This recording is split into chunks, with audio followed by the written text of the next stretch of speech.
morning and welcome to Cape Town Cricket Club. It is the last match day of the Over-60 International Cricket Tournament. We are in Cape Town. Blustery conditions, somewhat cloudy with patches of blue sky, and hopefully the rain will stay away. From a cricket perspective, we've had a bit of rain in the Western Cape in recent times, which we're thankful for, but from a cricket point of view, hopefully we can get a full game in today. It is the battle that no one really wants at the start of the tournament. It's the battle for 5th and 6th.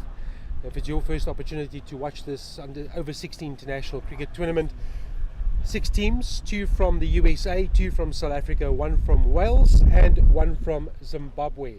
So 1 plays 2, 3 plays 4 and 5 plays 6. They've had a battle already, or should we call it, it was a pretty one-sided affair where they played at Rondebosch Cricket Club earlier in the tournament. USA beating their countrymen by an impressive margin of 10 wickets. Today the roles are reversed and USA with their white, red and black strip will take first strike. So the toss was won by those dressed in blue.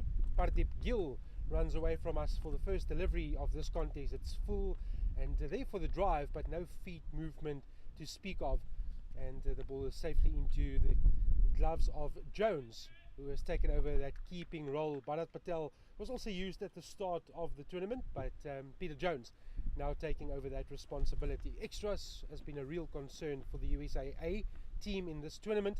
That one is dished up a nice full one outside off stump, and it is the USA will get their run scoring underway. So hopefully from a USAA perspective, I think today we call them A and USA, otherwise it's going to be a mouthful continuously.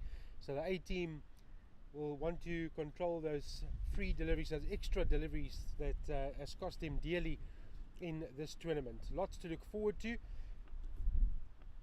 Balingay and Suri at the crease for USA, and they will want to put up a big and demanding scoreline at the end of their 45 overs. So Chandrakant Balingay will face up now with Prem Suri off the mark for USA. Nathan is with me in commentary. We'll give him an opportunity to clear his throat after this delivery. He's been following USA throughout the course of the week. They've had their moments, but not the match that you really want to be involved in. It's this playoff for 5th and 6th. Nathan, welcome. Hello, good day, Johan and all the viewers out there. It's been an interesting couple of days with this over-60s competition, and here we are for the 5th and 6th playoff between the US and the USA team in Plumstead. Whipped away just too straight and very wristy player is Balingay and Suri, and that is off to the boundary for the first 4 belonging to Balingay. He's been one of the standout performers in this competition.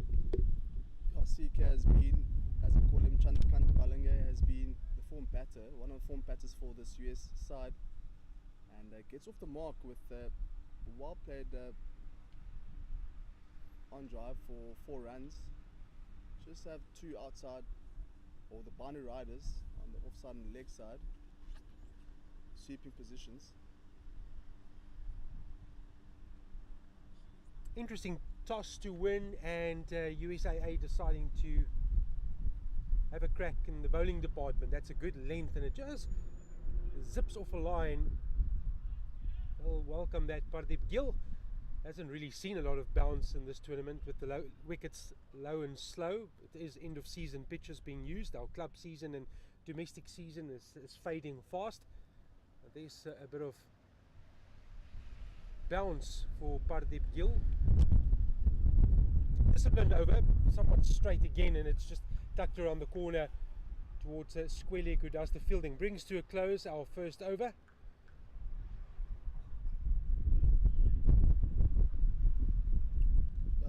Over just goes for 6 runs, so a tidy over there from Pardeep Gill. Just looking at the surface, Johan, just grass covering on top. It's interesting considering that we just finished the club season here in West Province.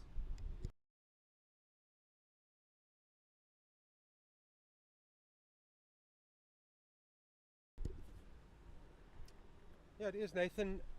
End of season and last day out for these over 60s. I think their bodies will be pretty sore and well tested. They've had a couple of rest days which they've welcomed, but massage tables have been pretty busy and occupied through the course of this tournament, probably more so as we've progressed. Yeah, the standard marking using the bells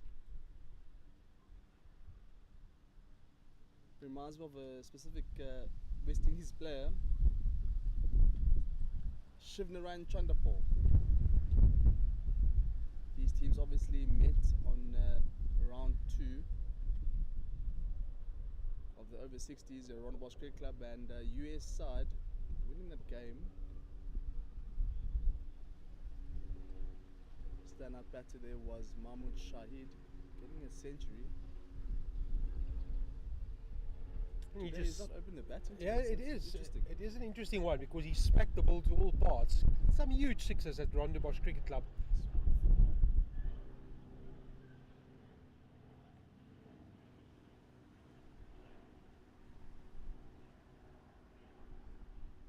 Well, there's the first extra. It was a relatively small field, the Rondebosch Cricket Club. And it's the captain of the USAA side coming to bowl. Oh, it's cut.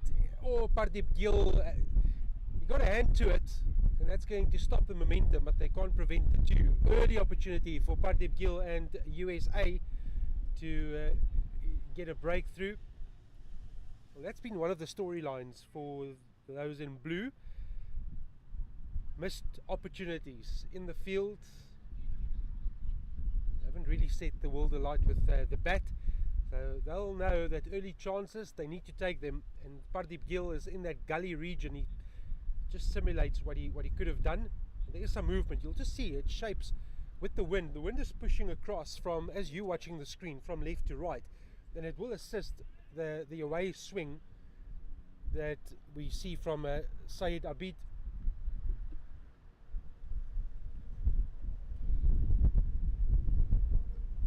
One keeps low, alarmingly low, only the second over. If you are watching for the first time, your eyes aren't deceiving you. We are using a pink ball, it's not red or white. Don't adjust your screen, it is true.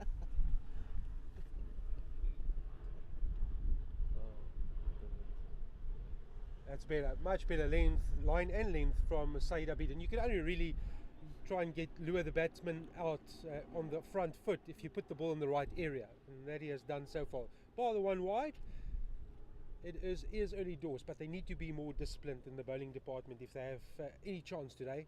That's good, that's much better. You'll just see the late drift towards middle stump. That's where you want to operate from.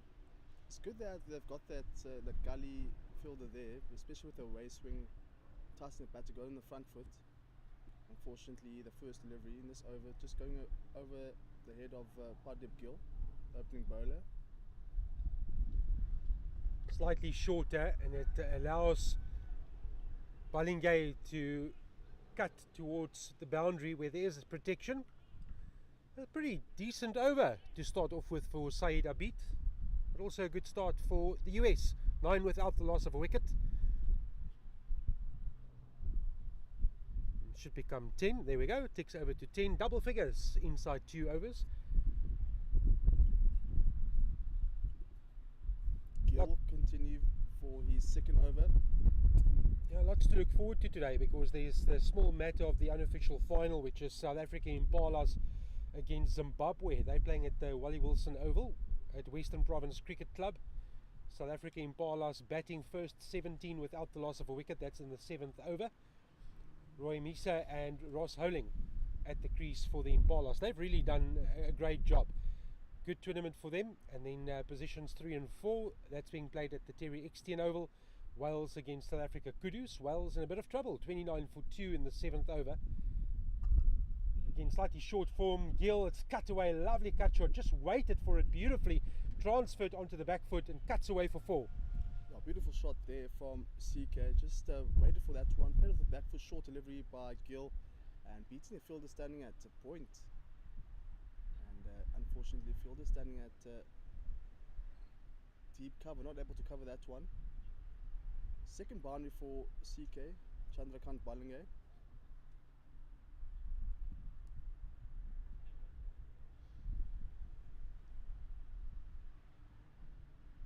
Again too short, beats the fielder. There's going to be a lot to do out on the boundary, can't protect it. Back-to-back fours, US off to a fast start. Yeah, Gill, another good delivery from Gill, short and wide, and deserved to be punished. Unfortunately, another boundary here. Gill needs to just bowl more of a tighter line here, nice and full. He needs to keep it nice and full. The ball will just shave back into the right-hander. Good start here for Balinge.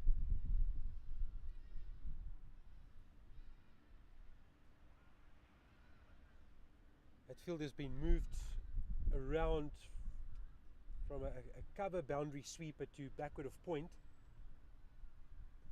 Slightly fuller. Balinge just thinks about having a little go. So a good start for US, 18 without the loss of a wicket. Balinge 16, Surrey on 1, and the other single is in the extras column.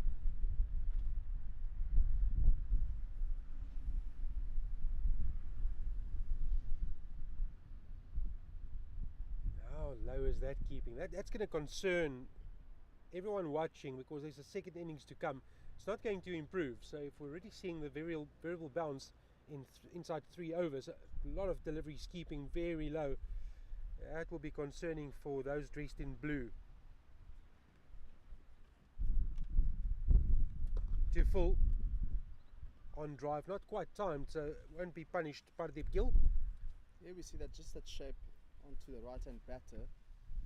And we spoke about the inconsistent bounce on both ends, especially up front in this first innings, will be very worrying, and something that this US side could be just need to take a look at when they come to second innings. Balinge again just moves that front foot across to the off stump, and then with the wrists works it around the corner towards a vacant fine leg area, but picks up 2, so the score will be 20 without the loss of a wicket. It is Balinge who's done the bulk of the scoring. He's on 18, Surrey on 1, 20 without the loss after 3.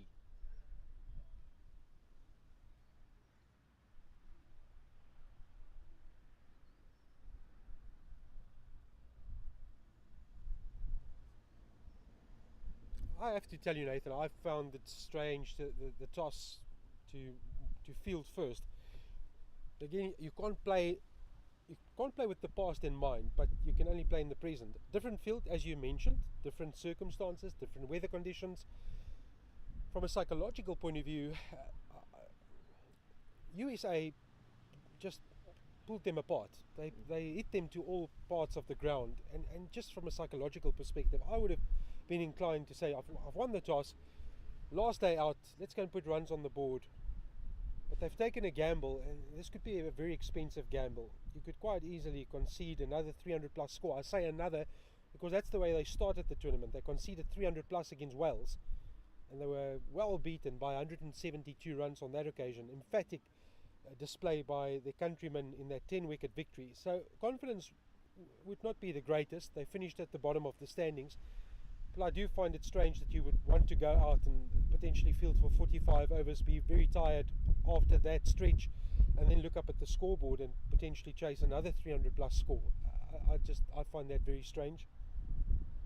Yeah, obviously this US side do have the upper hand against the USA side, considering that result at Warrnambosch Cricket Club. So far hasn't been a good outing for this USA side. They've just got to be so much better in all departments.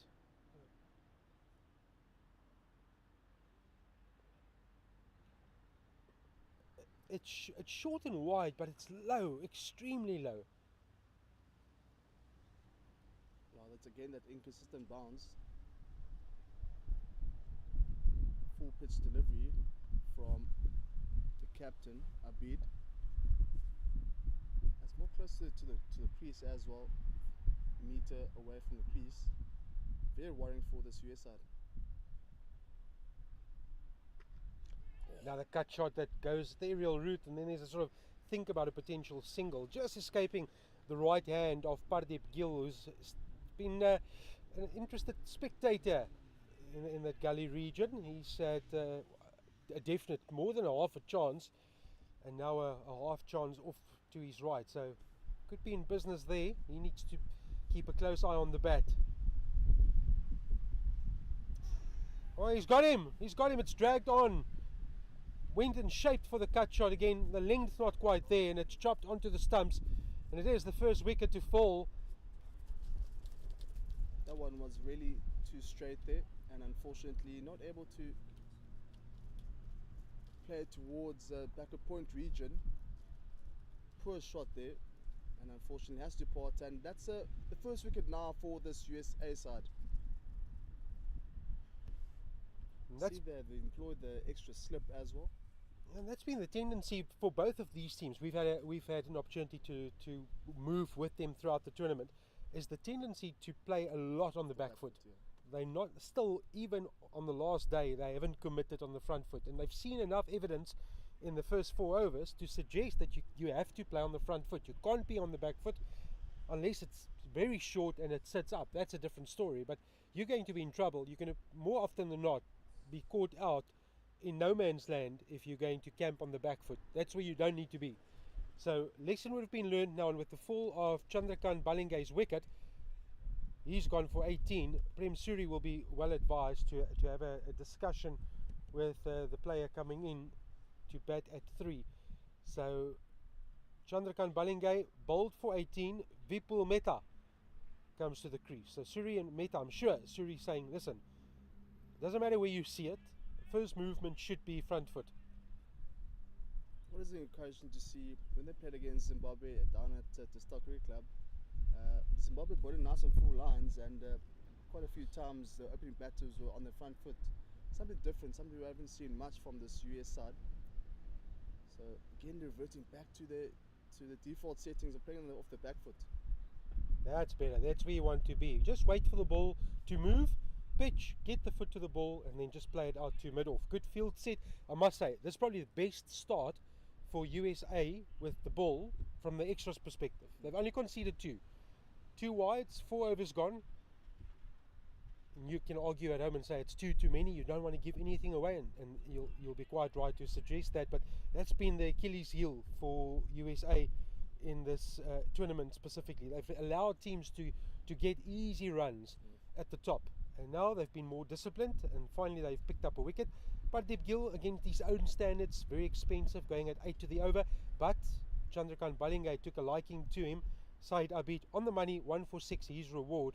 So 4 overs out of the way, 22 for 1. US batting first against USA. And it's Pardip Gill coming for this 3rd over. Just one slip now with a gully and point and extra cover and deep extra cover on the offside. Now just guided down towards the leg side, just for a single though. What a backward square leg-ish, fine leg, and mid wicket, mid on, and a deep square leg. So 2 again on the boundary, 1 on the offside and 1 on the leg side, just covering the sweeping positions. I like what Prem Suri did there. Just waited for the ball, turned his body inside out, and then just helped the line of the ball, which was too straight, onto the leg side. So no shot in anger, just tapped it into the gap, and that's an easy run scoring opportunity. So Vipul Mehta facing his second delivery. Good one from Gill, very nice outside off stump, inviting the front foot drive. There's just a little practice shot from Vipul Mehta. That one just beating the outside edge of the new batter out there, Mehta.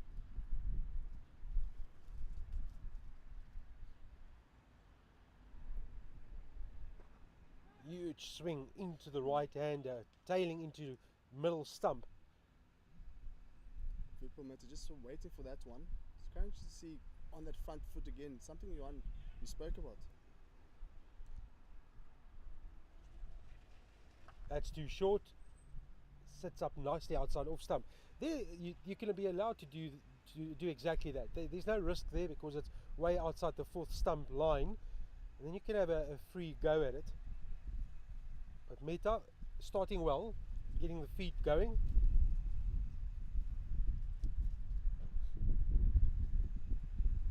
Meta not ready there. There is a gap between point and beg your pardon, cover. I mean point. Sorry, point and extra cover. So plenty of space here on the offside.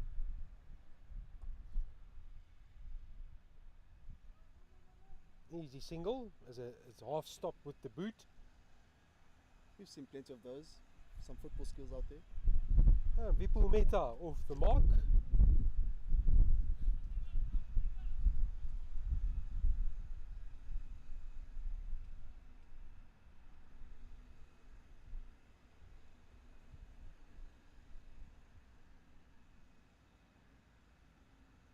Pradeep Gill's almost said best over. I think he's slightly unlucky there. That ball just moved at the end, and Jones with his head down, body language so important, especially from a keeper. That's one of the fielders that sets the trend. He sets the tone, and if his body language drops, it's going to happen across the field. It's almost like a scrum half. Scrum half needs to talk a lot on the field. He sets the bar. Ends of still Pardeep Patel's best over. 3 overs for 19. Saeed Abid with the wicket. 5 overs gone. 25 for 1. Chandrakant Balingay, one of the dangerous players in this lineup. He's gone for 18. Runnable 18. Prem Suri on 3. Vipul Mehta on 1. Yeah, Prem Suri yet to find his feet out there. As you mentioned, just got 2 runs. So a lot for him to do out there, especially him being the senior player out there. With Vipul Mehta coming at 3. That we saw in the previous delivery, just beating the outside edge. Not committed onto that one. Captain Abid bowling again. Still got those 2 slips and gully.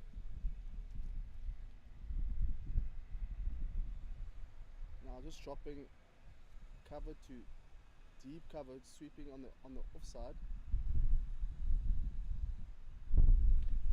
For me, I like this. This is a good positive mindset from USA, which we haven't really seen through the tournament. But what's different is that they are actually executing with the ball in hand. You can set a field all you want, but if you can't bowl the lines to support the field set, it doesn't really help. So today, a vast difference has been the accuracy from the opening pair against the field that they've set.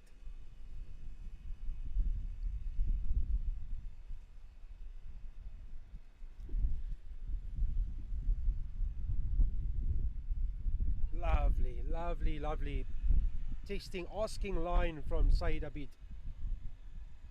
Oh, quite an attacking field here for this USA side.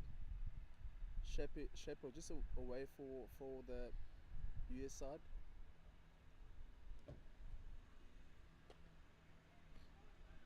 Aerial for most of the journey, but falling short of the fielder. It's a bit of a lucky escape there for US. Half a chance again. Those half chances keep coming.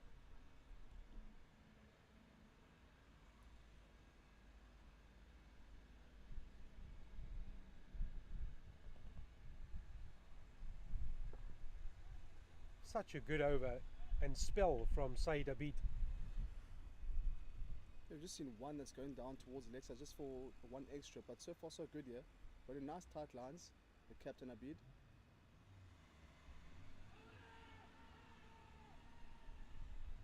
Oh, it's a toughie because again everything is shaped from leg to off, and then a big move in front of the stumps from Vipul Mehta. I might have felt that it didn't do enough. Huge shot for LBW from Saeed Abid. Oh, he beats the fielder. Should be 2, should be 2, should be 4. There we go. That's a lovely shot. Brilliant timing from Vipul Mehta. Spoils what has been a great over from Saeed Abid. 3 overs, 1 for 12. 6 overs gone, 31 for 1.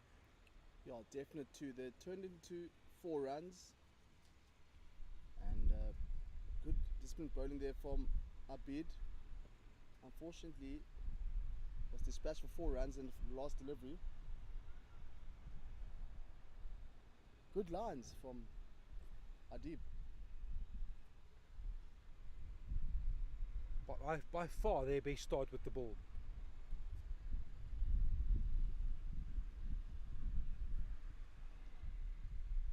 The unofficial final, 1 against 2. South Africa Impalas in a bit of trouble against Zimbabwe at Wally Wilson Oval.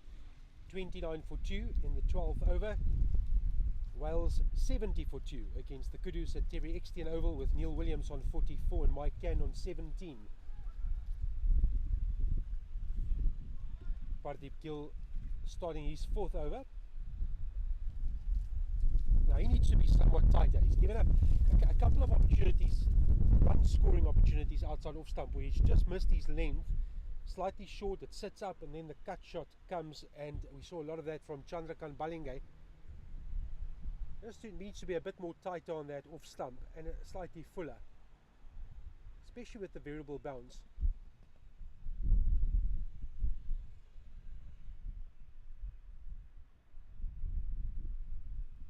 Much better, it is fuller. See, the tendency is to start on the back foot from a batting point of view. First movement from Prem Suri is back. Interesting shot selection, especially if the ball is pitching full, and does find the fielder standing at point.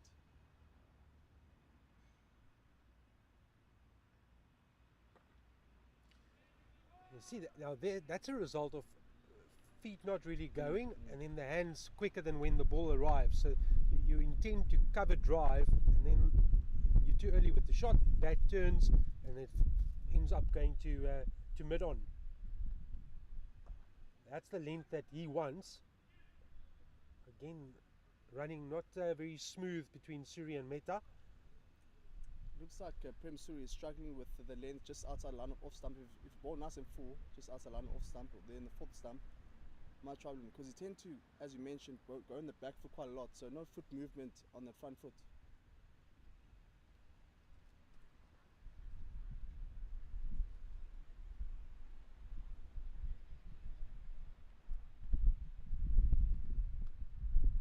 And it goes slightly straighter, ball drifts down leg, and it is a wide indicated by the umpire. Just build up such good pressure, Nathan, and then you release it with an extra. Might sound like very little, but those things are all part of the mind games.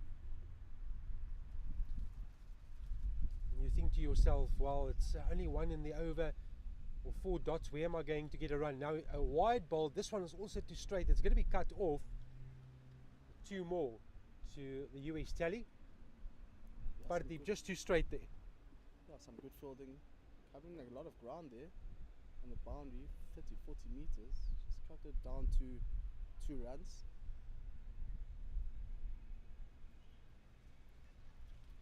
See now that Gill is pushing more straight, and anything towards the leg side will be runs, especially not having a fine leg there as well. That's where you want to be. That's much better. Maybe slightly more towards that off stump, just a touch. But that's good area to finish off from Pardeep Gill. 4 overs for 22. Saeed Abid with the wicket, the solitary wicket to fall. 3 overs, 1 for 12. 7 overs gone. 34 for 1. No, 6 runs off 15 deliveries. Not the sight you want to see, especially in the front, opening the batting. Losing that your partner, opening partner in Chandrakant Balenge.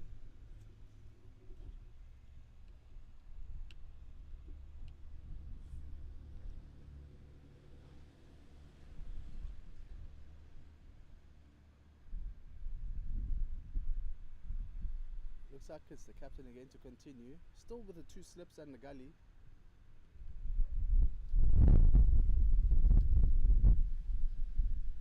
This was a good tussle in his last over. Saeed Abid, huge shout against Vipul Mehta. Can he put it in the right areas again? Keep asking those questions.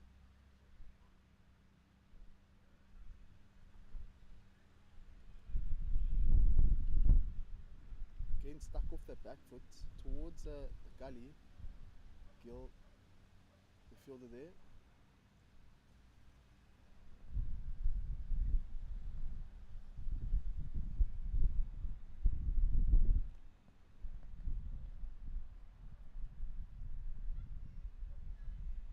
So there you, again, not being critical, but his line and length has been superb. Saeed Abid, I'm just thinking if it's worth taking out the square leg to offside to plug that gap, just for the one that he pushes into the gap to get the single. It's that release shot, or then bring the fielder up from the boundary, the cover boundary, which is now taking place. I just think that's, let them work for the runs, get it through the gap to earn that right. But for now, rather save the single, build some pressure on the one end. For me, that field is still too deep. Oh, he's bowled him! He's got him through the gate!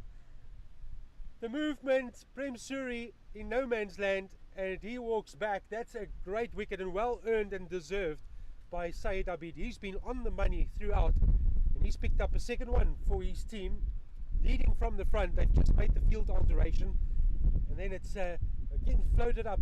No disrespect, but that's been his modus operandi. Floating it up in the area, just moves a touch and knocks over off stump, and that is a valuable strike. It's bang bang for Saeed Abid Naqvi, getting rid of Chandrakant Ballinge for 18. Now Prem Suri on his way for 6, 35 for 2. Yeah, Prem Suri just struggled to get going there, and unfortunately has to depart, clipping the top of the middle stump. And Abid with his second wicket. So far the better of the two bowlers. And 2 wickets down now. Looks like it's Chetan Shah.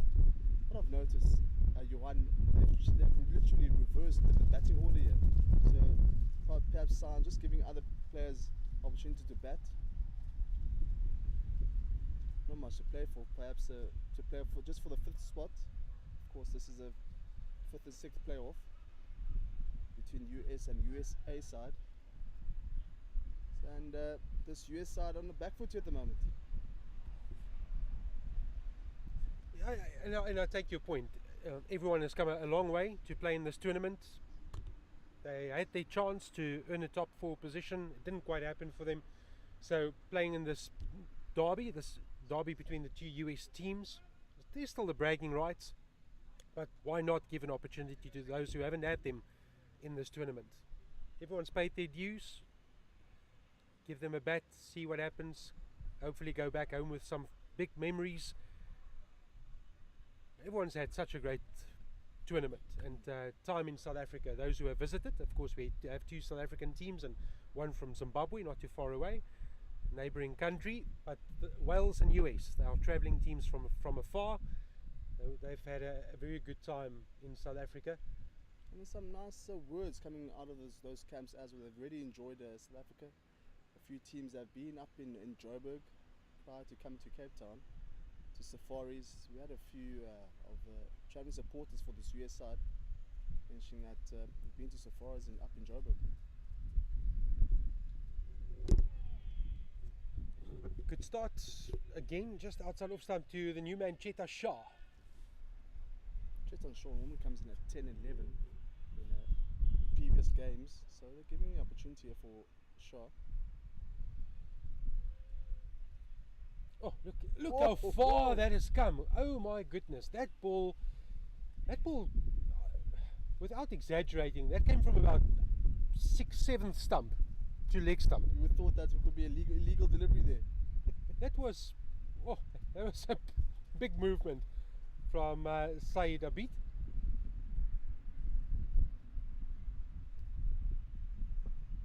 Much better, slower as well through the air. Very close in clipping the leg stump there.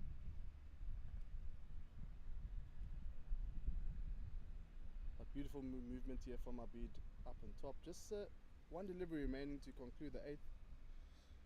This is Shane Warne like. I was about to say, but much more quicker. No feet, camped on that back foot, and then just a little waff outside off stump for one that keeps low. I must say, if I'm Saeed Abid, I would definitely have another over. I would not take myself off at all. 4 overs, 2 for 14. Pardeep Gill, 4 overs for 22. We've had 8 overs, 36 for 2. Well, we've seen some teams have employed the full 9 up front. A few players, one for Zimbabwe and one for Wales, have bowled the full 9 on the trot. So 9 overs each bowler here.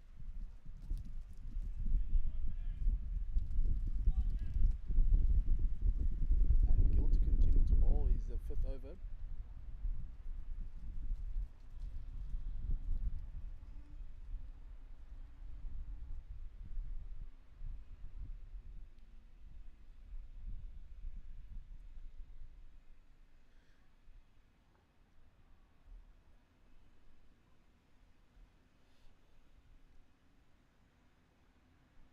Oh, it's again big inducker.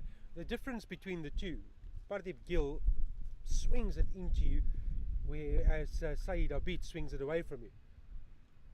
Perhaps could be the wind as well, going from left to right of your screen to all the viewers out there. But that is his stock delivery, the one that goes in. I mean, you observe this USA bowlers. You've been with them throughout this competition.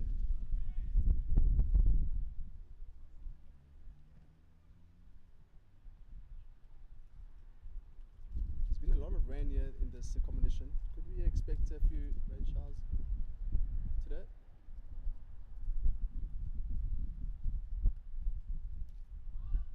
Plants the front foot, steers it past the gully region. They'll think too. He'll have to be pretty quick. He's going. Now there's a big shot to return to the bowler's end. They do get the 2. Vipul Mehta. He said to Cheta Shah, I'm coming. You need to be on your bike. There was confusion out there. And Vipul Mehta wanted the 2, but Chetan Shah said no. But Vipul Mehta stuck to his guns and went for the second one. Big drift again into middle stump. And Nathan, you make a good point. It is getting slightly darker.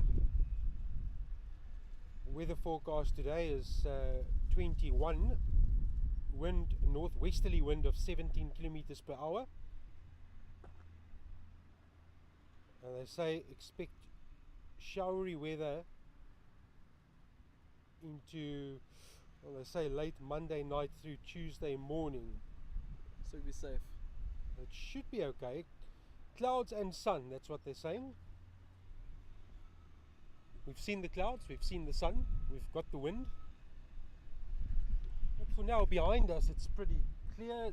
Bit of cloud cover. There's one threatening patch right on top of the cricket field. It's almost like a golf course. It never rains on a golf course. Have you ever heard that expression? Never rains on a golf course. That's a first. That's 9 overs gone today for 2. Just looking at how things have been going so far, I mean, what are your thoughts, Johan?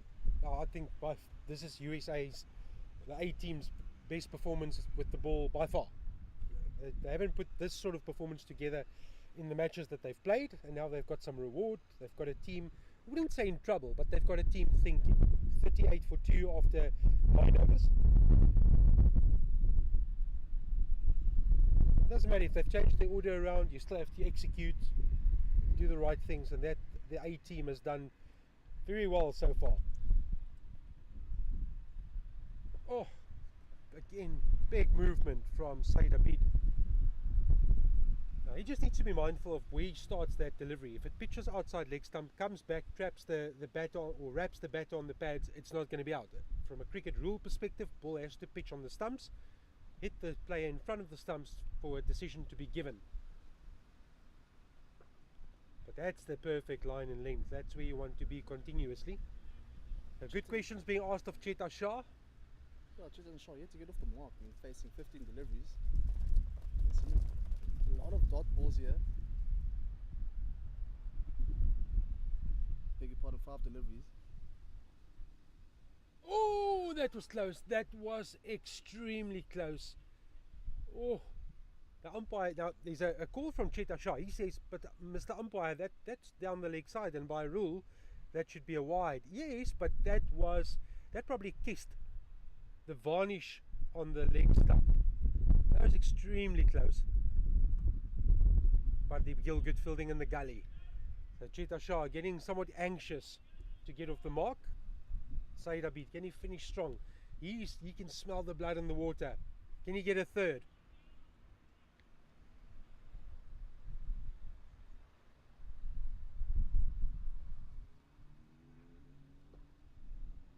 Oh, they're going to think and rush through for one, and they'll get one. And finally, Cheta Shah is off the mark.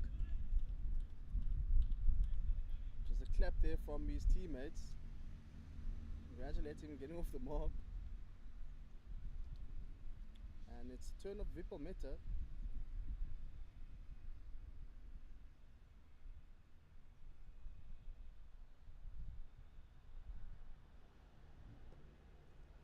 Another excellent over from Saeed Abid Naqvi.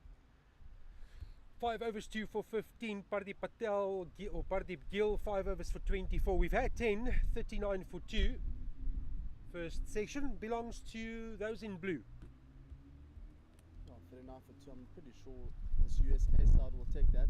2 wickets, the first 10. And you spoke about possibly having the captain to bowl another over here. And we have to wait now. For deep kill. Would you give the captain another over on the other end? Absolutely. Bowl the full 9? I would.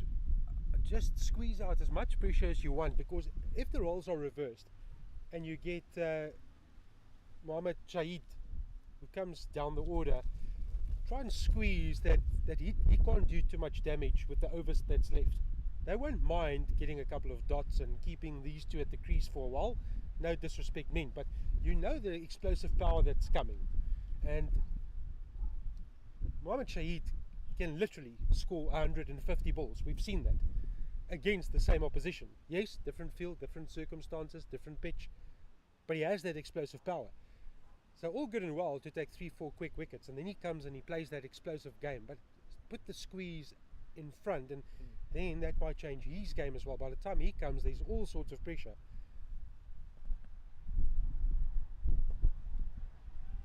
That to me is naughty. That's what you don't want. It's a quick single and it's out. Wow, I really thought that he had made his ground. That's a big blow. Cheta Shah knocked that into the offside, called Vipul Mehta through. Very good fielding on the offside one, I have to say. The return, the pickup was perfect. It was smooth. It was tossed into the gloves of Jones, who didn't have to move. Jones just went whoop, whip off the bails, and the umpire said, "You've done enough." And Vipul Mehta, you didn't do enough, and you're on your way. 1, 2, 3, 22 for 1, 35 for 2, 39 for 3. Well, there's some pressure for you. Vipul Mehta definitely not happy there. And umpire there, Conrad Bays, just lifting up that finger. Fortunately, Cheta Shah just running out his senior batter out there. Now, this US side in all sorts of trouble here at the moment. You know, again, you give credit to the fielding team. You asked me earlier what I made of the start, and this is backing up the theory and the importance of doing the small things right continuously. You only put yourself in this position by not giving away excessive extras. Yes, they've given away 5. Trust me, 5 in the context of 10.1 overs is gold to this A team. They haven't had that at all throughout this entire tournament. Now suddenly the opposition needs to work for runs. They push one into the offside, glad to get bat on ball because that's been a rarity. These two decide they go for the quick single.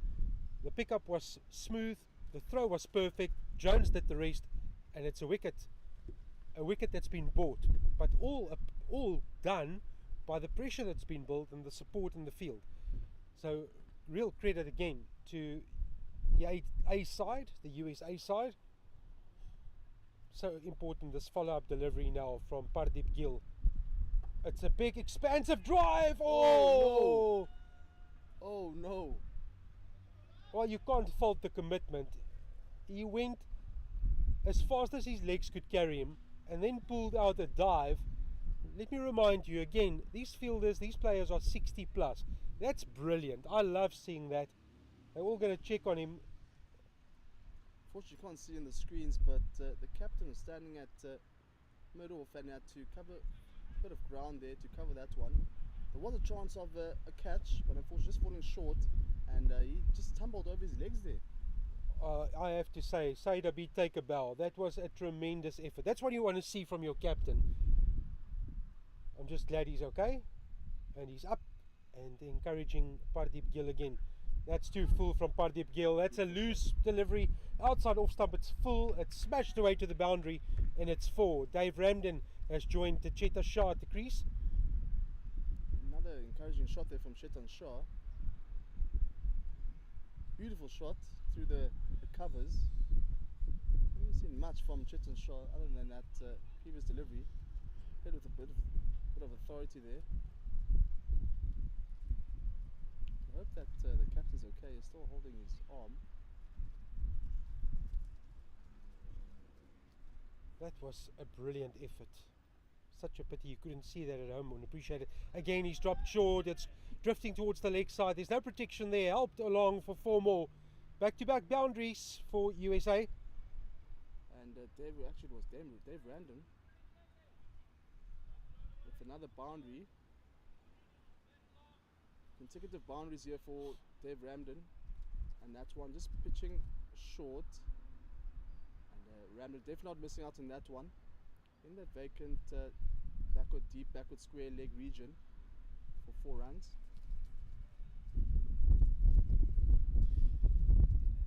Definitely not the line that Gill would be looking to hit. No, he's given him 2 freebies.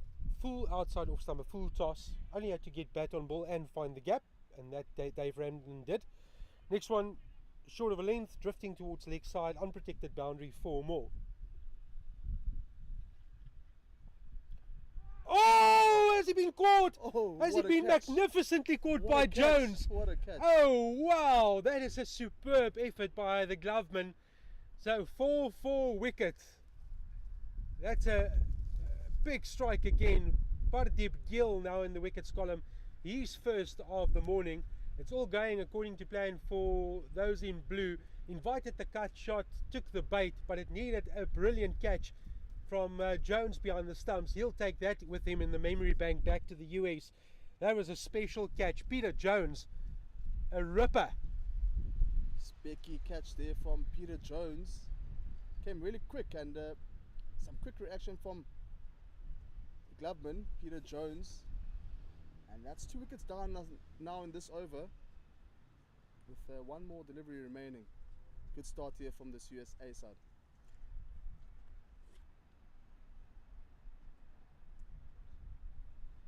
Chandrasekharan Tirumurthy is the new man at the crease. Joins Cheta Shah. Dave Ramden, he came, he saw, he didn't conquer. He 2 fours in his 4 ball stay. 10 is what he contributed. Only the second player to reach double figures after Chandrakant Balingay. Oh, this scorecard, who would have thought it? 22 without the loss of a wicket has turned into 49 for 4. I mean, if we thought they would change the batting order, but yeah, it's so very unfortunate for this US side. Contrast to that performance on Tuesday, but obviously the change, the reverse of the batting order. And that brings in the CT, as they call him. Just 1 more delivery to conclude this 11th over. 2 wickets already. It's another little dab outside off stump. Pardeep Gill, 6 overs 1 for 34. Saeed Abid Naqvi, 5 overs 2 for 15. Now is Saeed Abid in a position to continue with his bowling spell? Fell heavily on his left shoulder as he attempted a catch in that previous Pardeep Gill over. Walking gingerly towards the crease as a talk to the umpire, and it looks like he's coming off. So he's out of the bowling attack. That's a one has to think that's an injury. That's more than a tactical decision. But we haven't had some medical attention for him. There he is going off now. He's taking himself off. Probably the best decision for him. We've seen a couple of injuries here in this competition. I remember Zimbabwe, the wicketkeeper, played a full game, Then the next day he was starting to limp, and to find out that he tore his MCL. So he has to go for surgery the following week in Joburg. So something interesting there. And he said the next day, I'm willing to play, after the doctors told him he's going to have surgery. Tough character. Also wicketkeeper for Zimbabwe. Cricket is, again, you've gone through injuries in life, and it's a tough one. You go out to a different country to tour, and you want to be part of the action as many times as possible. And sometimes the doctor's news comes through and they say you can't, and then you say, but I'm sure I can. I remember first ball of the KwaZulu-Natal Country Districts week. First ball, Nathan. My brother was bowling. I fielded at mid-on. Ball hit my hands. As I picked it up, I was looking into a gap between my thumb and my second finger, and my whole webbing had torn open. Then the new ball's seam tore my webbing on my left hand, and I looked into my hand and I realized that my week was done, and I became the scorer for the rest of the week, having traveled 300 kilometers for the week. First ball of the week, that happens and you become the scorer. That's very unfortunate. But that's life, and you can't Sports. control it. You can only control the controllables. The team was happy because no one had to score anymore. I was forced to do it. Juan Ferreira, the designated scorer. Who's scoring today? It's Johan's responsibility. And now he has to join me in the commentary. That's leg side wide to start off with. So a forced change. That's Rajkowski now coming to bowl, replacing the captain. He's getting a bit of a medical attention.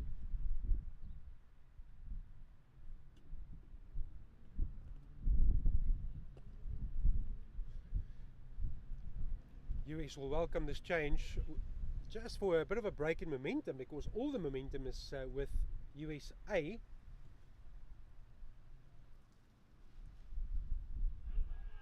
Bit of height.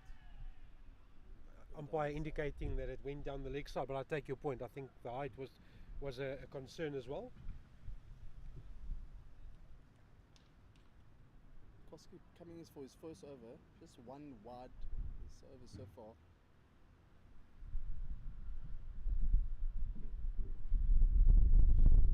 And with all the pressure being built, those coming into the attack, they've got to carry on with the job. They can't give away runs and open the door now for US to get some free runs. Keep the pressure, keep working hard. Still camping on that back foot. Haven't learned the lessons. Just looking at this remaining batters coming in now. Still got Fahad Khalil. Normally comes in at 3, and Mahmoud Shahid is the power hitter here for the US side. Plenty of batters to come. That one has worked into the gap. Will only be a single with Pardeep Gill cutting it off. And that's the 50 for US. The scoreboard at the venue is 1 run behind our scoreboard. So we've got it as 51. So an applause coming from the dugout, purely because the scoreboard at the venue says that the 50 is up, but we are going to trust our scorer and give them the additional single. So 51 for 4. Good start for Rajkowski, bar the wide that was the first delivery. That wide's column on 6. So they've got Mahmoud Shahid up in the batting, Ravi Suri, Mark Wright and Fahad Khalil. So again, this is an indication of the batters yet to come. That's so not a bad lower order. Still got plenty to come, still plenty of batters yet to come. Probably the most powerful lower order in this tournament. But obviously we understand the reason behind it, just giving guys just opportunity to bat. Chetan Shah and CT normally come in lower order in the previous games, and Pardeep Gill is continuing here for his 7th over, and just moving mid-wicket now towards extra cover, short extra cover.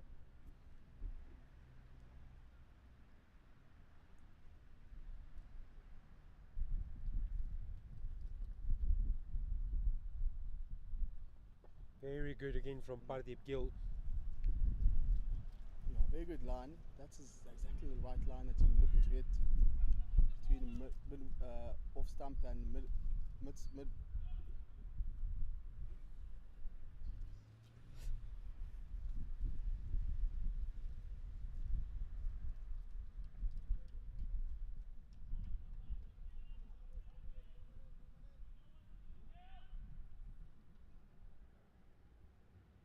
Chetan Shah now 2 for 16.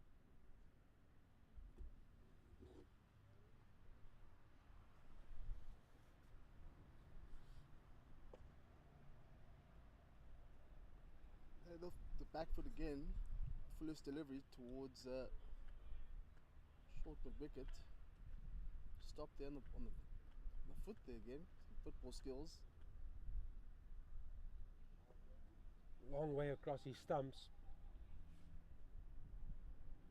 In good keeping from Peter Jones. Good running between the wickets by these two batters out there. Just looking to pick up the run rate a bit here. Just run rate currently sitting at 4.1. Plenty of batters to come.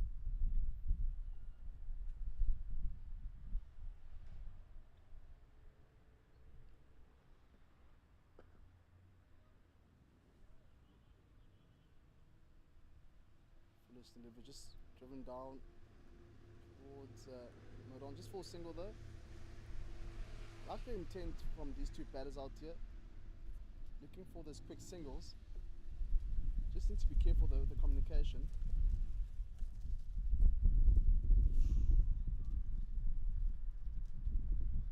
We've seen a couple of those just going down towards the leg side and just shaping back onto the stumps there. It's been be very careful.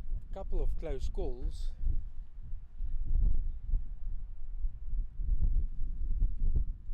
Again, two leg side from Rajkowski.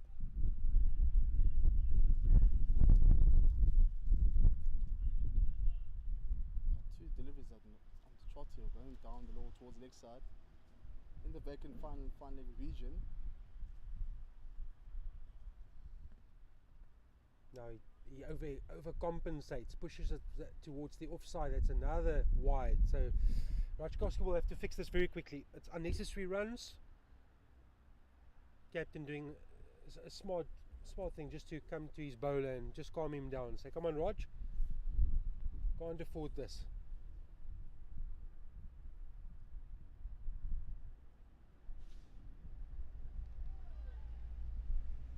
Don't know what the captain said to him there, but better bowling. That one just keeping low though. Just again, just the signs of a bit of the inconsistent bounce we spoke about earlier.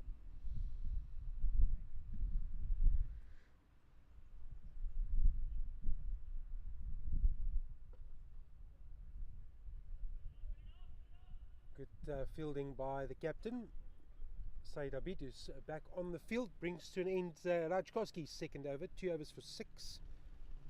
That one just going for 4 runs. 2 wide deliveries. Perhaps something that the captain will be looking at. So this over will take us to drinks. It's an important over. Pardeep Gill has 2 left, so do they make the change?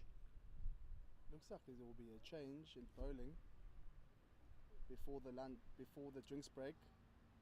Is it Bharat Patel? The left arm, it could be the left arm coming around through and around the wicket.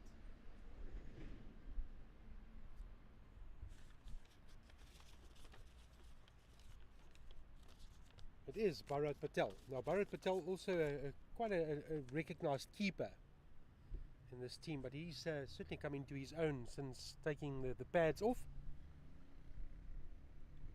So this is the over to take us to drinks. What they wouldn't give to get just another one, sneak another one, get half the team out at drinks. Oh, he's interchanged quite a lot with Peter Jones with wicket-keeping duties, and Bharat Patel will be coming through and around the wicket, the left-arm bowler. Again, it's just cloud cover just coming over our heads now.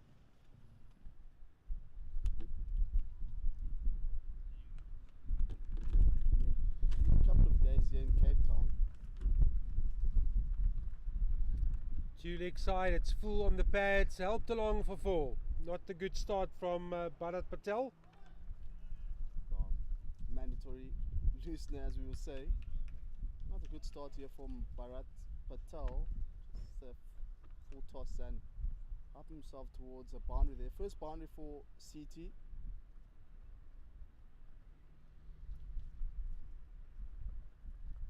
Fortunately, beating the fielder standing at square leg.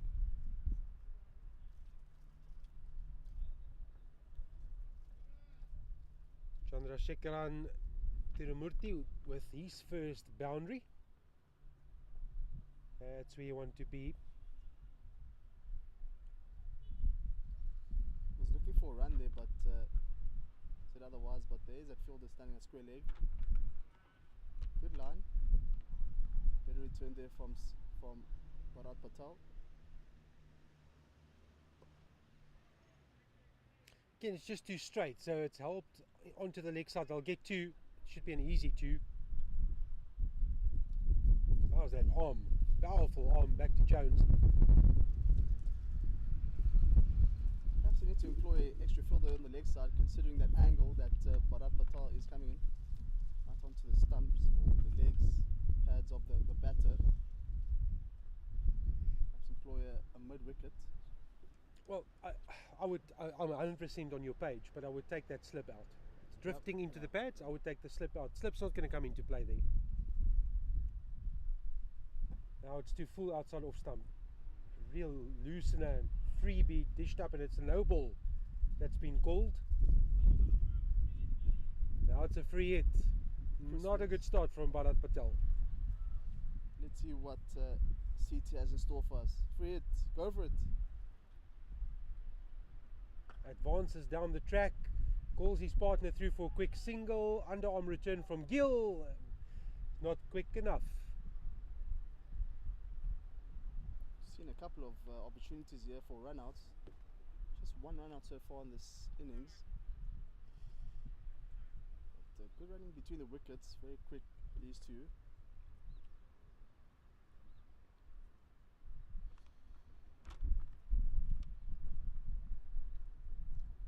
That's just too easy.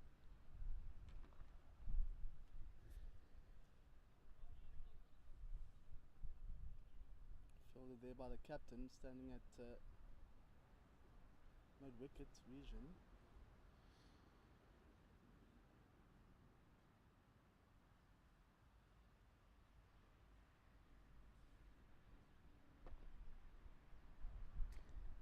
Not a good start from Bharat Patel, conceding 9 of his first over. That will take us to the drinks and interval.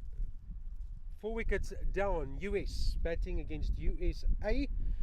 The wickets to fall, that of Chandrakant Balingay for 18, Prem Suri for 6, Vipul Mehta 9, and Dave Ramden 10. At the break, Chandrasekharan Tirumurti is on 8, Cheta Shah on 5, and the score 65 for the loss of 4. We'll have a drink and be back with you after the interval.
And we are back from the drinks break.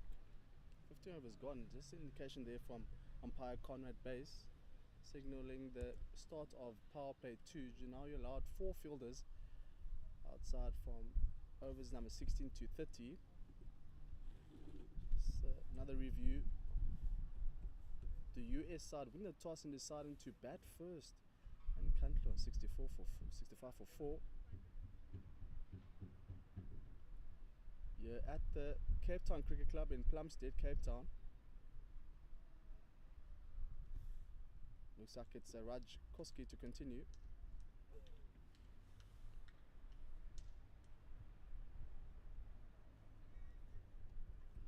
And unfortunately, Chetan Shah is missing out on that one, short and wide. Seen a couple of those on the back foot, and unfortunately missing out on one edge, top edge. Fine in the hands of the keeper, Peter Jones. It's very important to, after a short break, for everyone to reset from a batting perspective.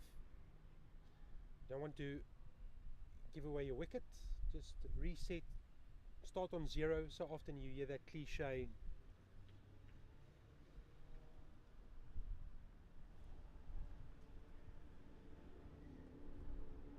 Well, they're going to scamper through for a single. There's a fumble there from the fielder standing at fine leg, and there was a potential for a shot at the stumps.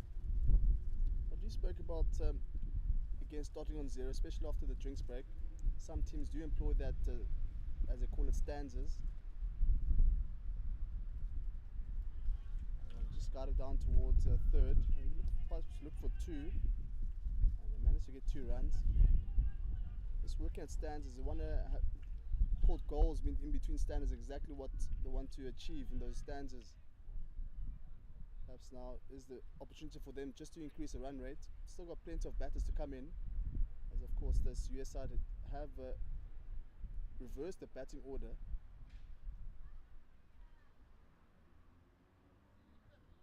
Well, that's scooped over the short fine leg fielder. Again, Bharat Patel has a lot of work to do, stretch those legs, and then he tosses back halfway. It's a relay throw with Jones going midway. Baseball like play from the US, they'll be accustomed to that relay throws.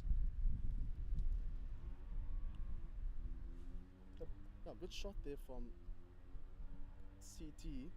Just scoop over the fielder standing at short fine leg.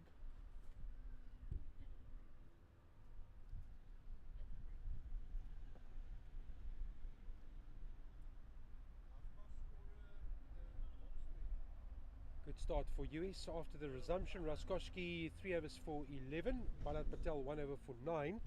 Score has moved on to 70.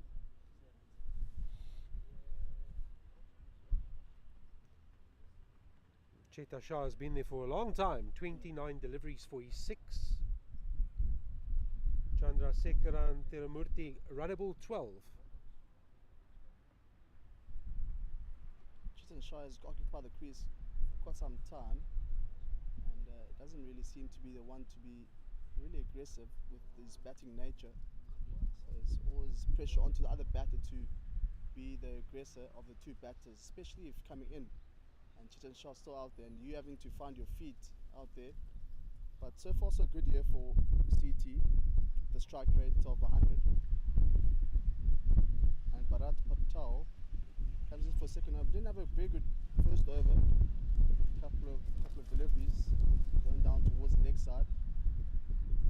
That's encouraging to see. They have removed that slip fielder. Of course, the left arm coming around the wicket and through around the wicket. That's what we were calling for in that previous over. It's just too easy with the ball drifting into the pads to just get bat on ball, and it's a guaranteed single every time. Now he dishes one up full and wide. There's protection. So he just hasn't settled, Bharat Patel. There's too much inconsistency in his line and length. These two are going along very nicely. A partnership of already with 22 runs.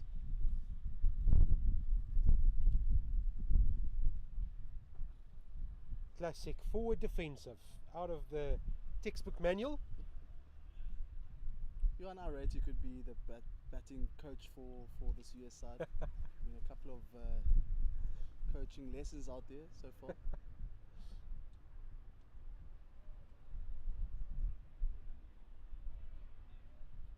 I actually see more of those, having teams employing that consultancy roles for coaches, just coming in for a camp and just giving a few tips here and there. Normally it's the retired professionals. That's the modern way. Consultants. It's a very fancy name. Oh no, he's straight up. He's caught it. What a catch from Bharat Patel. Breaks the stand. And it is Trinamurti who's on his bike for 12. That's very unfortunate there from CT. Understood the short dish delivery. We understood that shot, but unfortunately found the top edge, and Bharat Patel had a lot of ground to cover and was able to gather that one. Good effort there from Bharat Patel, caught and bowled. Now we see the turn of the destroyer, they call him, Mahmood Shahid. So put on your safety belt at home.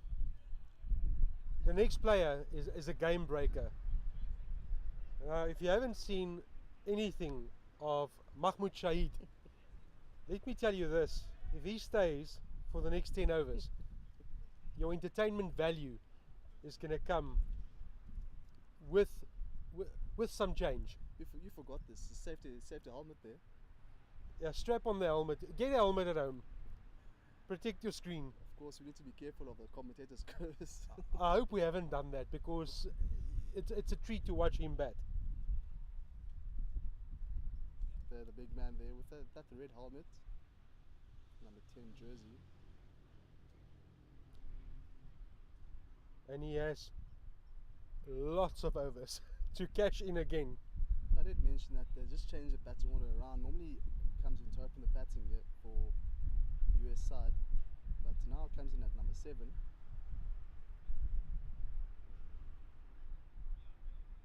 And this USA side, I understood what's happening, and just a lot chirp there from the fielders, and perhaps we could see a fielding change here for Mahmood Shahid. Going through some stretches. He's not a 7. Let me tell you, if you haven't caught up to the memo, this is not the real 7. This is the opening bat in this team. And he doesn't just bat, he smashes. Seen a couple of deliveries in the last game going to the residential areas. Again, it was a relatively small ground at Ronalbosch Cricket Club at Terry Extian Oval.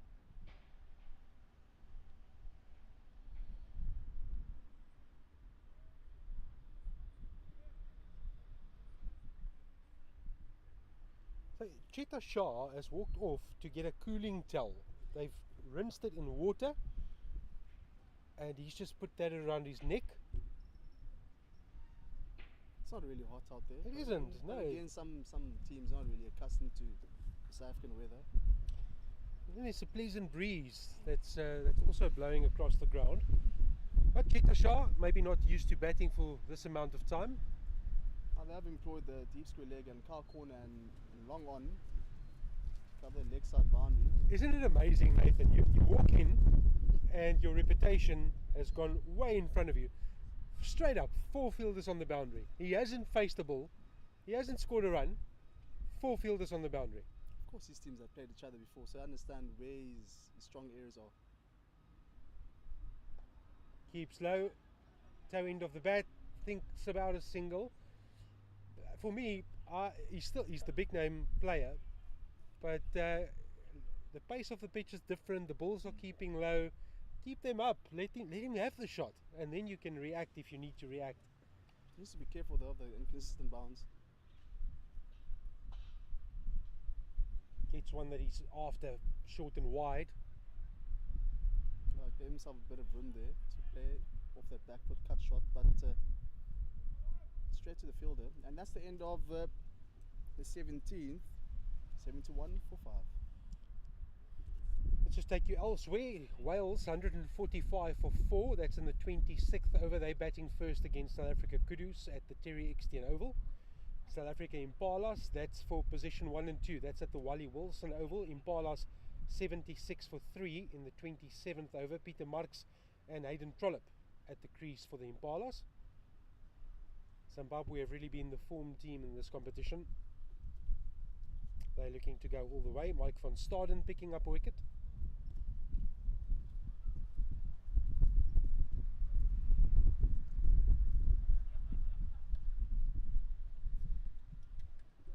So now, Cheta Shah will be well advised to get a single. His job is to rotate strike.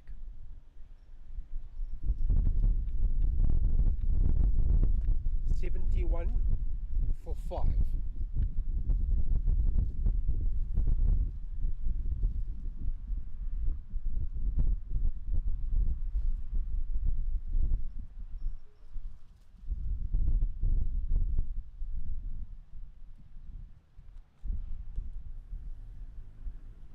It's Rajkowski on his 4th over. Looks like this is bowling change as well. Didn't mention after that 3rd over, suspicious ones for Rajkowski's over going towards the leg side. That could be indication of a bowling change for him. Just waiting for update for the new bowler, who the new bowler is. Oh, that's perfect from Cheta Shah. Could have run 2 there, but just kept it down to a single and gives strike to the new batter there, Shahid. Yeah, it's quick singles. It will probably dry up now. And the new batter is Ashok Patel, who replaces Rajkowski after Rajkowski's 3 overs. You see another just change in fielding. Deployed just 2 on the boundary on the leg side.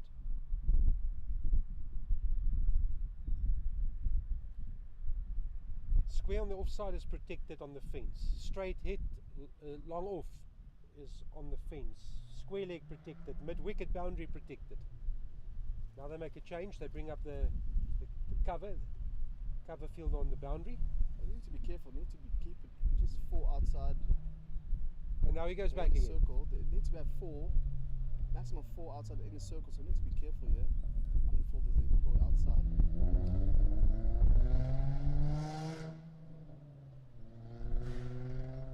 For me, they've acted too quickly. I would see.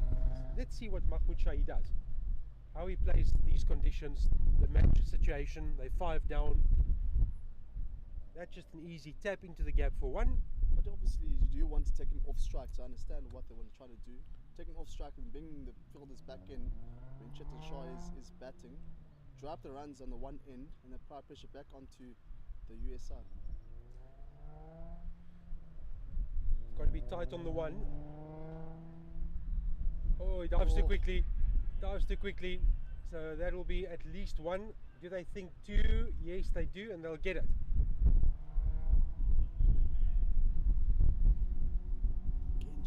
Unfortunately, just beating the fielder, standing at slip. Just had to dive towards his left side, dive too early, or let's say fly slip.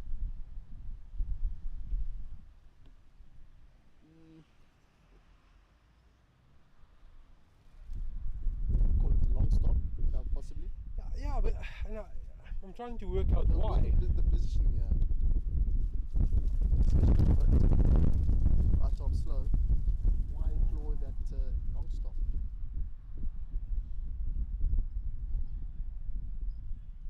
Yeah, I don't know. I'm not convinced by this. It's exactly you've called it perfectly. It's a long stop or a back stop.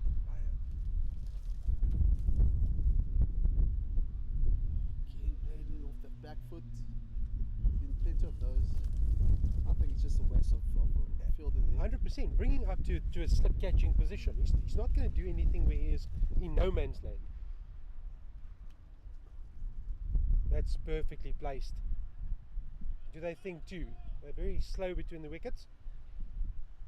No intent to run a 2, so it's going to be a single. to finish the first Ashok Patel over. That's 6 off it.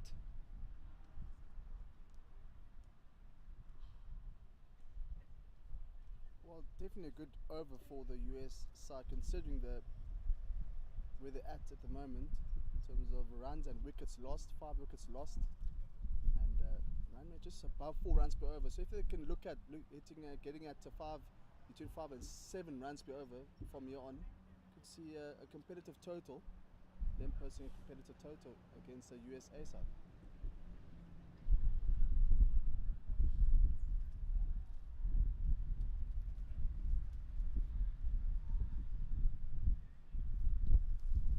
Bharat Patel will start his third over, having picked up the wicket of Chandrasekharan Theramurthy.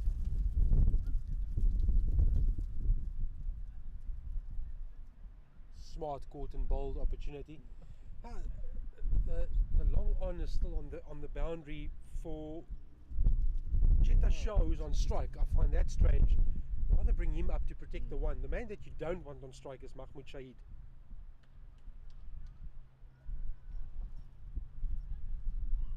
Into the gap, very good execution from Cheta Shah. He's on to 12. Now you can put in a long on. Now you definitely do it.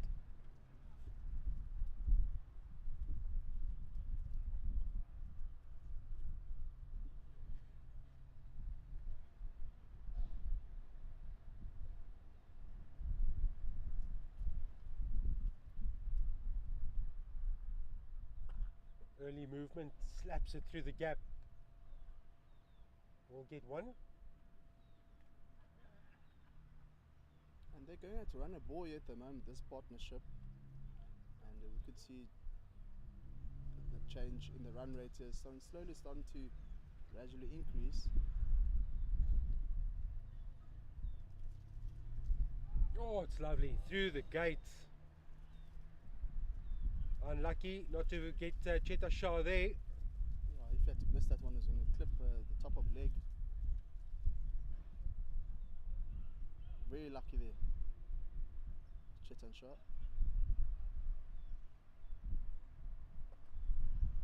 Balls with a good speed. Bharat Patel. Good variation. Cheta Shah 12 now of 38 deliveries. Reminds me a bit of Rahul Dravid, the great wall. Not looking to give away his wicket away easily. Good end that from Bharat Patel. Still one delivery to go in this over. You might not be playing a 4-day here. Where that Cheta We'll Shah find out when the man with the red helmet is on strike. That drifting down the leg side, too straight, and then with the arm carries on with the angle.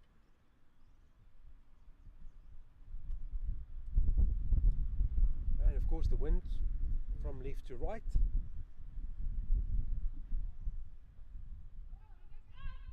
They thought one, but Mahmood Shahid has the anchor out in the water. Dropped anchor, he wasn't going anywhere. End of the over. I feel that ball's going straight to the field, standing at short third, and a good call there from Mahmood Shahid. That's the end of the 19th, 79 for 5. Run rate here 4.2.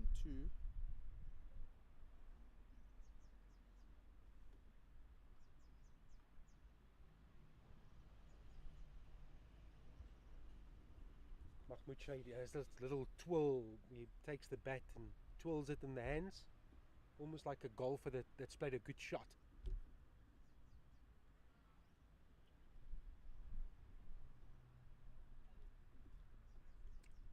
Ashok Patel, he's a very good accomplished batter. So a batter bowling to a batter is not a bad thing, because he'll know what the idea is from Mahmood Shahid. And he'll know where Shahid wants it and where he probably doesn't want it, if there is such an area. I would be encouraged to try and make him hit across the line. Not there, that's not across the line, that's helped along, and that's 4. It's too easy, can't feed Shahid on his legs. You've got to be outside off stump, make him drag it across. My line of attack would be just on a pitch that's got invariable bounce, just outside off stump, he might drag one on that keeps low and that with the slow turn. Don't feed him straight. Can't be middle and leg. There we go. Outside off stump, slaps it through the gap though. Gets a single straight to the fielder. Mamushai has managed to pick up those inconsistent bounce, one keeping short there, especially playing off the back foot.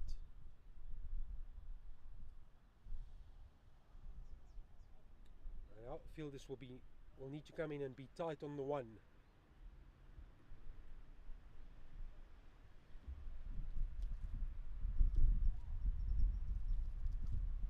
See, there's no feed movement there. It's literally just bat on ball and wrists being used from Cheta Shah. That one wasn't really short enough to play off the back foot or wide. Perhaps could have just punched it towards the cover region. Here's a vacant cover. Too straight, uses the wrists to move it onto the leg side. Another single for Cheta Shah. And it's the turn of the big man, Mahmoud Boom Boom Shahid.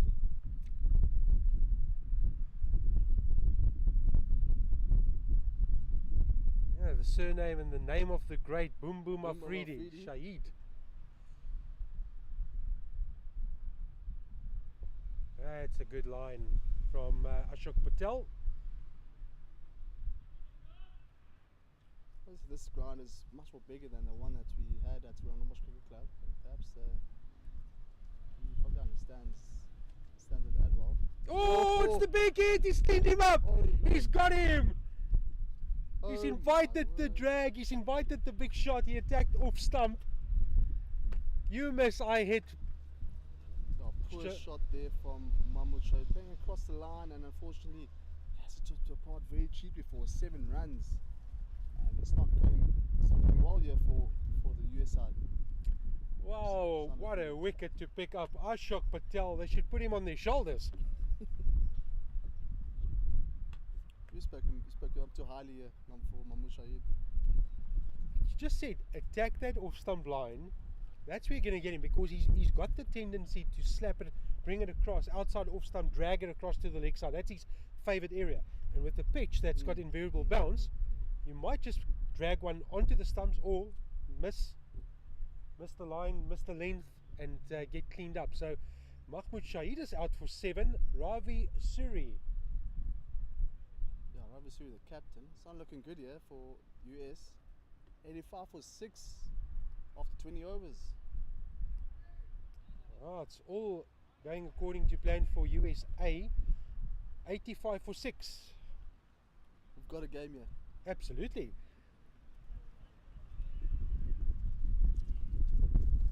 Ravi Suri, also a very accomplished batter. Perhaps it wasn't the right decision to bat first. Just looking at the factors, cloud cover, a bit of wind, and just the pitch as well. You never know what you can expect from a grass covering surface. Obviously, having covered a few games on the surface as well, bit of an inconsistent bounce that has occurred. I wonder if they did consult the ground staff. But again, Ravi Suri is the captain, and we are stuck here at the commentary box. Yeah, no, I take you cast your mind back to the first over that Bharat Patel bowled. He was expensive, he was all over the place. Yeah, with Now, 9 runs. Patel and Patel have put together a 5-over spell. They've conceded 24, but they've picked up 2 wickets. Oh, that's the most important column, the wickets column. 2 wickets going over at the last 5 overs, 4.8. And it's Bharat Patel to continue. Both the Patels out there doing the job here for the USA side.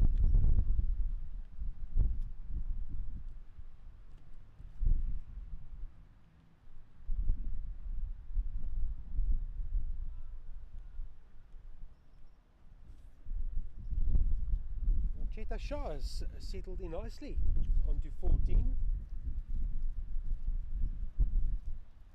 What's going through Ravi Suri's mind?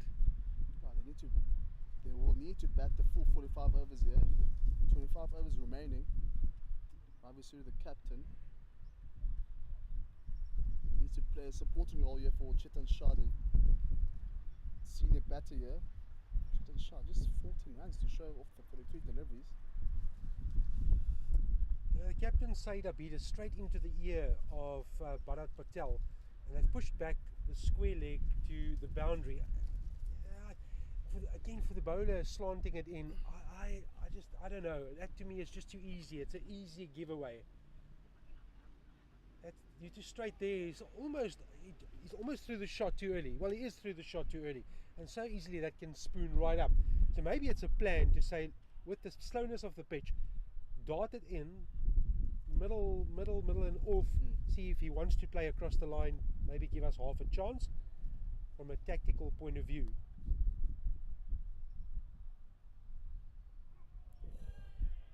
Just outside the line, off. Lucky not to hit that off stump. We saw that Bharat Patel bowling nice and short and finding the top edge, looking at caught and bowled.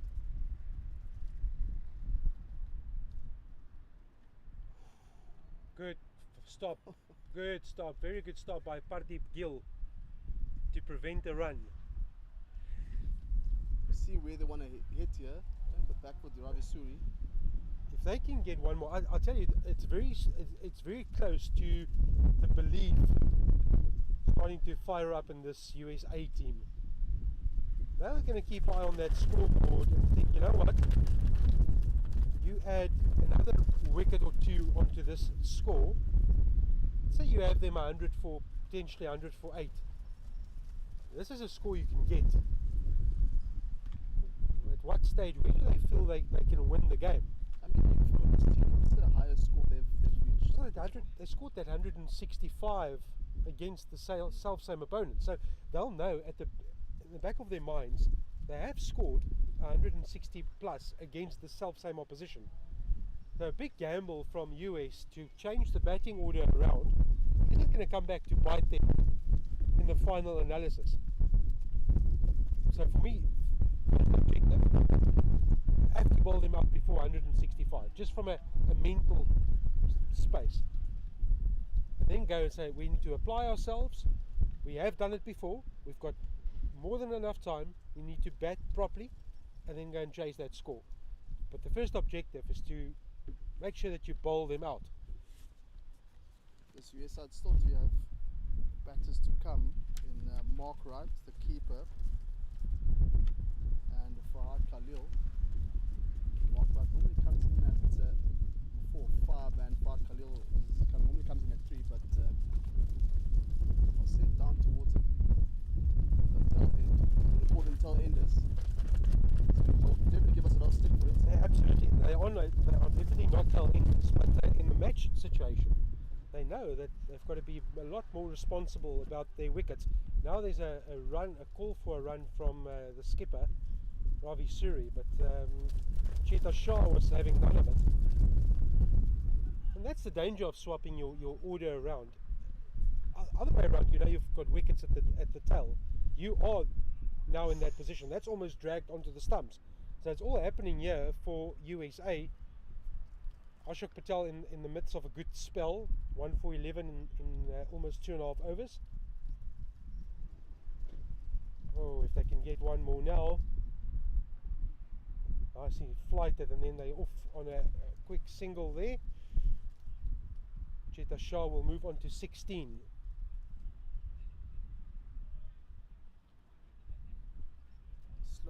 Slow 16 runs here for Chetan Shah.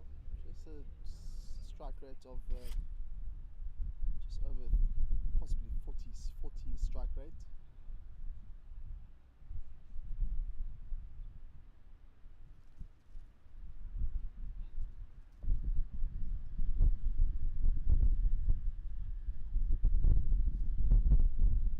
This square leg just dropping down towards the boundary.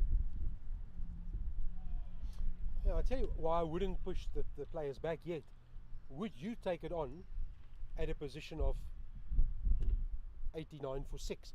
If you lose your wicket now, it's suddenly 7. If you're the player walking back, that leaves Chetan Shah with more responsibility.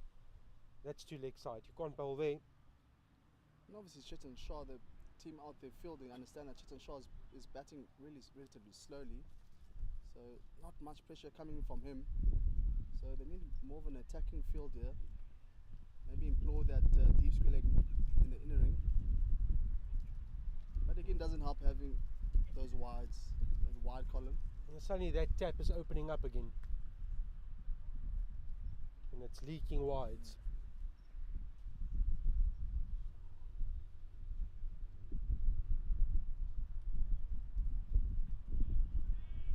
So many of those, just missing that outside edge. Only one just finding the hands of Peter Jones, that outside edge. Some quick reaction.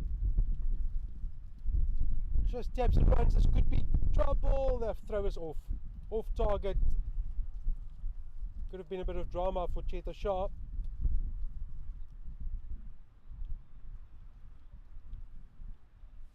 And that one just going for 4 runs to conclude this 22nd over. Seeing the runway slowly being consistent with being 4.1, 4.2. So here we go.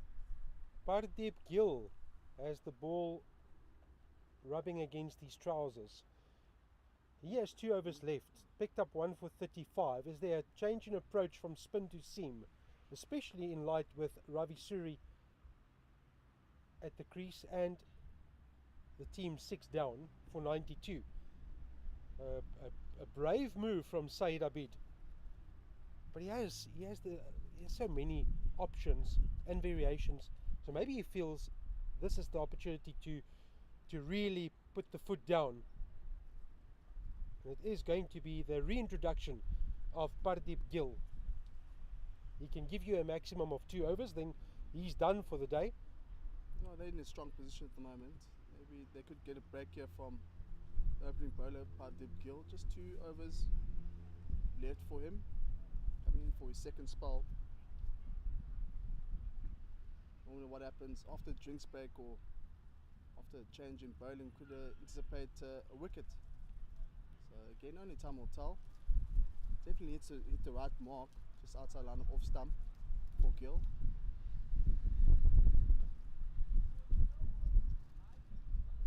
That's Ariel! Oh, he's dropped him! Oh, he's my dropped word. him! First ball in his return spell.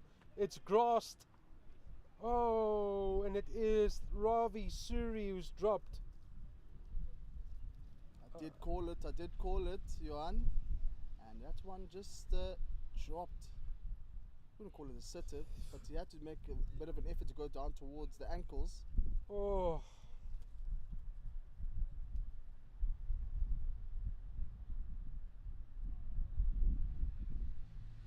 Just a polite ask from Pardeep Gill. Oh, that could have been such a big moment. It would have been Chitan Shah as well, a senior batter. I'll be frustrated if I was the fielding team.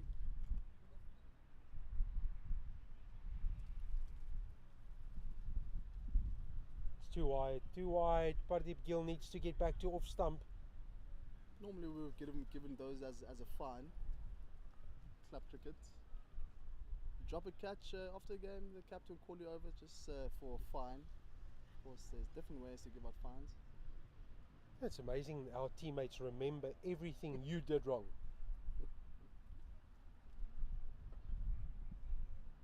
They seldom remember anything they did wrong, but what you did wrong, they've got a whole list.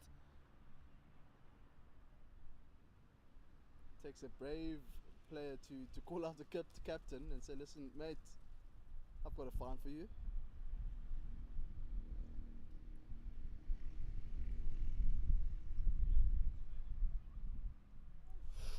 Oh, it's an eventful over. Drop catch off the first ball, and now a couple of plain misses outside off stump.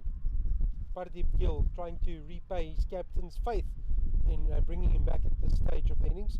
Couple of oohs and ahs. It's a big move from Saeed Abid, but the right one. So many of those again, just missing that outside edge. That's too full. Lucky to get away with that. No real feet movement from Cheta Shah. It's been a trademark of his innings as well. Chetan Shah has now faced 51 deliveries, 16 runs, with a strike rate of 31. 31. Oh, that's not good.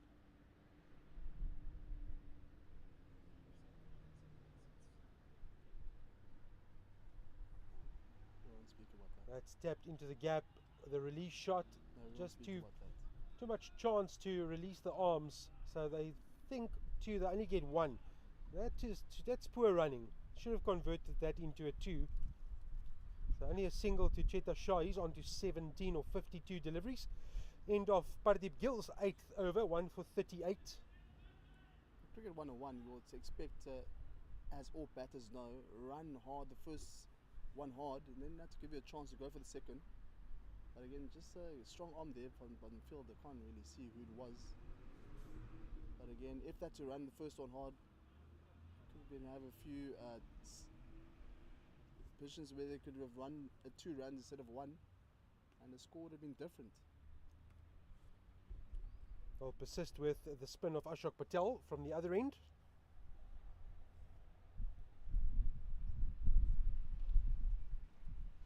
He's looked pretty tidy. 15 runs for 1 after his 3 overs.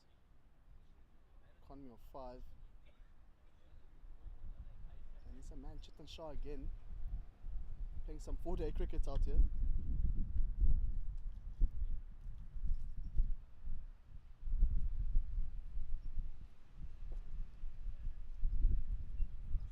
Dot ball after dot ball here from Chetan Shah. But again, it just comes down to just the disciplined bowling and a good fielding. Oh, you can just see the shape of the shoulders and the arms. He's looking for something in his arc. Try and pop it over the inner ring on the offside.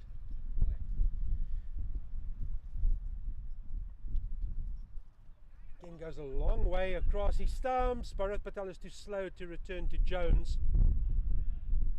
It shouldn't have been a single. Straight to the field at backward square. Just went down for the long barrier. Should have just walked it in and just tried the stumps. Really slow to react there, Bharat Patel. Oh, it's up, fingers up, he's given him. Ravi Suri is on his way. Yeah. And again, Ravi Suri caught off that back foot, and unfortunately has to depart just for 2 runs. And definitely a good shot there from Ashok Patel, and Conrad Bass quick finger up, and that's 7 wickets down now for USA. And it's 6 for 7. It's the big name players that's failing to make an impact. Mahmood Shahid 7, Ravi Suri 2, Ashok Patel has picked up his 2nd. They'll feel better about life because that previous over, Pardeep Gill introduced the false shot from Ravi Suri. He was dropped, not too expensive. Next over they've got their man. Whoa, we've got a game on. It's going to happen this afternoon, that's for sure. It's set up beautifully. And the score 96 for the loss of 7. Who would have believed it? USAA side know now they've got a chance to win this game. It depends how they start the second innings. The bat, very good position here for USA side. Mark Wright now the new batter out here. Wonder how many times Mark Wright would have batted at 9. Probably a couple of times for his club. We'll never know. Also, Mark Wright lives in South Africa. Not the traditional position for a keeper to bat, 9. Normally in a red ball, or let me say the white ball cricket, white wicketkeeper comes in at 7-8 or opens the batting. I like the thought. It's a good discussion because you think back where cricket changed. The pinch hitter, remember the term pinch hitter? Kumar Sangakkara for me was that player that changed the approach at the top. Adam Gilchrist came after that. Gilchrist and Sangakkara to me just changed the way that keepers were used and the explosive nature at the top of the order.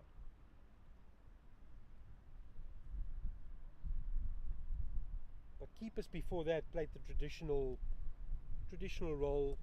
You had to be able to bat, pull your weight, add to the scorecard, and then it became a different role.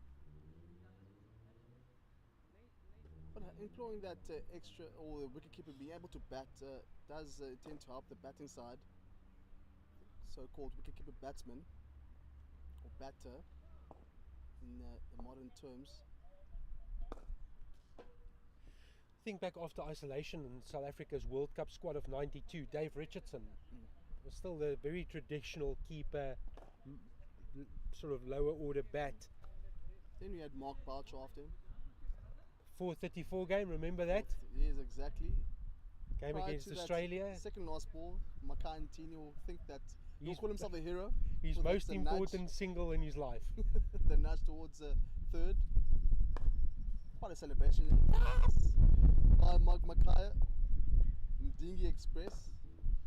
So do you remember where you were for that match? I was sitting behind the TV, mate, on the couch. And the game was, of course, covered at Wanderers. Yep. And halfway did you not get up and say, I'm not watching this anymore? I couldn't. Had to watch the full game. Oh, it's up, it's up, it's up. Has it got enough? Yes, it has. Oh, Pardeep Gill has his hands out saying, Skip, I know you've got a sore shoulder, but that was a real chance to get rid of the set batter, Cheta Shah. Pardeep not having a good day out there at the moment. Tumbling over his legs, and that one just, there was an opportunity there.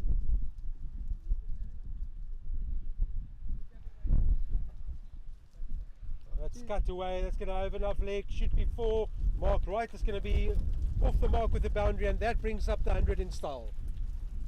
Do you remember that time when Australia scored that mammoth total? What Jock Cullis said during the innings break? Said Australia were 15 runs short, and good knock up front there by Herschel Gibbs to start off proceedings. After Boeta Dippenaar, and that 434 game, Boeta Dippenaar departed early, and then it was the Graeme Smith, Herschel Gibbs show. The shot making was ridiculous. Never quite seen something like that in a game of where two teams batted. Ricky Ponting's inning stands out.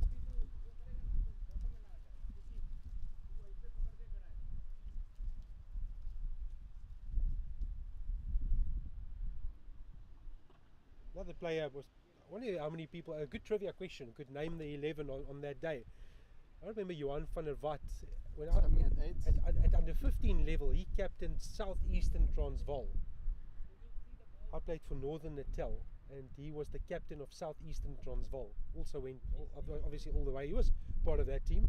Oh, he came in at 8. Got Roger Telemarcus. Roger Telemarcus, yeah. Not opening with Graeme Smith, or vice versa, and Herschel Gibbs was there. Jock Cullis. Who was in middle. Above Roger Telemarcus and Van der Walt was Mark Boucher. We will come back to you on that one.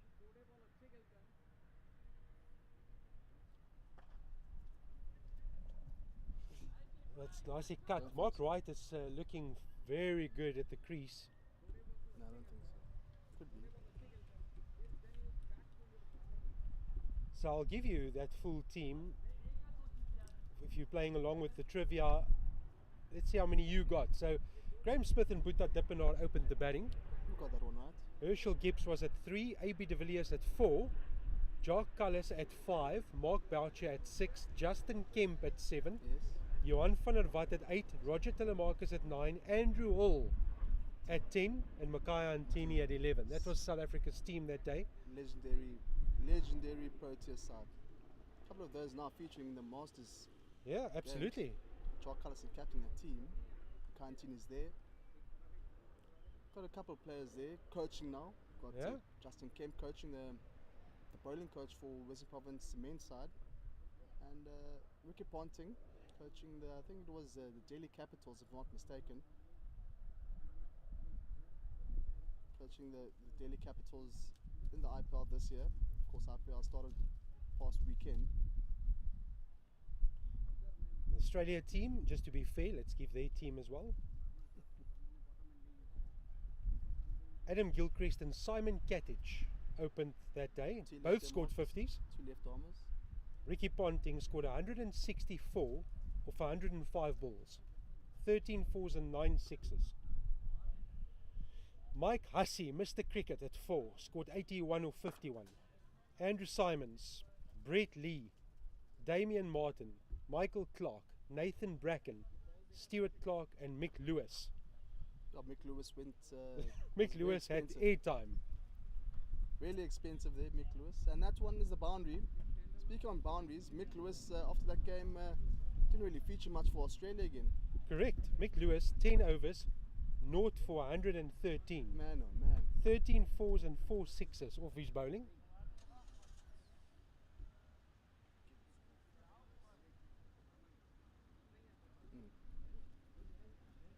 Speaking on the South Africa Australia, it's they have remembrance for a specific test game. I don't know if we should mention on air. What do you think? I would call it Sandpaper Gate, but we should leave it at that, perhaps. So let me just go back, just to finish that point. Mick Lewis, that was his last ODI game for Australia. I'd say so. Never saw him again. Yeah, I knew that he wouldn't be back on Sissy after that performance.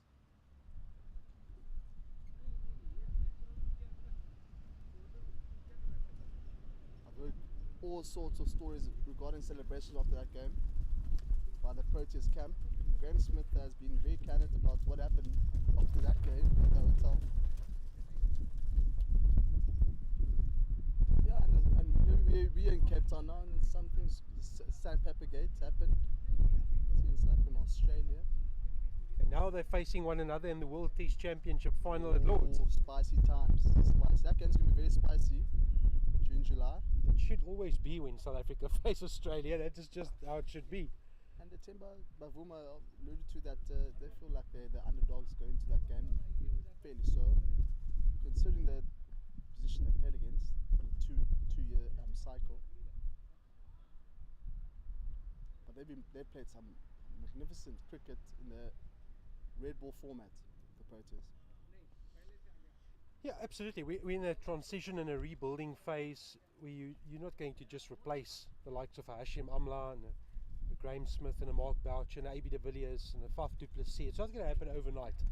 But credit to this group of players who's qualified for this World Test Championship final on neutral ground.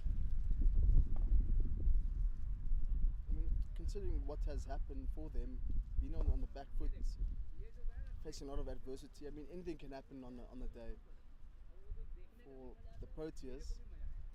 But we need to look at the Australian side. I mean, the bowlers didn't really feature, or the top 4 bowlers team didn't really feature in the Champions Trophy. Maybe taking a bit of a break. Currently, there is that domestic red ball cricket that's currently happening in Australia. Now, they had so many injuries and world-class players. It's going to be a beauty to look forward to, that I can tell you. Try to convince Shukri Conrad, the Proteas head coach for the test side, can get a free ticket to London. You asked me, are you sure you want to go to London or East London? I said no, London, UK, mate. Good old Shukri Conrad. Condolences to him and his family, of course. Yeah. His father passing away 2 weeks ago. Just a message out there to the Conrad family. From these parts as well, Shukri Conrad, legendary coach, of course. Close to Cobras back in the days.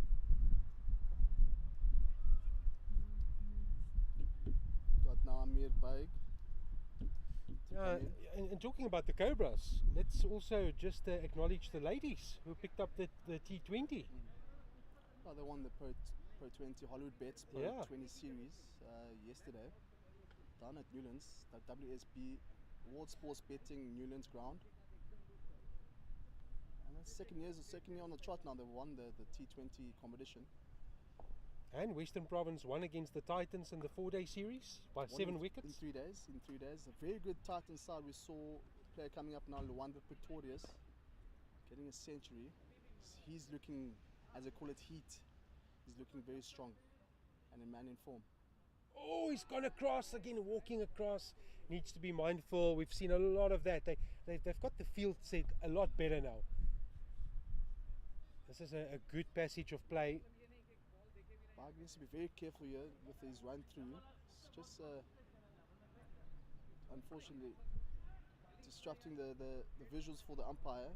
So perhaps if he does hit the pad, the umpire won't be able to, his vision will be distorted there for briefly. Yeah, so Pardeep Gill, 9 overs, 1 for 45. Amir Mirza Beg bowling his first over. That's flighted outside off stump, and then there's a bit of a stance and a glare at the umpire to say Chetaf Shah feeling that could have been called wide. I haven't seen much of him. Amir Mirza Beg. Tossed up, invites the shot, gets the result, over the top, will bounce twice, 3 times, 4 times, starts running towards the boundary, and it's a 4. Chetaf Shah opens his shoulders, he moves on to 27. One probably could call it a bit of a freebie, right in the slot. He deserved to be dispatched towards the boundary, and that concludes the end of the 27th. Not a way that you would like to finish that one. Well, certainly a bit of a resurgence and some bit of oomph in this innings now. 96 for 7, and we're labouring along, and now Mark Wright has come to the crease. He's ticked it over quickly and seems to have been rubbing off onto Chetaf Shah. 27 of 65, strike rate is up to 41. Wright 8 of 10. No, his strike rate has lurked between the 30s and 40s. But the most important thing is still out there for them.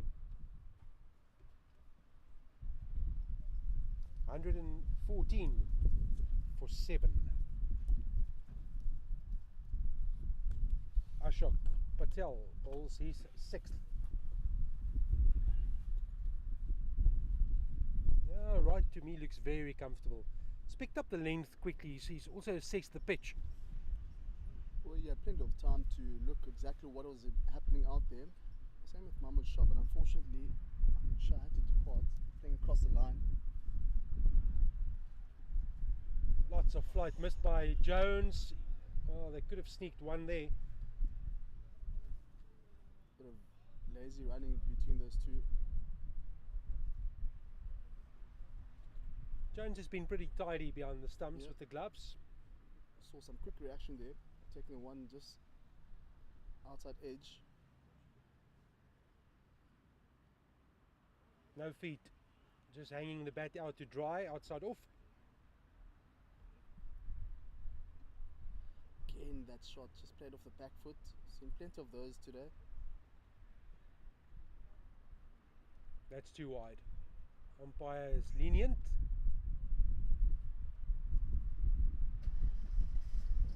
Would you say today was more of a disciplined bowling, or the best bowling performance of the USAA side?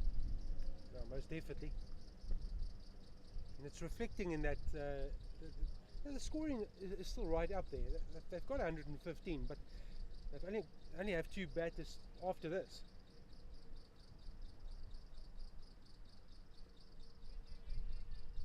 Gill with some good footwork. Ashok Patel, 6 overs, 2 for 22. And that's the end of it, the 28th over, 115 for 7. Run rate 4.1, 4.2 in that region. If things are going along as how it is now, we could possibly see them scoring 160 to 170, bar they don't lose any wickets.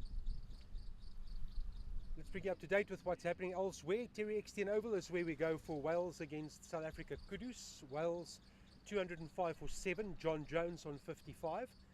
There's 8 overs remaining in their innings. South Africa Impalas against Zimbabwe, that's at Wally Wilson Oval. The Impalas 133 for 4 with 6.3 overs to go. Peter Marks has 66, Akil Cupiro has 7. We are way behind in the over rate against those 2 games.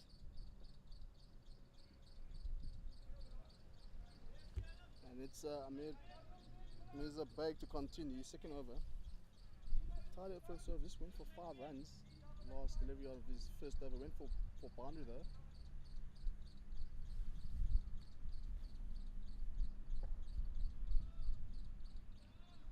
But a flight there from Baig.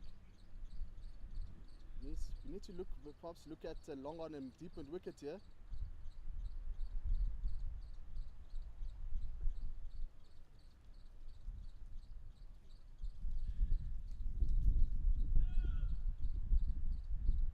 Calling long off and long on to be alert. He thinks that there's an opportunity coming, Amir Mirza. Keeps low, toe end of the bat off to that vacant third area, single to right.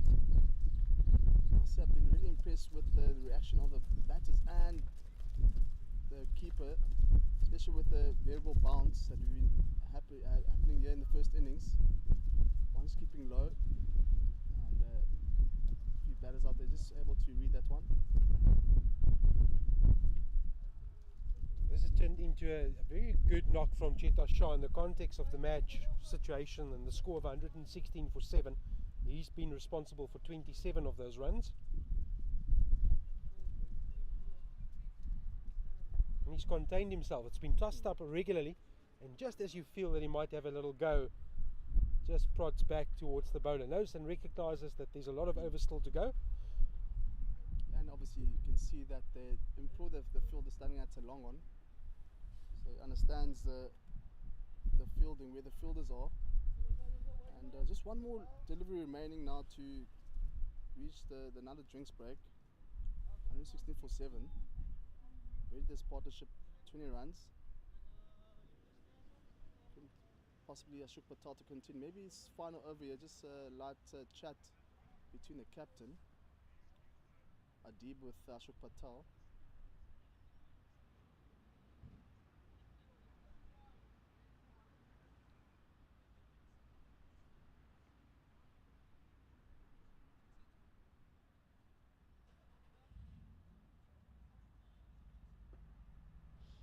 Yeah, Wright will probably just say, let's get to drinks, reassess, talk strategy. It's been another good little spell from the last drinks break. They've picked up an additional 3 wickets, the USA side. Again, I'll go back to that. You asked me earlier about score, 165. That's what the A team got against the US when they met in the round robin stages. So that to me will be a psychological area, just to be mindful of that. Quick single from Wright. This US side just still got one batter, recognised batter to come, Fahd Khalil, and your standard low batters or tail enders in Rizwan Sheikh and Rajesh Idat. Depends who comes in.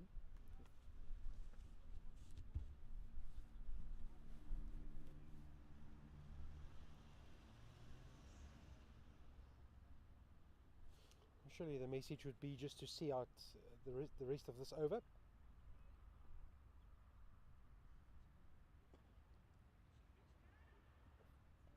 Not the best footwork. Allows an easy single. So Cheta Shah on to 28. One delivery to go before we have our second drinks break.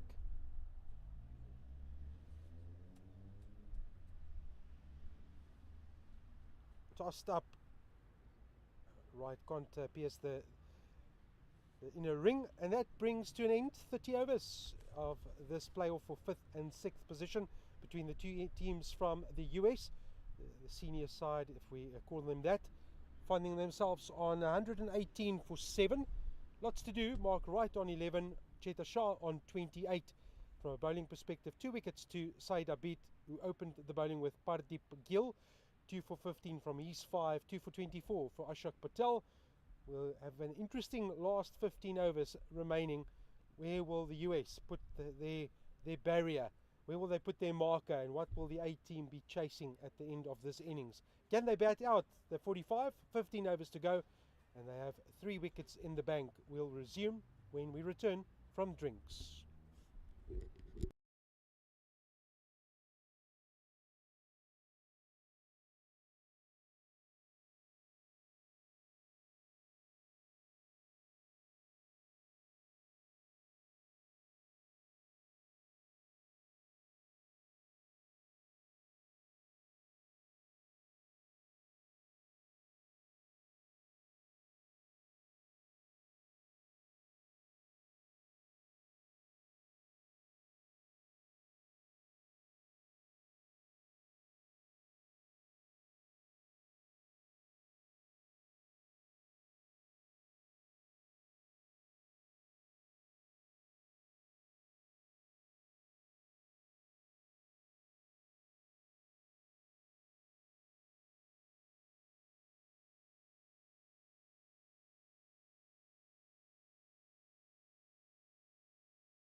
Back from the drinks break. Last 15 overs for USA in the field in this over-60 international tournament. They have their fellow countrymen on the ropes, 118 for 7. Mark Wright has done a good job since he's come to the crease. 11 of 19. Cheta Shah, 28 of 74. And it is Shah who's on strike. Again, they feed him down that leg side channel. And he'll get an easy 2 to get us kick-started in this final session. That's the start of power play 3. We just see a signal there from umpire Chris Russ to be precise.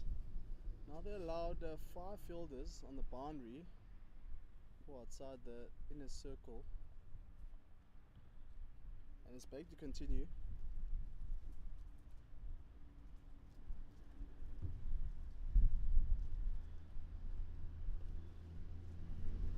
again finds the gap, gets the single.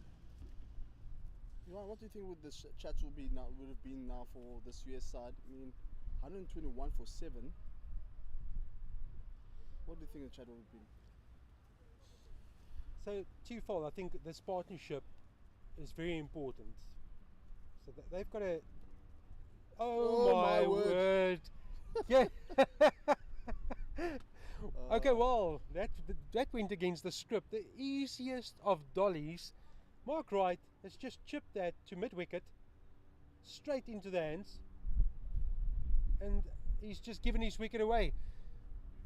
Well, the chat and the game plan will change quickly. At 122, now for 8, and Amir Mirza Baig has picked up a wicket. Well, that changes the complexity again. That's a big wicket. Raj Koski with the catch, Amir Mirza Baig with the wicket. Mark Wright having looked so comfortable at the crease. He didn't look troubled at all, as if he was playing on a different pitch. 11 of 20, his knock has ended. Oh, do the A team believe? Do they believe enough? Can they wrap this up? If, from their perspective, surely they'll say, listen, if we can restrict the opposition under 150, we in this game. We can win this game. It's all about positive mindset. I was just looking at the batters. I spoke to Fahad Khalil at the drinks break, and he indicated to me he's not going to be batting. So now it's a turn of the tailenders for this team, the original tailenders, and Rajesh Idat and Sheikh, Rizwan Sheikh. Well, if that is the case, Rajesh Idat is in. He's now faced the delivery. Cheta Shah, I'm afraid to say, you're going to have to do the bulk of whatever the game plan is or the tactic is from a scoring perspective.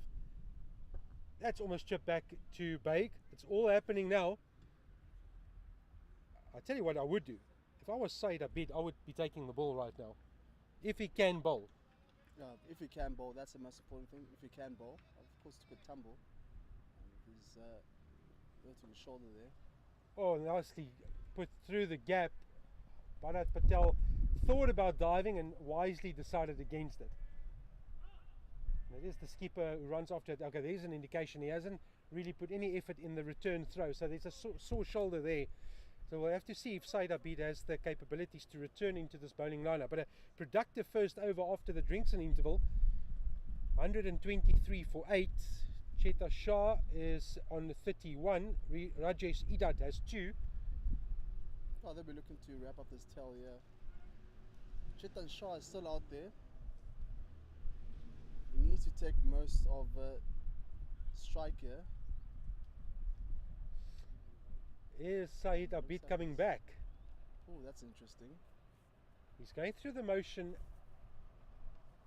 Bit of a warm-up ball to his teammate. He's got the cap off. Here we go. And you did indicate that perhaps Adib should be coming back on to bowl. Did I not tell you I'm coaching this team as a consultant? Just a joke, of Mystic course. Johan. Mystic Mac. Just Johan. a joke. Just a joke. Mystic really. Mac Ferreira. Johan Mystic Mac Ferreira. But I would do that. I mean, realistically, you took 2 for 15 in 5 overs, with 2 wickets remaining. Yep. You get rid of the set batter in Cheta Shah. You've got to do everything now to limit the damage. 123, you're on top, got the team on the ropes. How can you realistically pick up 2? Give it to the bowlers that looked most threatening, and that was Said Abid at the top. And then Ashok Patel did a great job. Amir Mirza taking nothing away from them. Pardeep had his moments, but he still conceded 45 of his 9, so a bit expensive in the context of where we find ourselves. We still got four overs here, so plenty of bowling from the captain, Abid. Looks like we'll have a slip. No, not a slip. Possibly a gully. We do have a 1 second slip and a gully. Again with that possibly that shape away from the right hand batter, as we saw in the first 8 overs, or the first 5 overs from the captain Abid. I would be okay with a single to Cheta Shah. I would be working on the Rajesh Idat side. But for now, he's attacking mindset, which you can't fault. They are in a good position, so just need to keep it under 160.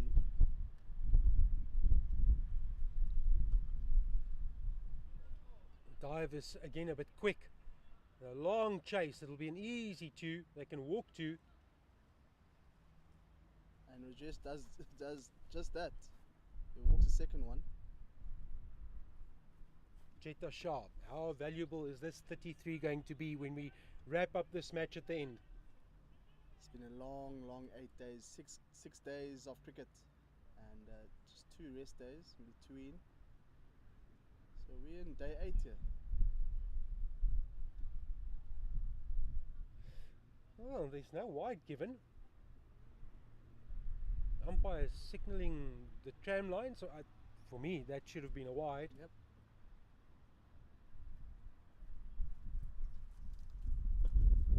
Flight the delivery goes after it. Now this might change the approach from Cheta Shah. He might feel that there's an injured bowler coming at him. Only one batter to come. He's the set man. Goes very far across his stumps again. Bharat Patel with an interesting tactic. I've never seen that before. Runs in and then tries to boot it towards the bowler. I've never seen that before. Myself. Fielding with the boot. We've seen stops with the boot, but stops, never what? trying to pass it on with the boot. We've seen it all, Johan. We've seen it all.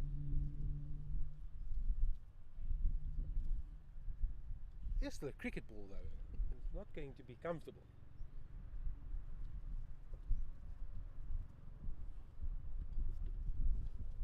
Just got it down towards the leg side, but just a dot ball. Now it's Rajesh Idat on strike, possibly opportunity here with the last delivery from Abid to the new batter Rajesh Idat.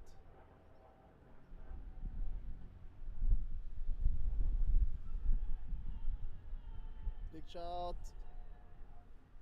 Almost a second wind from Syed Abid. The umpire had a long think about that, and you, as a batter, you get very nervous. Yeah. There's no movement from the umpire. There's no finger going up, but there's not a definite no.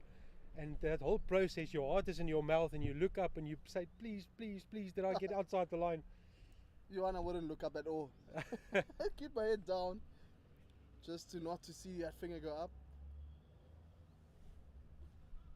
By looking up, you're giving it away, Johan. Well, by looking down, it might be a sign of feeling that you might be dead in front. Oh, some of us just get a bit anxious with that call. I would be picking up my bat, even if there was no inside edge. I would just sort of signal that there was a little faint scratch. Do anything possible, although that's not in the spirit of the game. But you have to sometimes do what you need to do. Exactly. Every batter is different, you know. Just try to relieve a bit of pressure. Some tend to walk away, a couple of steps away from the crease, just to reset and go back into stance of batting. I haven't seen Shamsuddin Ali bowl today. He's standing right in front of us. Also more than capable. Done really well with the batter as well. I like Amir Mirza's energy. Has a lot of talk and he's got a bit of a bounce in him. Oh, that must be out. That must be out. Yeah, that must be. Look at him. He's almost doing the Imran Tahir. Oh, Tabra Shamsi. Oh, Shamsi. Hasn't got the boot off. Well, finally, it is the end of the mainstay of the innings. It's Cheta Shah who walks back, trapped LBW by Amir Mirza Baig. Hasn't he made an impact in this fixture? 2 for 11, bowling his 4th over. Chetan Shah facing 81 deliveries for 34 runs. And it's the last batter here, Rizwan Sheikh. Fortunately, looking to play towards the leg side and not able to gather that one. Again, playing off that back foot. that back foot, we would call it the Achilles heel, Johan. But we've spoken about that from ball one. It's From been the the stock entire- standard approach the from entire day one, tournament. ball one. From in the entire tournament. I did say Johan, he should be the batting consultant for them. I don't know if they'll listen to me though. Credit to Amir Mirza. I like the energy. Like a school team, they get together. 1, 2, 3, USA. Yeah, plenty of spirit here. Great sportsmanship from all teams throughout this competition. And we should be seeing one team just creating a tunnel for one, as we saw in the previous game in Rondebosch Cricket Club. Just clapping the other team off. I mean, when I was back in high school, primary school, we used to do that. As the home side, would just clap off the away team with a tunnel. Just one wicket remaining. I like what you've said, because it's all about making friends and camaraderie. It's more important than the actual game, and that is and something we've seen from USA. They make the tunnel. Doesn't matter who they play against. They make the tunnel at the end of the first innings and they clap the opposition off. That to me is the way sport should be played. Yeah, good from being just recognizing Said Abid that, listen, this is two Tailenders. Why do we have fielders on the boundary? Well, There's long been- off and middle and long on. There's been no intent. First delivery. Again, just puts the bat out to dry. Loud call for a single. Bit of confusion. Now it's the overthrow. It's all happening here. Underarm return. It's all happening here. They do get the single. So Rizwan Sheikh is off the mark. With how things are going at the moment, playing off the back foot quite a lot. Behind screw on the offside. I would employ 3 or 4 fielders there at the moment. Yes. First, second, third slip, gully, backward point. Again tossed up. Aerial. Caught. Gone. And that's Rajesh Idat, the last wicket to fall. Just chips it in the air, and fittingly Said Abid takes the catch. And he'll be very pleased, the captain of the A team. He'll lead his team off, and they've done half of the job. They've restricted USA to 127 all out. Amir Mirza Baig will get a big round of applause. 3 for 12 of 3.4 overs. And this has been a brilliant performance by the A team, bowling out the more fancied USA. 127, way short of what they did at Rondebosch Cricket Club in the first meeting between these teams in the round robin phase, where USA won by 10 wickets. There is a summary. While we just once again see the great sportsmanship, a tunnel being made by the US team for the A team to come off the field. But Mirza will get the applause, having picked up 3 wickets. The highest score, Cheta Shah, his 34 stands out, along with this time an extra column of only 15. That is going to be pleasing from a USA perspective. But the big question is, can they come out after lunch and score 128 to register what will surely be a massive shock result? We'll find out when we come back. You have a good lunch. It depends on what camp you sit. But for now, USA, they've got the 127 and they'll argue and say, remember, we've got the 127, we can still restrict USAA. Derby rights up for grabs, and more importantly, who finishes 5th and 6th in the Over-60 International Tournament. We'll have a break, and when we come back, it will be for the change of innings. USA looking for 128 to beat their fellow countrymen in the last match of the Over-60 International Tournament.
actually. Definitely, because that's got a whole bunch of books that I'm not talking about. Yeah. Well, it was. Hello.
Yes. Oh. Good afternoon and welcome back. It is the second session of the final match in the Over-60s International Cricket Tournament hosted by Cape Town. And it is Wales against Wales, where am I? USA against USAA. USA scoring 127 bowled out inside 33 overs. What a performance by the A team. Now it's their responsibility to see if they can chase down this 128. Chetan Shah top scored with 34. 2 wickets to Saeed Abid, 2 wickets to Ashok Patel, 3 wickets to Amir Mirza Baig. Does the A team have the belief that they can put one over their fellow countrymen? That is the big question. It's a massive day. Positions 5 and 6. Yes, it hasn't gone according to plan for these two teams. One's going to go home feeling better than the other. They're going to the same destination. The flight's going to be rather uncomfortable for one of these two teams. Testing the umpire's patience outside off stump. Nathan is with me, Raj Koski and Ashok Patel. I'm glad to see Ashok Patel back at the top of the order. They've moved him around throughout the tournament. They haven't quite found a place for him. They decided to put him in the middle order, get some stability for the loss of early wickets. Now he's back at the top. For me, this is where he belongs.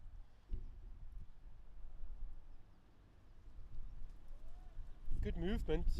Well, we've seen that throughout. Rajesh Idat movement is going to be there with the new ball. Yeah, good day, Johan, and all the viewers and listeners out there. 127 all out in the first innings. Perhaps we could see an upset here, considering the first fixture. Bit of shape away. That first fixture at Ronbosch Cricket Club, by the US team, just dismantling the USA team. USA did a very good job in the first innings, just restricting the US side under 130.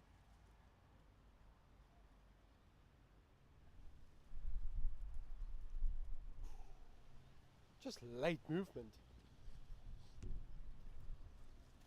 It's really interesting, just shaping away from the right-hand batter, and the wind obviously blowing from left to right, but good to see just a change in wind direction. You just have to.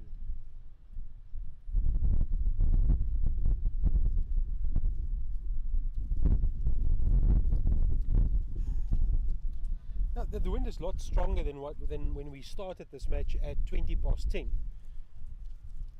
Maiden over for Rajesh Idat to start off with. That won't worry USAA at all. The run rate will be well in their hands and in their control.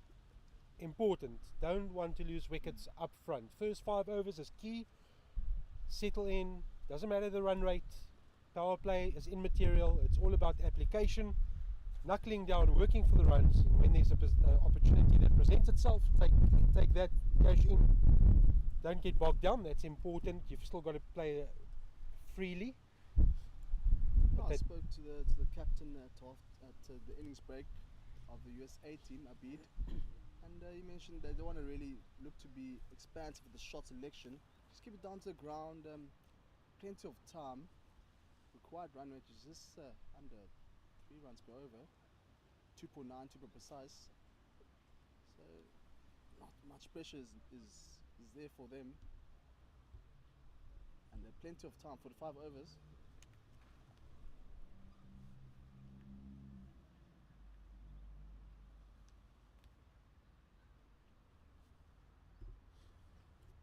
Yeah, it's going to set up a fascinating battle this afternoon.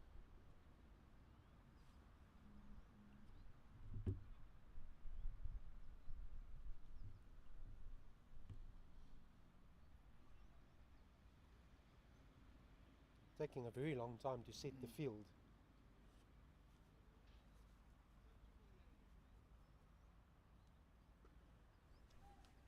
First run. Well, the overrate, something we spoke about, the overrate has been really slow from both these teams. So we were very fortunate or lucky that we finished within 3 hours. Although it took with 30 overs roughly to complete the first innings, and an extended innings break or lunch from the umpires. Standing umpires are Conrad Base and Chris Riss, the umpires.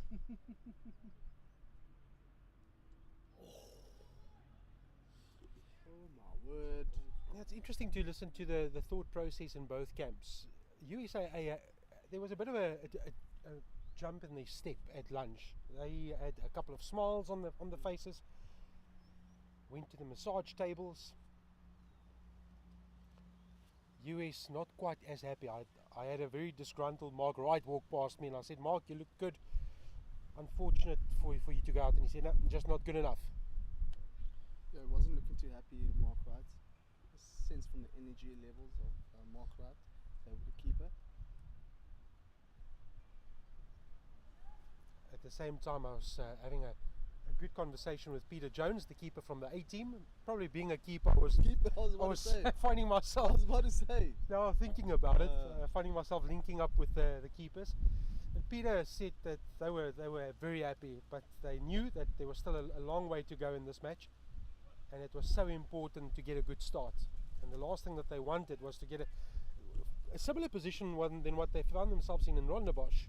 At Rondebosch Cricket Club, they were 10 for 3. Subconscious thing to go towards the keepers. The keepers probably. are funding themselves.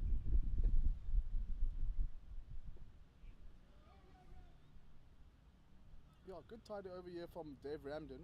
And that concludes the second over here. Just one run to show off the 2 overs, so 1 for no loss. Yeah, very quiet, but this is what you want from your new ball pair. If you're defending a smallish target, you don't want to give away any extras up front, and you want to ask some questions. The movement is there from both bowlers, Rajesh Edat and Dave Ramden. Can they pick up an early wicket? There's a lot of batting in this A team, but not batters that are explosive and that can score you 80, 90. We haven't seen that. That's one area that's been missing in this A team throughout the tournament. We haven't really had someone put up there and go out there and score a ton. It's been, for the majority, it's been 20s, 25, 26, the odd 30. You never know in the playoffs, anything is possible. Playing for 5th and 6th place here between both these sides. Pardeep Gill scored a 50 against the same opposition. Yep. Good knock. And again, the only difference was between both the venues is the size of the grounds. Oh, that's messy from Mark Wright. Shouldn't have allowed that to go through the gloves. It's going to be a bye. He's better than that, Mark Wright. He's a nice and tidy keeper. Every run is going to be crucial. That's the first extra conceded by US. Conventional field here, just 2, 3 leg side, mid on, square leg and a fine leg, slip and a gully, third, like a point cover, and so-called mid off.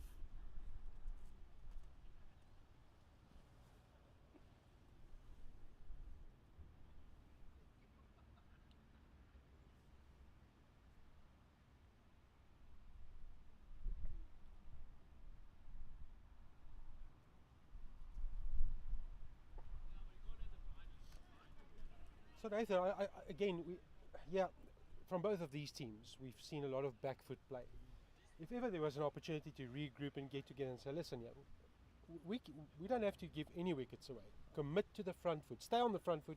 Doesn't matter the length that you see. Stay on the front foot. Pull off the front foot if you have to. But that's one area that the A team can take into their batting effort. Cut away. Lovely cut shot 4. Great intent there from Ashok Patel. First runs for him and pierced the gap between gully and point. And 6 runs now.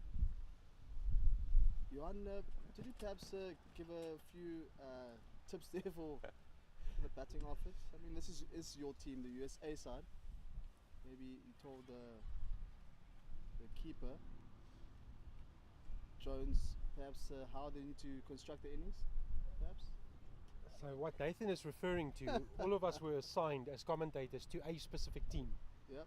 So So when Nathan says USAA is my team, just reflecting or mentioning the fact that I was assigned to this group.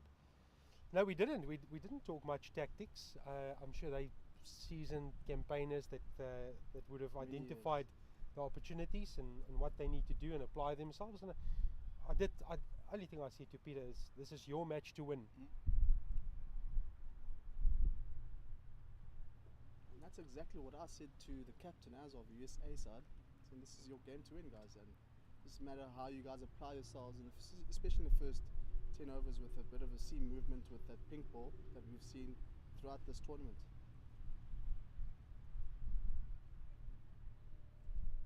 Yeah, there's two stories here. To your point, the one story is a tremendous fight back with the ball to take 10 wickets and claim a narrow win. The other storyline is a sort of second outfit playing under the name USAA to put one over their countrymen, the more favoured, more fancy team, and also having gone down by 10 wickets in their round robin fixture.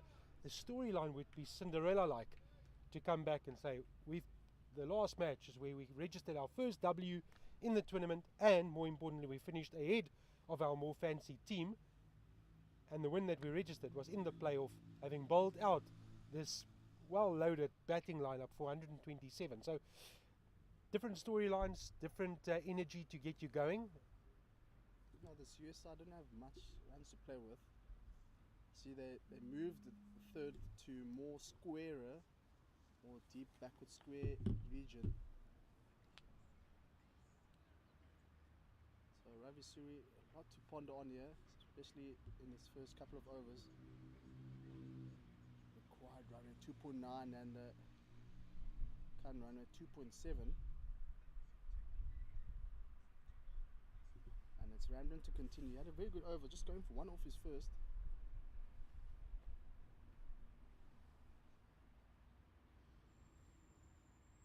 Just slip and a gully. Nicely played. Just put the leg out of the danger zone, and Rajkowski just labours through for a single.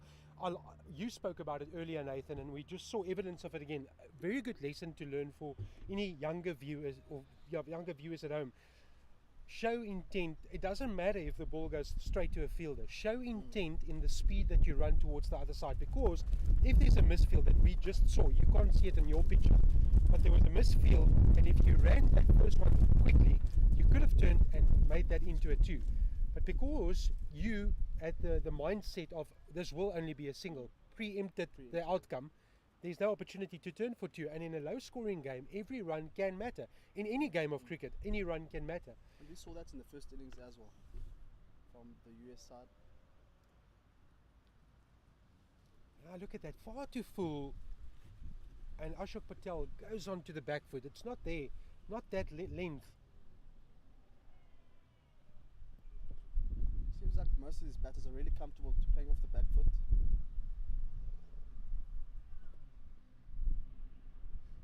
So the one thing I was looking at this and thinking, if we were standing in a group with all these players talking about the fact that they had to commit on the front foot, I'm sure you would probably get a bit of a chirp to say old habits die hard.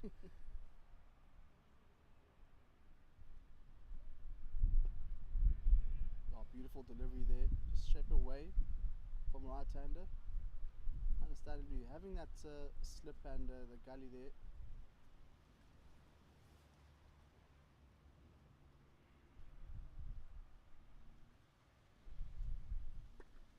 Good shot, very nicely played by Ashok Patel. He can definitely convert this into a 2. For me, USAA's best batter is on strike. Ashok Patel, to me, holds the key in the result. Had a bit of a rub down at during the innings break. I asked him, Ashok Patel, yes, good bowling, but are you ready to bat? He says, yeah, for sure, mate, I'm ready to bat after this rub down. So, plenty of massages out there. Must give kudos to the physiotherapists. They've been working throughout this tournament. Playing 6 games in 8 days. I understand the sore bodies. Yeah, thanks for making that point, because we have to give credit to all the support staff and those who have worked very hard behind the scenes to make sure that we have this cricket on the final day, and it wouldn't have been possible without the massive work from the physios. Including the logistics team as well, bus driver.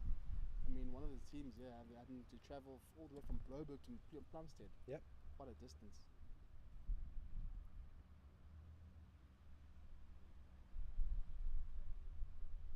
Oh, it's through the hands again. Peter Wright can't get down quickly enough, and it's 4 byes. Oh, that's not good. Not good at all. Especially having to defend at such a low total of just under 130. That's definitely not what you want.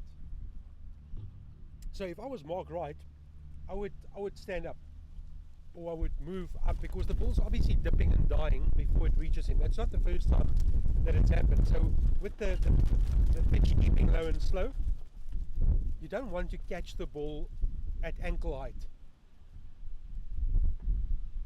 And if that is happening, then you should move up. You should adjust. Otherwise, it's going to be a long day in the field. Perhaps it could be confidence as well. That's why you want to come up. Confidence. I mean, we've seen a few just going past him now. I think that's probably the second or third one.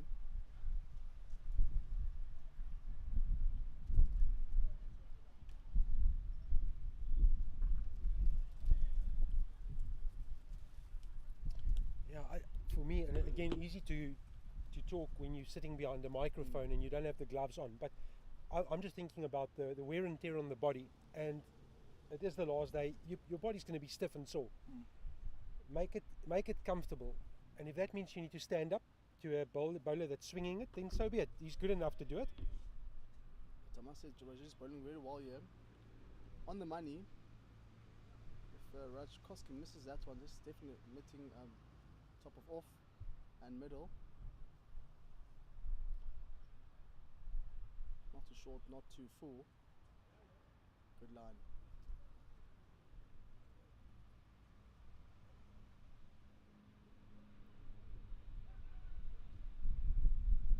I'll tell you, where I see a potential problem is, again, this time the scoreboard at the venue is in front of our scorecard. And I hope that it gets adjusted, because they might celebrate too early. And well, it depends. At the end of the day, your scoring is controlled by the umpires. So whatever they say. That has happened before last year in the over-40s game on this ground as well. 2 different scorecards.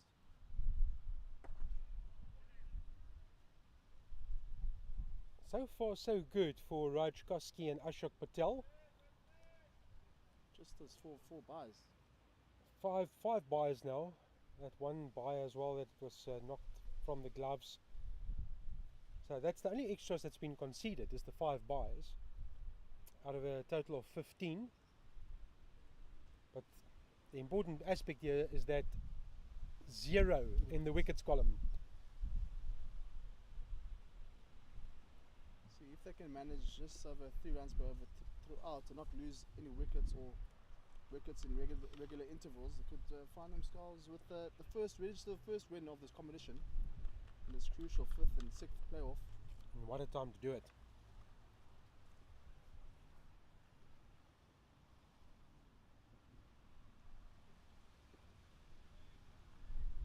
What I like again watching Ashok Patel, he plays in the V. Very seldom turns the body to manufacture a shot that's sort of on middle towards leg. He'll stay straight.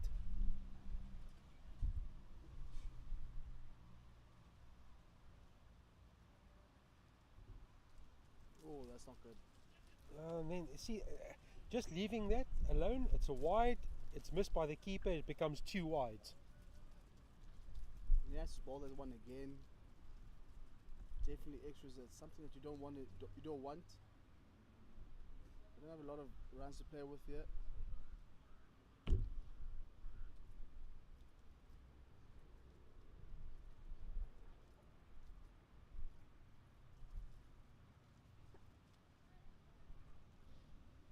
Very similar in his approach to that of Syed Abid.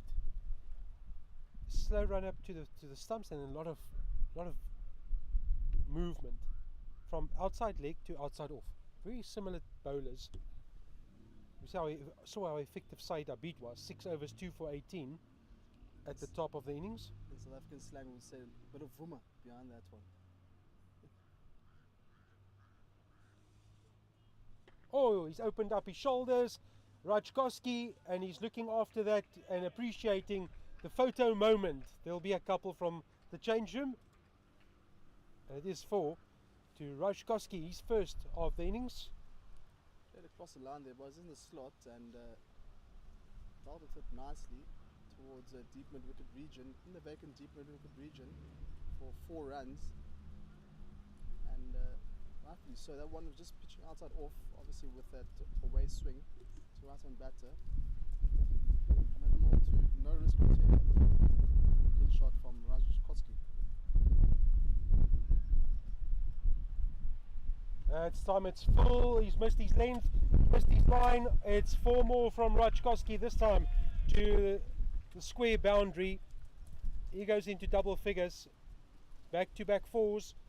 USAA marching on. And that's one, unfortunately, just rising above the fielder, standing at square leg, about 2-3 inches just above his head. Not able to gather that one. If specific Marco Janssen would have been there, perhaps could be in for money, but not to be. Consecutive, or let me say 4 boundaries in this over. This over is proving to be pretty expensive here. Already with 10 runs, with 1 delivery remaining.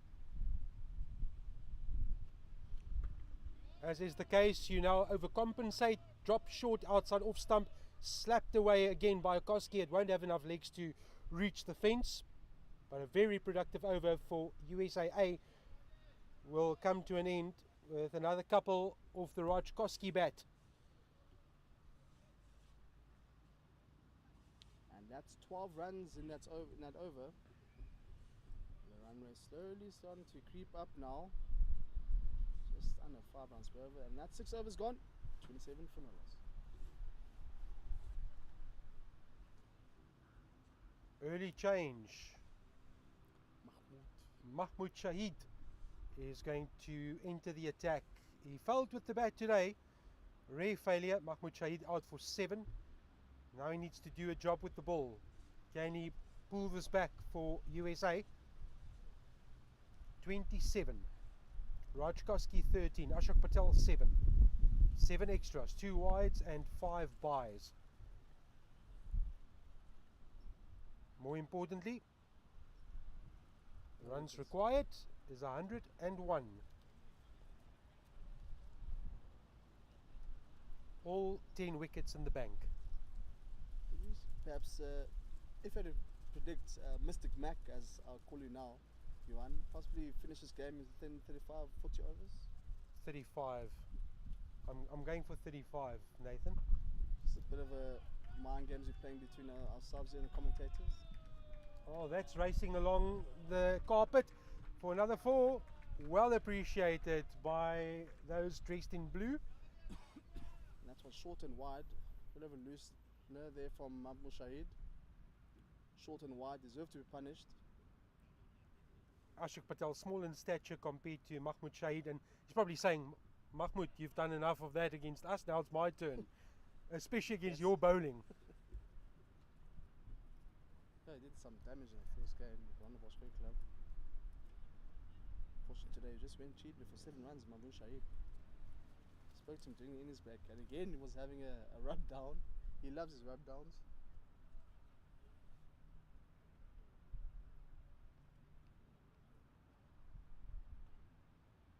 Nicely flighted. Very good leave as well. One doesn't always appreciate the leave. It probably gets criticised. Come on, it's a one-day game. But there's a lot of value in a good leave outside off stump. Ashok Patel knows exactly where his off stump is. Dropped short, invites the cut. Good fielding. One just keeping low though, and managed to get a bit of bat onto that one. Flew towards cover in was one sheep, vice captain. It's too wide. Oh, that's definitely not what you need here. You do need to have some good disciplined bowling in contrast to the USA side. I think it was 18 extras, if I'm not mistaken. Yeah, 15 in total. 12 wides, 1 no ball and 2 leg byes. And already, you make a very good point, we've already seen 8 in this innings inside 6.5 overs.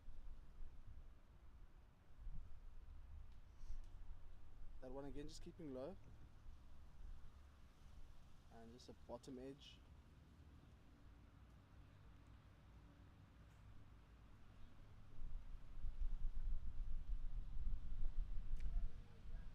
An over that resulted in 5 taken off it. Still a very good position of strength for USAA. 32 without the loss of a wicket. Double figures needed. And the most important part is that wicket column. No wicket thus far in this innings. Inching a bit closer to that score of 129 required by this USA side. I'll be pleased for this USA side. I mean, taking beatings throughout this competition and finishing strong just shows it's not a sprint, it's a marathon. And for them, it will be very important that they finish strong in this competition. And the great thing, it will show you at home as well. It's the storyline and it's the fairy tale that sport gives you. There's never a guarantee in any result. If it was such a, you wouldn't play. Why play if you already knew the outcome? You play because the surprise can happen. The result can go your way. Not to say that the game is over, of course. That's what happens. Is that's a surprise element in especially playoff time. Of course, this is the 5th and 6th playoff.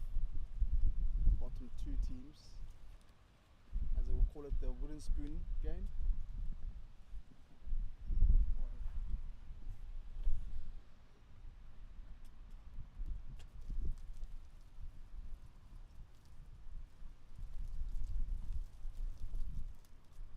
It looks like it's a new bowler here, Prem Suri.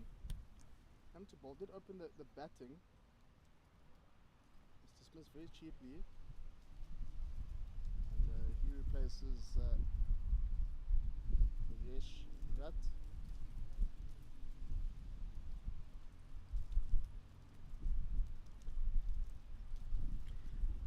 Rajkowski must just be aware now, having done all the work, negotiated the first 7 overs, just stay in the zone, try and get yourself a good positive innings here, don't give it away, stay on the front foot, stay committed.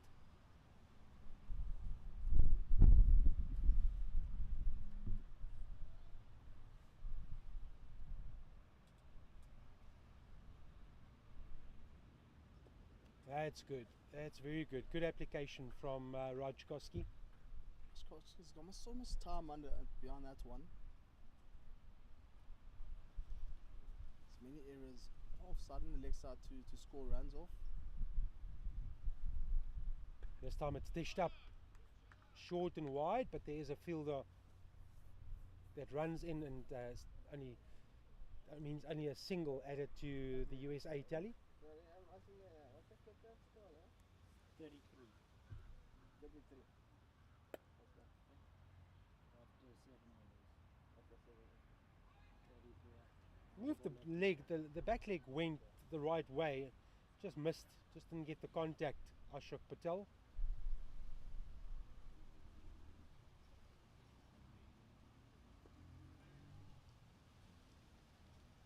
Probably thought maybe missed out there, short and wide. But there is cover there on the point region, and that's the end of his second over, or the first over for Prem Suri. 8 overs gone, 33 for no loss.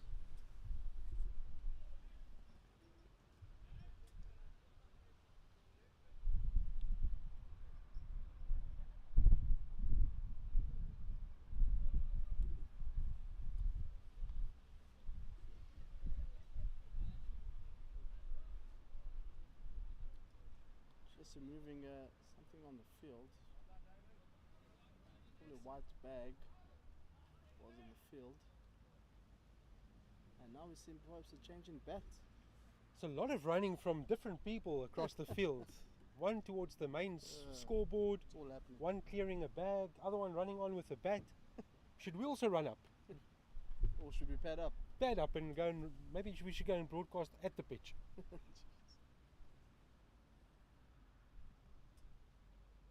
I don't really think I'll qualify to play. Still relatively young.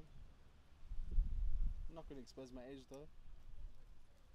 Yeah, it's pleasant to commentate at a game where everyone playing is older than you.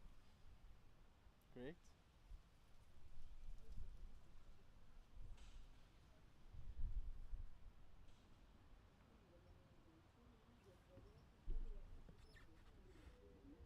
That's too short.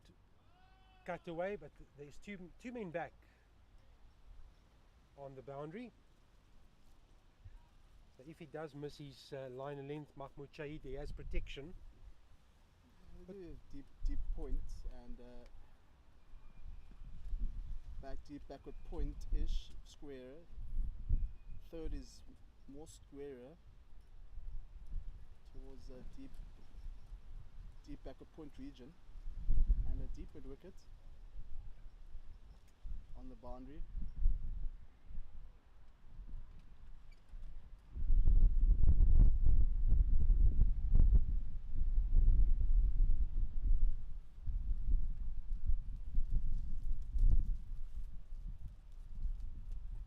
Tempted him. Good lead from Ashok Patel. Yeah, if it's just straight enough, I would be dropping down on one knee and trying to lap it towards square leg that's vacant. That would be a boundary scoring option. That's nice and full, tossed up, driven nicely by Ashok Patel. Again, will only be one. With that shot, you need to be careful of the deep mid wicket fielder. If you don't manage to time it correctly, if you look into it at the deep square leg region. Oh, almost Rashkoski had a bit of a think about having a go there and then contained himself, pulled back on the shot, which is good as well. Choose your moment. Yep. You've only seen one shot that's been aerial so far. He went for 4 runs.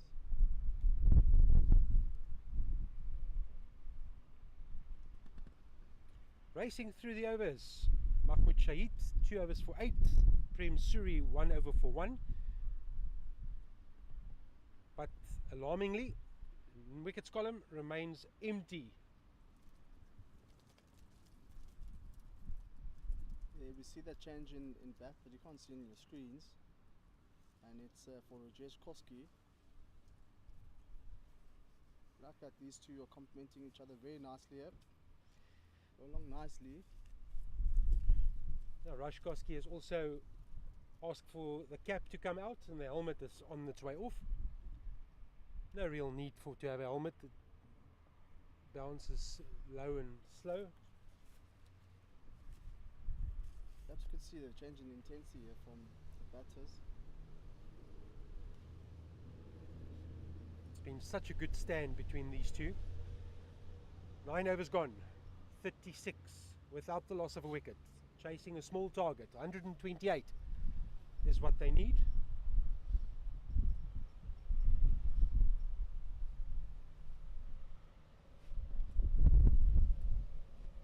I wonder who comes in next. Oh, you know your team. Well, they've swapped it around every game. Oh, you spoke about that. Have they managed to get the proper or the right batting line? When they've swapped it around quite a bit, Amiwan. So with this situation being the way it is, for my money, you go to the senior players. You don't open up an end at all. Maybe look at the players that have performed for you in the batting and push them up the order. And we don't want a situation we had the last time where your best batter on the day was batting at 7. That's up in the slot. It's picked up beautifully. It's 6. First maximum of the match. Yeah, good shot there from Rajesh in the slot and sent it downtown for the first maximum in today's fixture. Shot played with the wind there. That's such a quality shot. Stayed straight. I mean, you can never go wrong with that shot. Not many fielders behind the bowler. Yeah, Just that side screen.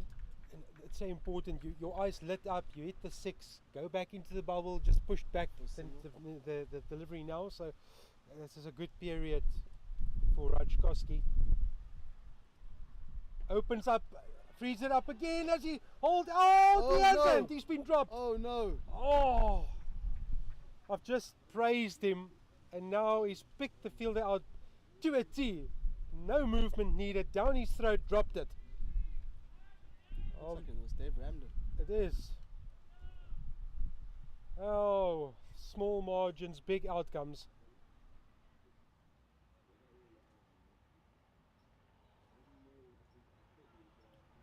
End of an over. Dave Ramden would be very disappointed at the moment. Just you can see he's just walking out with his head down. That's very unfortunate. It was in the hands, and unfortunately just dropped it. Although standing at the deep mid wicket, was an opportunity to break this partnership, this crucial partnership, partnership of 43 runs. Now they just require 85 runs for victory. You go back Still 10 wickets in hand. to what I said at the top of this innings. That's been one of the problem areas. Too many 20s. And here's another prime example of Rajkowski getting into the 20s, being dropped. Could have been a different day, different outcome, but that to me is the problem. Is players coming in, settling in, getting to the 20s, and they're not kicking on. Yeah. I mean, we have many batters out there as well. They get a 15, they're not able to push on to reach the next milestone. I think it's more of a mental issue for some. But Rajkowski will come some very lucky there to get away with murder. Another change of bowling. We're going to our 5th bowler, and we've had 10 overs. Approaching the first drinks break. That's 5 overs away. South Africa Kudus 25 for 1 at the Terry Extian Oval, chasing 254 against Wales. That's to determine who finishes 3rd. Zimbabwe, well, they're coasting 45 without the loss of a wicket in the 10th over, only needing 169 to win the tournament. Playing against South Africa in Palas. Mike van Staden and Wayne Parham at the crease for Zimbabwe. So that's to determine the winners of this over-60 international cricket festival. Yeah, there's been one magnificent tournament to cover. Bringing different players from all around parts of the world, the US, Zimbabwe, our neighbouring country, and we've got a player that played for Australia, played for England, and Zimbabwe in the indoor. Apparently, he's the most capped indoor player. Andrew Walton, I believe. Did you hear the stories of the airplane crash? No. The hippo. Some stories from Andrew Walton. He was flying with his mate, and his mate was the pilot, and the one wing just stopped working, and they managed to get some. I don't know what happened. I don't understand the mechanics of flying, but they managed to get a bit of stream just before they landed, and they drifted for 100 meters, 75 meters, 100 meters. So they come out very lucky there to have a very bad crash. I tell you what else is drifting is the gazebo we're sitting under. The wind's picking up. And this past weekend, just condolences to the family at the West Coast air show. Yeah. Unfortunately, there was a bit of an accident happened there. Condolences to the family at the air show, the West Coast air show.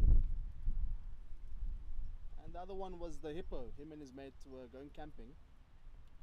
They were on a small boat, and they saw a hippo coming towards the direction a few meters out, and they can see as the hippo ducks towards under the water, You can just see the sea bubbles slowly starting to creep up onto them, and it knocked their boat and they flew a couple of meters away. So and they were lucky to get away with murder there. So quite a few stories there from Andy Walton. A few army stories, but I won't touch into that one. And one of the players' nicknames is Bonk. And I asked what's behind this nickname Bonk, and I was told I wouldn't be able to say this on air, so I rather kept it to myself. This sounds like a good script for a Leon Schuster movie. Definitely. And that's the Zimbabwe team, and they are well on their way to victory against the Impala. Very good start by Cheta Shah, only conceding one and looked very threatening in that over.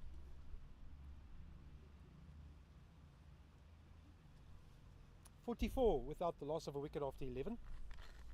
Exactly 4 runs per over. Just four overs now to the first drinks break, and it will take us to second power play. First power play, just 3 allowed outside the inner ring.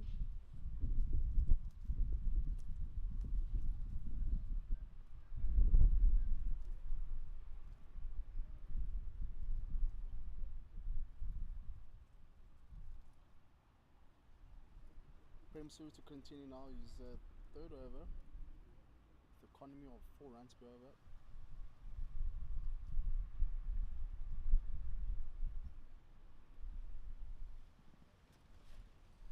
Wind is starting to pick up here, bit of a cloud cover.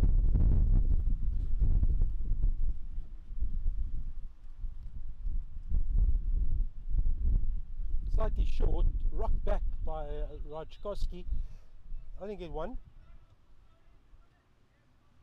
Wasn't able to pick that one up properly, but at least got some runs onto that. Oh, got bat onto pad onto bat on ball on that one, beg your pardon. Just for a single though. Ashok Patel now.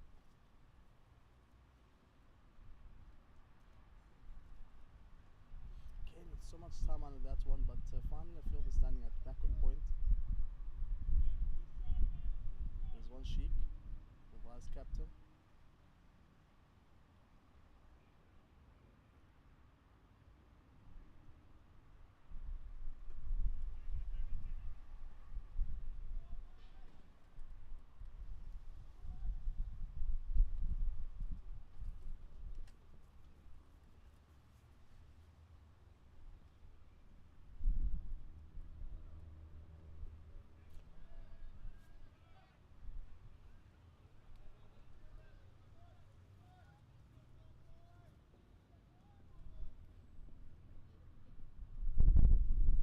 Oh, has he bowled him?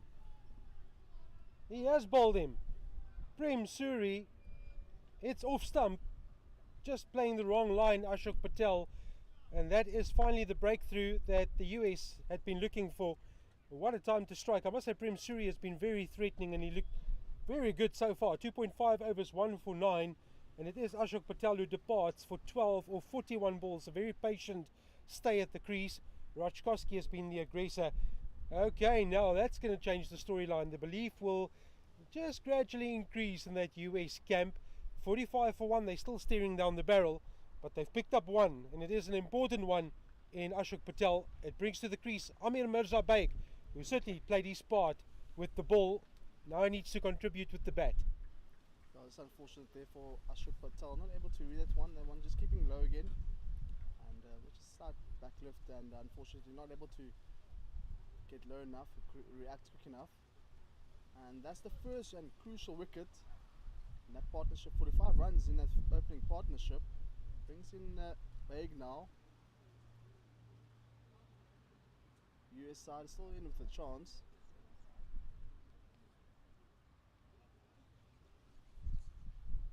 Very unfortunate there though. I would, after this, I must say I would like to see Shamsuddin Ali come to the crease. Jones, Gill,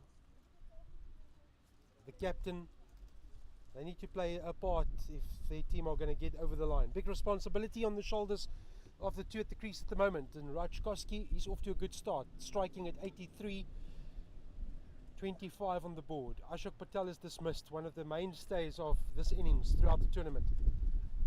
Amir Mirza, is he going to contribute with bat and ball?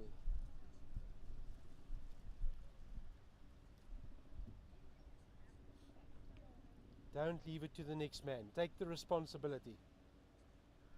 Prem Suri has taken the responsibility for his team.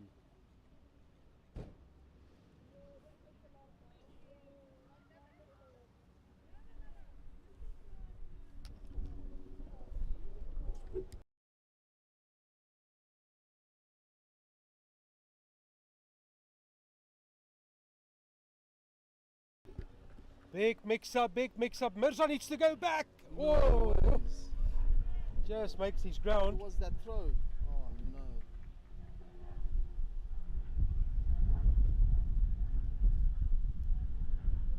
Last thing you want now is a run out. Batter have found himself very lucky there. Just that throw again.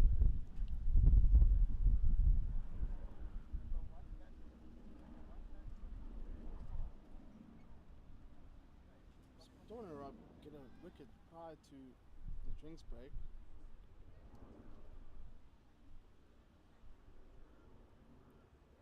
Do we have another change in bowling here, perhaps? Well, they're certainly ringing the changes.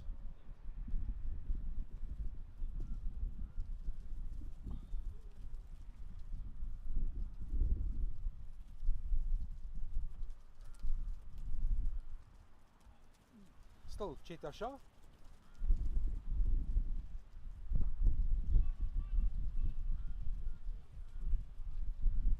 Checking shot with those leggies.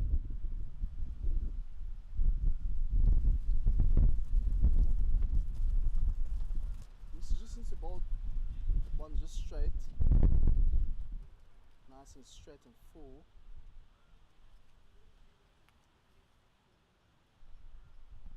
Yeah, that's the line that you'd be looking to hit. Trying to push it back onto the batters here, especially after taking a wicket in the previous over.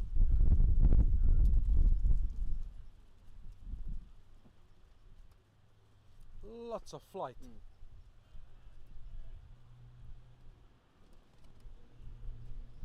We'll be seeking to get a bit of evolutions out of that those flighted deliveries. We had to see a bit of purchase out there though.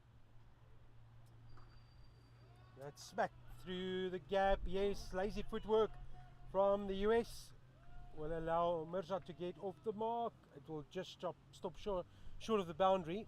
So Amir Mirza Baig off the mark. And it's that man Dave Ramden again with a bit of footwork skills there. Unfortunately not finding his boot though.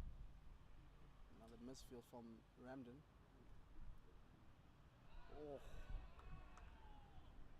He's bowled him. Can you believe it? He's cleaned him up. Off bail.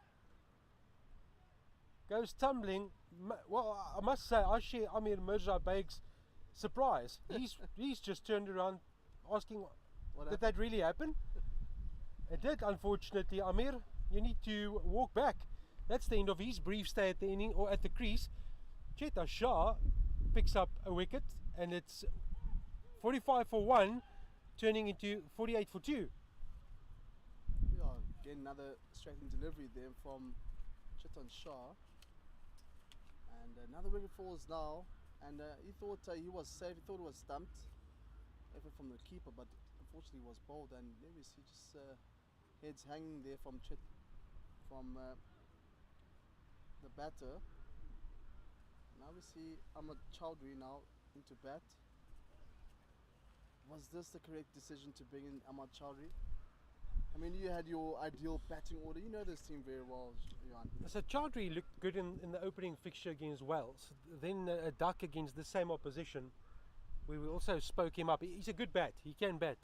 Ahmed Chowdhury needs to contribute today. There's no better chance for him than today to make a contribution. But I tell you, I think in that 8-team camp, there's a bit of butterflies starting to release out of the cage. Yeah, definitely have a bit of confidence, or there's a bit of energy out there. It's a light shot from this US side.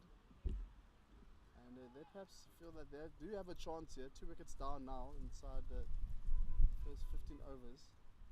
I think if they can manage to get another wicket prior to the drinks break, they'll definitely be in with the money here. Game of cricket. Can never ever script it. So I look to my left and I see Peter Jones has the pads on the knees.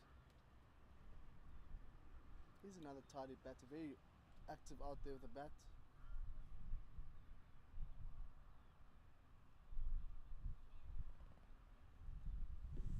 Captain also padded up, Saeed Abid. Eventful over. Cheta Shah strikes for US. 48 for 2 as we approach the drinks interval. 2 overs away from that break in play. Oh, you still got Shamsuddin Ali, Peter Jones, captain. Pardeep Gill. Pardeep Gill. Still got plenty of batting. So it's not all doom and gloom for this USA side. Still well ahead of the required run rate of 2.5. They currently sit on 4 and above, 4 and a bit runs. Well, after 10.5 overs, USA found themselves on 49 for 4. So slightly up on the run rate now, but that's irrelevant. It's all about the wickets column. So the team in the field, they had lost 2 extra wickets at the same stage, and then lost their 5th in the 17th over. 128, that is the target. Rajkowski, how does he play this? Bit of a nervous push down to the short fine leg boundary. Huge shot, but he is saved. Ahmad Chowdhury just doing enough to make his ground. Rajkowski on to 27. By Chris Rose, not moved by that one. Comfortably safe. Big shot though from this US side, coming to more lively out there at the moment, especially after those 2 wickets. A lot more verbal out there, which you need.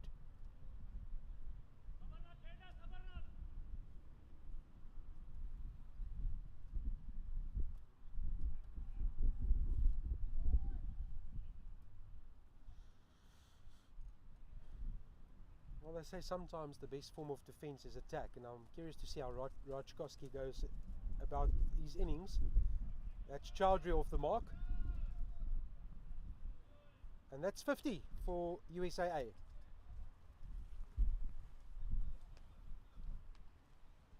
And that 50 comes inside 14 overs.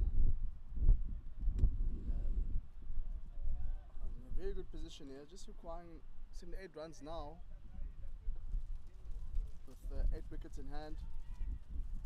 Again, that stop with a boot, not effective.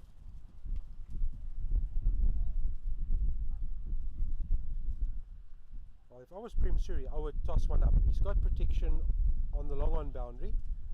Midoff up in the circle. Invite the shot over Midoff. He does invite him, and he does take the bait. He does take the bait, and he's out. Johan! Mystic Mac Johan has called it again.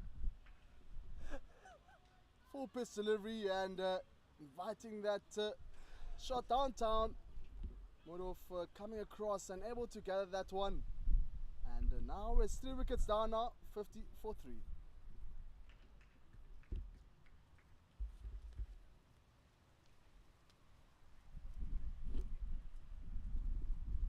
Johan, looks like you got another career going for you at the moment.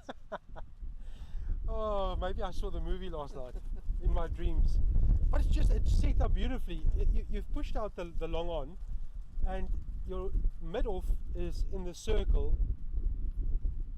Flight it with the wind, and see if you can invite or test the patience. And Rajkowski, he took the bait, didn't get all of it, straight up in there.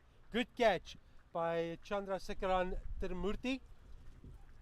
It's all changed around. Prem Suri with his second wicket, Chetan Shah with the other wicket to fall, and the score has changed dramatically. 45 without the loss of a wicket has become 50 for 3.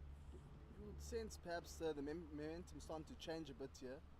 Using 3 quick wickets or at regular intervals, definitely something that this USA side definitely didn't want.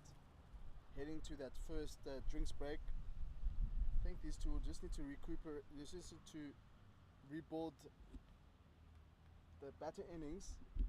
2 new batters out there, Ahmad Chowdhury and the captain, Syed Abid.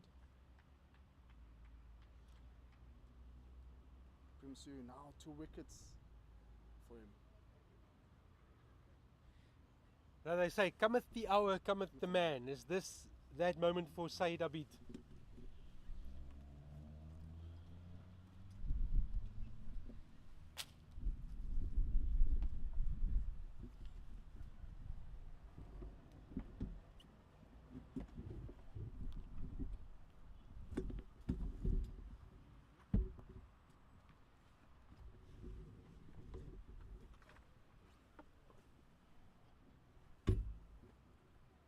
Short and wide and slapped towards the boundary where there is a fielder. So Syed Abid only needs 1 delivery to get off the mark. Another tidy over and a productive.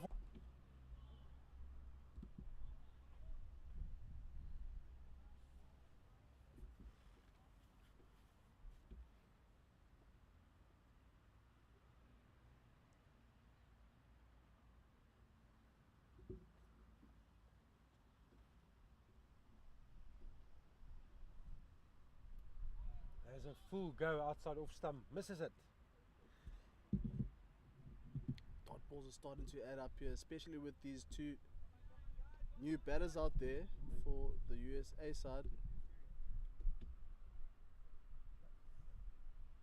This time allowed to go through to keep a right. Oh, what a spell and what a session we have had. 2 very contrasting storylines. The first 10 overs belonged to the USAA team, only chasing 128, 45 without the loss of a wicket. That was after 11.4 overs.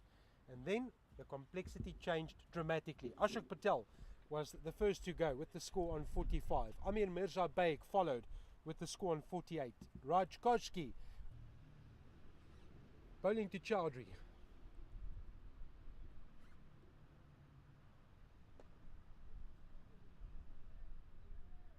We've yet to see Ahmed Merchant to come to bat. I don't think he's playing today. Really interesting not to have Ahmed Merchant playing. Has really been a mainstay for the US side with the ball in hand, and there we see a good delivery there from Prem Suri, really with 2 wickets. Has really been the thorn here for the USA side. Well, it's starting to boil in the spot. Who's going to crack first? At this stage, there's small surface cracks on the USAA surface.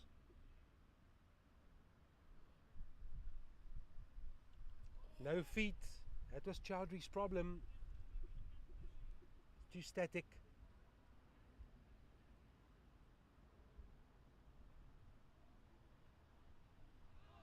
Even there, it's just putting the bat on the ball. I think Chowdhury is finding it difficult out there at the moment. Slow bowling from Prem Suri.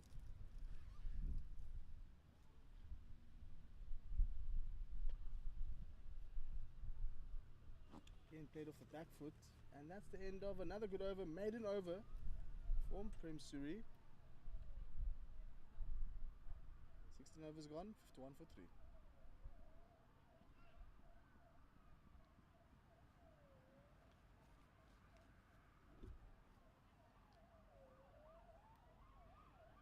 .77 to get, 7 wickets in hand.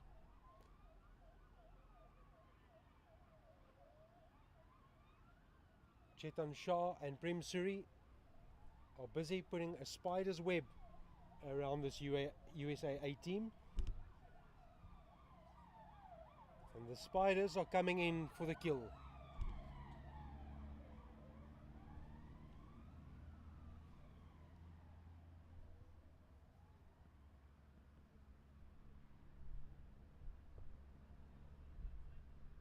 Chetan Shah to continue now. It's ball 3 overs. 1 for 4. 4 runs in 3 overs. I mean, quite impressive stats so far for Chetan Shah. Even the delivery that he smacks is straight to a fielder. That's how quickly it can change. Those big gaps become much smaller. Quicker. Definitely quicker. Going down towards Far Khalil, standing at backward point. Chetan Shah just showing a bit of variety out there. Bless you. A lot of movement at the crease now, but to the wrong side from Saeed Abid. How long can he contain himself? Just needs to be careful though not to drag him one onto the stumps. That's too wide. Well taken by Mark Wright. Finally get a run again. As you mentioned, and Mark Wright has been tidy out there throughout this whole competition, behind the stumps. You being a wicket keeper yourself as well. That's a freebie on leg stump. It's cashed in by Saeed Abid. It will have enough legs, and it's a rare boundary for USAA. God, they haven't had a boundary in quite some time, and that one just beating the field, standing at square leg. And I'm pretty sure this USA side will welcome those boundaries. And a few dot balls. Pressure applied back onto this USA side. And perhaps that 4 runs could have relieved a bit of the pressure applied by this US side. Just one more delivery remaining. It's over already. 5 runs. Again, this time it just sits up and Saeed Abid turns it around the corner. Aerial, but in the gap. Much better over for the A team. Score moves on. Chetan Shah, 4 overs, 1 maiden, 1 for 10. What a return from him. Prem Suri, 5 overs, 1 maiden, 2 for 12. They've just taken the sting out of this USAA effort. 9 overs between them, 3 for 22.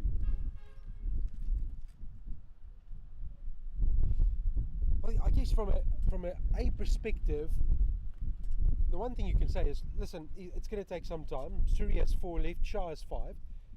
That's 9. They've looked the most threatening. There'll be enough overs after the 9 to still get the runs. Wickets in the bank. That is the important factor here. And it looks like Prem Suri will be coming around the wicket, right arm coming around the wicket now. Just change of angle from Prem Suri, through and around. Very good from Prem Suri, thinking bowler. So 71 to get, and that was the point I was making. If you add 9 overs onto this, it's still not too threatening that you can't get the runs from the overs left.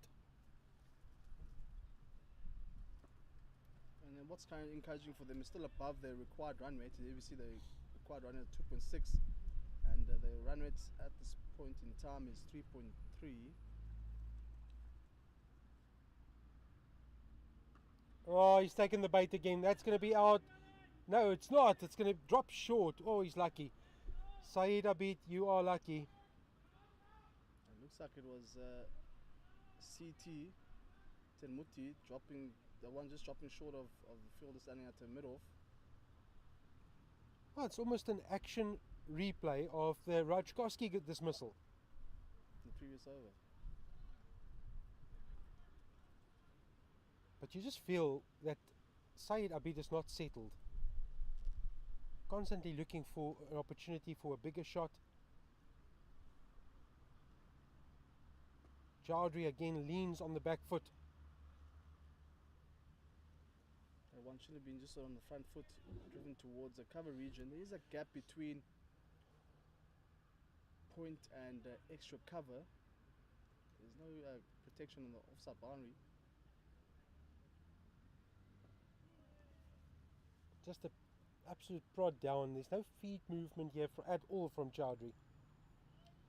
He's feeling the pressure at the moment. I mean, one round to show for the 10 deliveries. Perhaps could be anticipating another wicket here.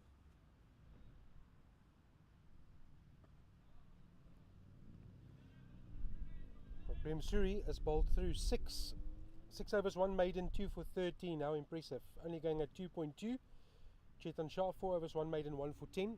So that 10 over spell, 3 for 23 between the two of them. Yeah, Chetan Shah was bowling in the right areas, or let me say Prem Suri was bowling in the right areas. He's going for 13 runs in those 6 overs. Would like to see him perhaps bowling all of his 9 overs, full quota of 9 overs for Prem Suri. Here we see another change in bowling. Now they're bringing in the opening bowler Rajesh Idat to continue. Just bowled 3 overs in his first spell. Perhaps he would be the catalyst here and breaking this partnership between Chowdhury and Abid. So I'm going to ask you a question, Nathan. What would you rather be facing at this stage? Seam or spin? I mean, obviously both these batters out here not finding their feet at the moment, especially Chowdhury, battling with the slow arm bowlers. So I would like to continue with the slow arm bowlers with Prem Suri doing very well on the other end. So continue with the spin bowling, and then the one end can be seam, as we see here. So I tell you, I would be very happy to see Rajesh Idat. You've just been completely bamboozled by top class spin, asking all sorts of questions. The squeeze is on. I would rather have pace coming onto my bat. Oh, it's out. Can you believe it? He's gone inside out. He's given himself room. He's moved towards the leg side, tried to open up the offside, outside half of the bat from Saeed Abid, and he's scored by Chandrasekaran Tiramurti. Rajesh Idat picks up a wicket, and it's another wicket to fall. 58 for 4, all going pear-shaped for USAA. That's what happens when there's a change in bowling. You tend to find there'll be a wicket coming, and there was a wicket. And a good call there from Ravi Suri to bring in the seam bowler, as Johan alluded to. Perhaps to change the bowling and bring in a seamer, and that's what did the trick there. So, enter Peter Jones, the keeper for USAA. First thing that will happen is he'll walk to the stumps, he'll take off the leg bail, he'll ask for his guard, he'll knock the bail into the ground, then pick the bail up, put it back onto the stumps, and then pick up his gloves without any inners. You've been around the camp too long, Johan. Well, he's obviously listening to commentary, so he goes to his partner first, just to break up the cycle.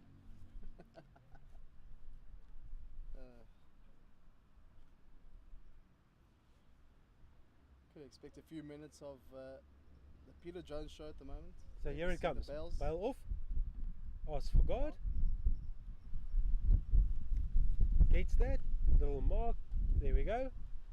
Bail into the ground. Back onto the stumps. Gloves. Gloves.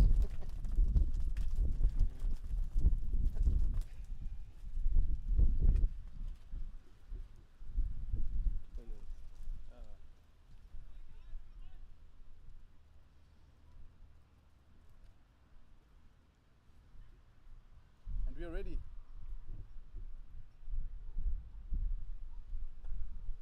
I think that took 2 minutes if I was counting correctly.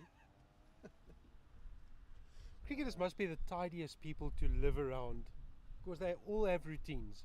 Have you seen that? Johan, you've been inside change rooms.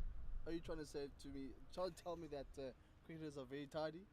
That was meant absolutely sarcastically. We should be the tidiest people in the world because you look at routines, but it doesn't quite translate into the domestic front.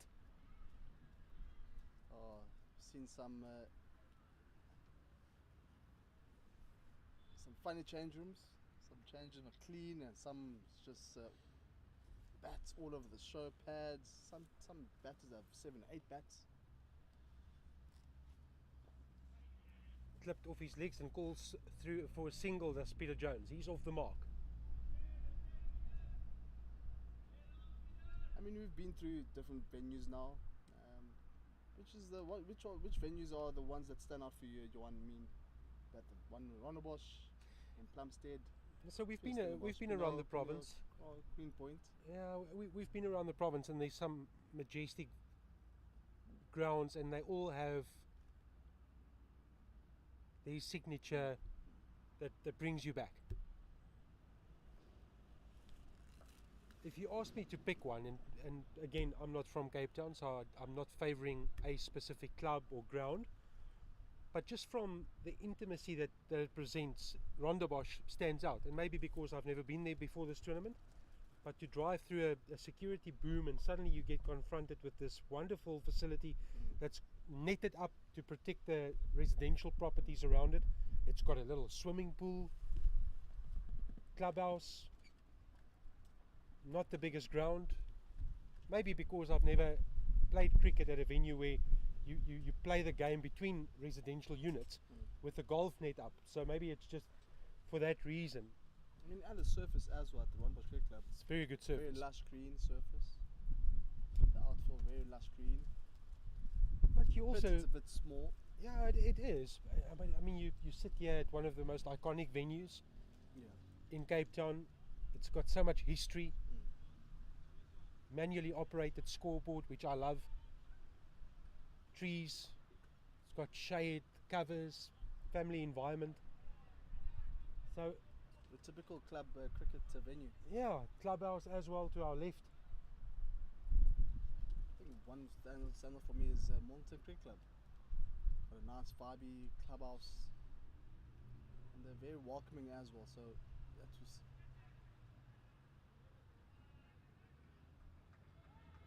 I think that's been one of the good points of this tournament. It's moved cricket around Cape Town.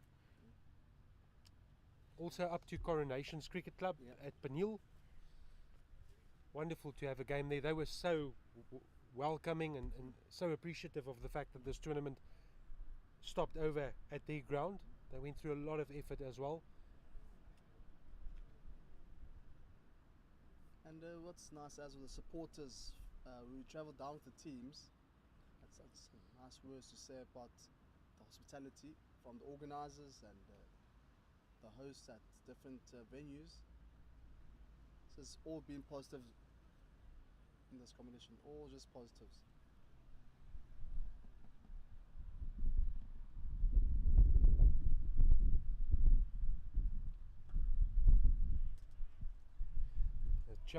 Chowdhury clears that front leg. He's been at the crease for 13 deliveries for a single.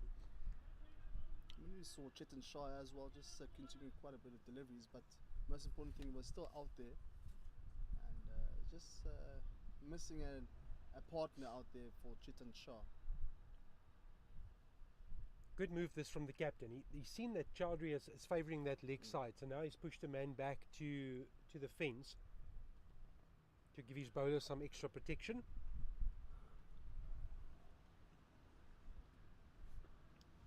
But I wouldn't have that deep point, possibly bring him in. I don't think anything will be going outside and off stump, especially with that angle coming onto the pads.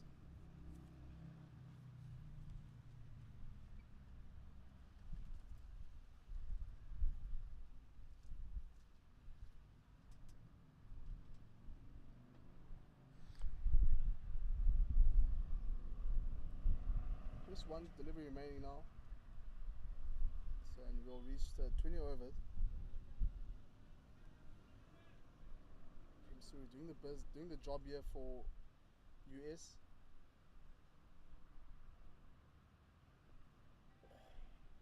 just falling short and just a misfield. Fielder standing at a backward point. And that's 2 runs off that over. 20 overs gone, 61 for 4. No, more importantly, Prem Suri only has 2 remaining. Some serious damage done. 2 for 15 off his 7. And what's nice now, we can see in one end we've got some spin, in the other end we've got some seam bowling. And Rajesh still coming back for his second spell, managing to get another wicket for him. Crucial wicket of the captain, Saeed Abid. Straight towards short third or gully region.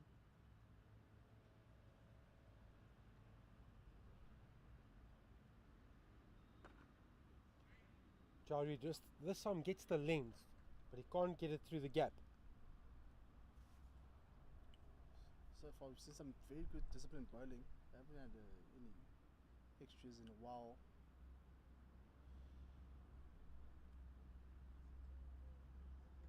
Oh, how was that missed? How was that missed? One just slanted out towards the leg side. Ahmad Chowdhury caught wanting there. Misses everything. Bat and the wickets. Good bowling here from Rajesh Idat. Chowdhury under pressure at the moment.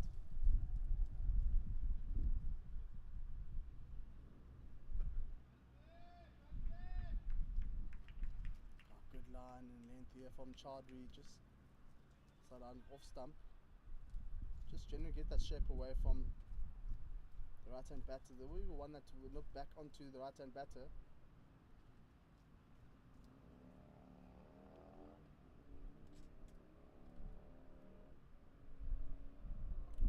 Too good once again.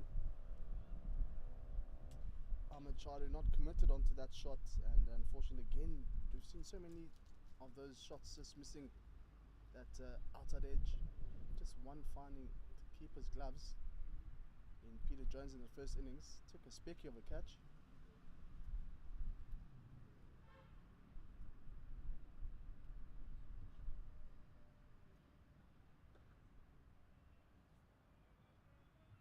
Forward defensive.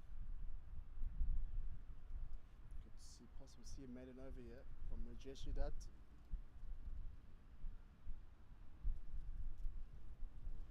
Oh, Peter stays close to New York.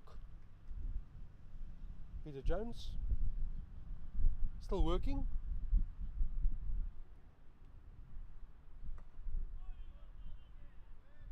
He said to me that he had retired in his 50s and he was there for a couple of months, and his wife said, no, you need to go back to work. So he did. Did he give you authority to say that on air? No, no. It was interesting to listen to that. Because I asked him at the lunch break. I said, so I gather that you don't have a profession to go back to, or can you? Or are you in that position? Can you tour South Africa? Can you stay behind? And he said, no, he's still working, and he is in a partnership, and his partner is more than happy to support his cricket. And he was actually retired, and then his wife said, you need to get out of the house. Get out of the house. Can't become a hermit at home. No. But I believe all these teams will be going back home tomorrow.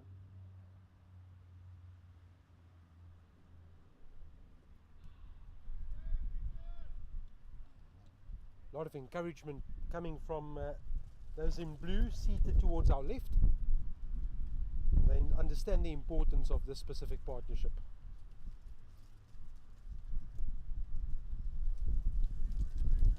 So one thing that you'll get from a keeper, and I don't know why, it seems that all keepers go to the same factory, or they have the same factory settings. The default settings. They like the wrists and the sweep shots. I think it comes with the mechanics as well for keeper, just naturally being very strong with the wrists, and with the mechanics of a keeper having to use the wrist quite a lot. There we go. Right on cue. I've seen the movie, I told you. 4 more to Peter Jones. Player comes to mind is MS Dhoni. Quite used the wrist quite a lot. He has some serious helicopter. wrists. He's still playing at his age. 40 plus, playing some competitive cricket, professional cricket, in the IPL for his team CSK, Chennai Super Kings. And keepers normally pick up length quicker. Yeah, that's correct. And that's why you'll tend to find with keepers normally open the batting in the second innings or vice versa.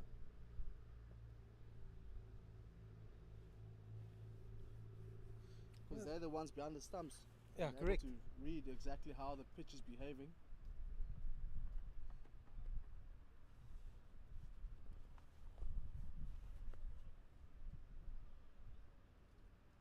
Just 4 runs now in that over. 4 crucial runs. And that's enough. Yep. Required run rate is 2.7. Anything above that will take. But the most important thing, don't want to lose those wickets. So they've knocked off more than half of the runs. Still a daunting prospect. You look up at the scoreboard, 128 is still far away. Yeah, 63 runs now required. And then you have to look at batters who still have to come in. I mean, you mentioned a couple of names there. Shamsuddin Ali is one of them. So plenty of batting here for this USA side. Yeah, we see a change in bowling now.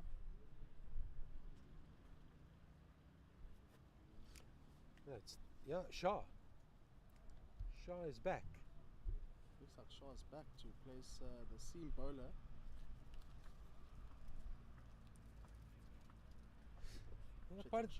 Pardeep Gill, Shamsuddin Ali is warming Yeah, up yeah. to our left. He's padded up to come in next, and then Pradeep Gill. So he'll be introduced very late.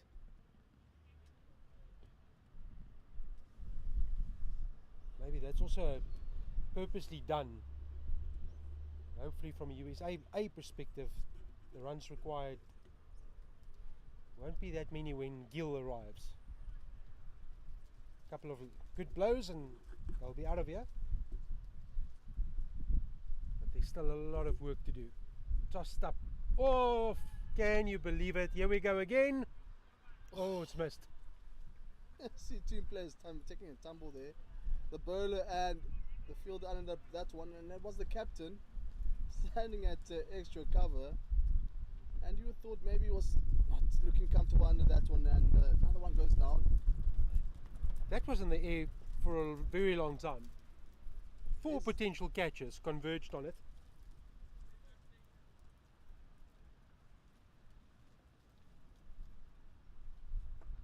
Again he gets the result. This time Chowdhury finds the gap. Can they get 2? Long chase, long chase. The Whoa! ball will just finish before the ropes, but it's a valuable 2 added to the tally, the Chowdhury tally. That one was nearly close to being a boundary. Light stop, and the ball was continuing to go towards the boundary, and was lucky to stop that one. CK Chandrakant Balenge, the opening batter for the US side.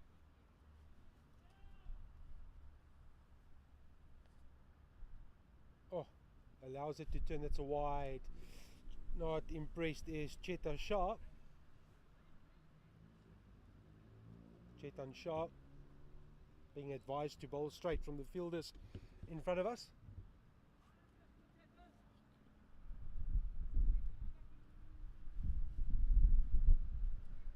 Batter not ready there.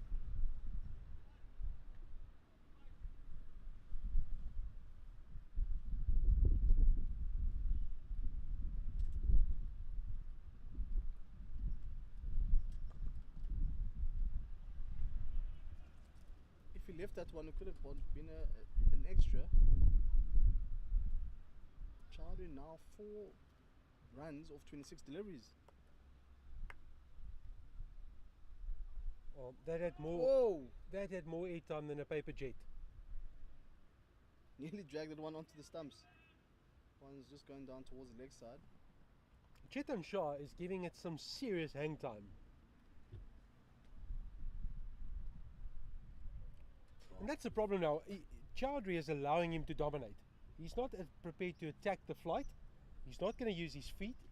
So the bowler can do what he wants at will.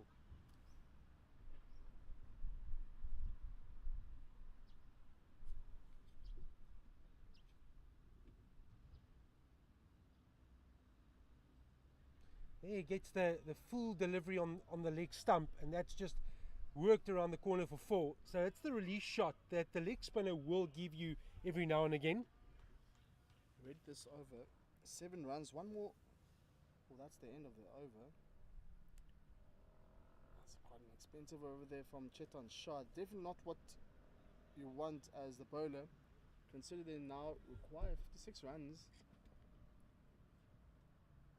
The USA side trotting along very nicely. Chetan Shah hasn't moved. He is thinking long and hard about what he's just done. He hasn't moved from the crease. Peter Jones is almost suggesting, listen, I need to take strike for the next over, so you need to get out of my space. Chetan Shah, he knows the importance of every run. 5 overs, 1 maiden, 1 for 17.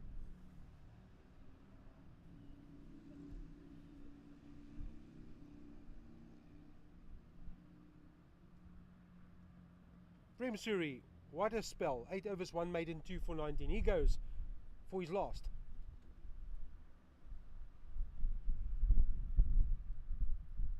Lucky from Jones, the outside edge.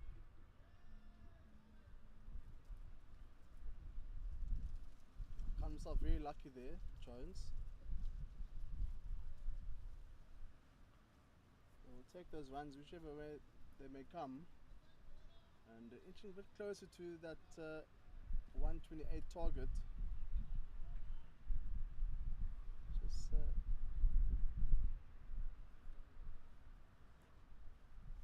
58 runs now required. 54, 55, beg your pardon.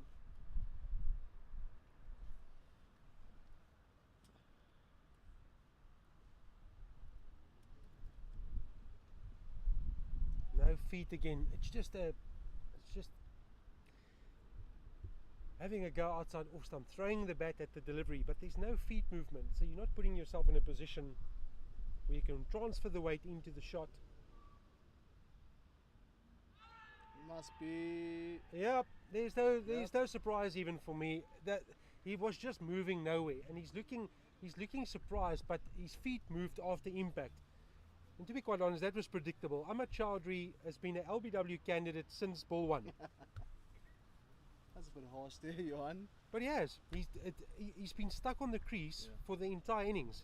He has never shown any aggression to try and make a move to the bowler. He's faced 31 deliveries, trapped again or hit on the pads. You putting the umpire in that position to give the bowler a favourable decision. I want just perhaps pitching on leg stump. And maybe Chowdhury thought maybe it was just pitching outside leg stump. Of course, can't be dismissed if it was pitching outside leg. But Ahmed Chowdhury definitely didn't look comfortable out there, facing 30 deliveries, just 8 runs to show for it, and that's 5 wickets down now. 73 for 5. Yeah, I'm looking at Chowdhury as he walks off, and he's painting a different picture to the change room than what happened. He was hit in front. Not saying that it pitched in line, but because we couldn't see that from our vantage point. But the fact is, he was hit in a static position. He moved after the fact, and what he saw was his position after the movement. I think he was shocked to be dismissed, to be honest. Didn't even look at the umpire. All of a sudden, just sees the umpire's finger in the air, and he had to be called, mate, you have to depart now. So what I do find strange is that Bharat Patel has walked in and not Pardeep Gill. I think they still do want to save some batters in the back end of the innings. Oh, it's a similar, again, Possibly following the similar line to the US innings. Shamsuddin Ali hasn't batted yet. He's a top 4 bat. Pardeep Gill has been a hero many a time. Scored the unbeaten 50 against the same opposition in the tournament. He hasn't come out to bat. They 5 down. Some questionable calls with the batting lineup, which happened throughout the innings, throughout the combination. And again, we spoke about that earlier. They haven't settled on a specific lineup.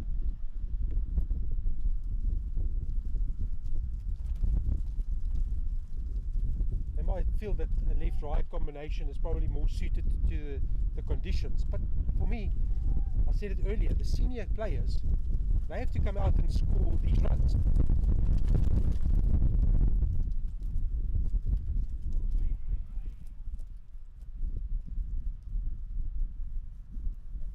Game will come down to the wire. You feel you won 5 wickets now, just past the midway point.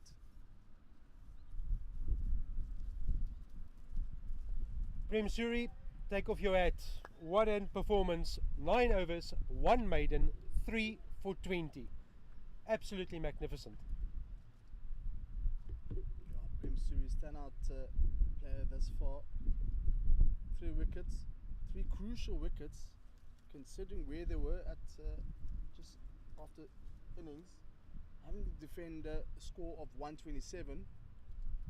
He's done really well. 9 overs, as Johan said, 9 overs, 20 runs, with 3 wickets to show for it. And it's that man Chetan Shah to continue in the other end. They've applied quite a bit of pressure onto the batters, which has resulted in wickets. Here we see the figures of Chetan Shah. 5 overs, 17 runs, and 1 wicket to show for it. Just a change in the fielding here for Peter Jones. Got a deep square leg, deep mid wicket, a long one, a deep extra cover. The field is outside the inner circle.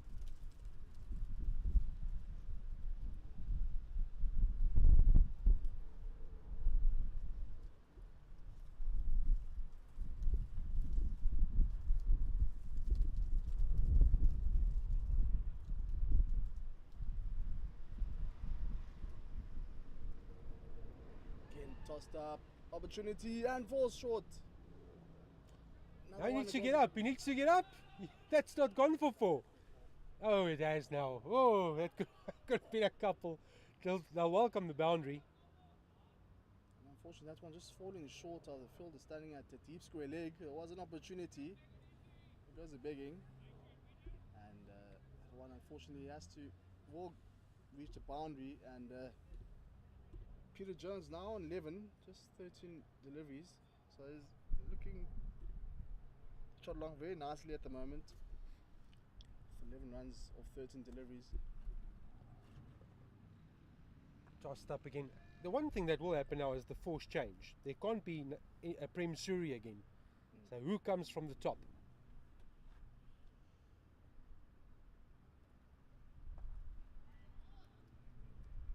Jones does well. He's taken the 4 of the over. He needs nothing more than that. He needs less than that.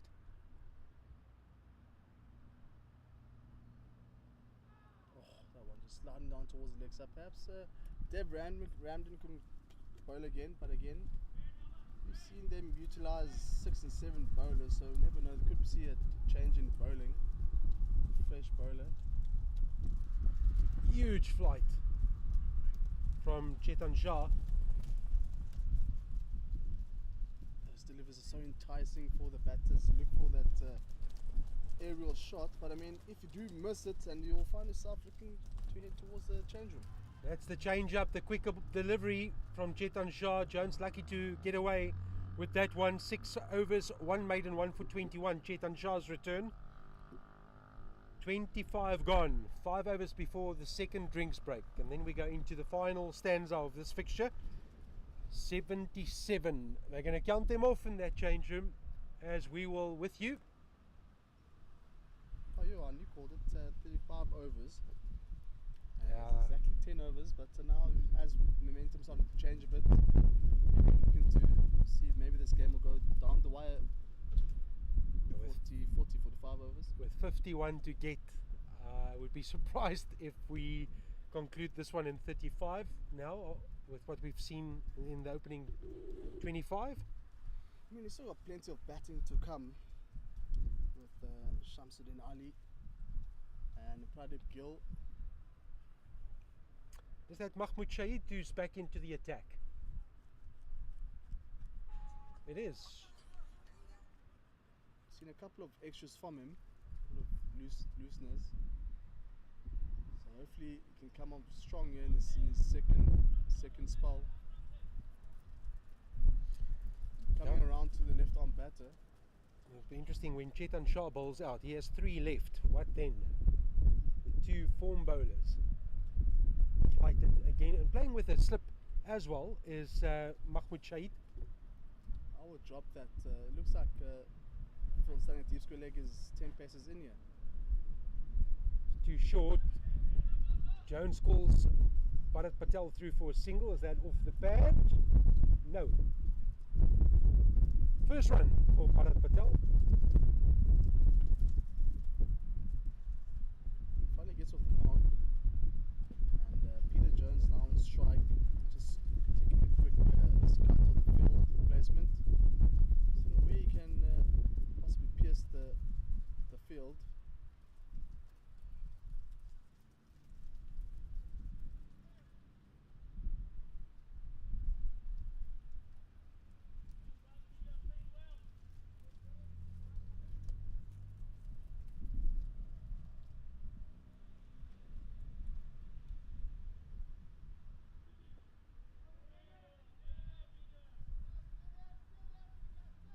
Yeah, they are bleeding towards they are sitting under the tented area, pleading with Peter Jones to stay there.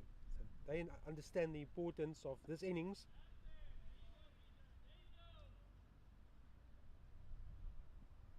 Can Peter Jones be the hero this afternoon? Slightly shorter from Mahmoud Shahid. Really tight lines here, Mahmoud Shahid. Just one more delivery remaining.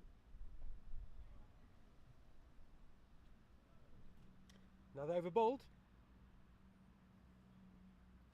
Good into that over. 26 overs gone now. 78 for 5. Run rate currently sitting on 3 runs per over. And the required rate has been going constantly at a steady rate at 2.6 required.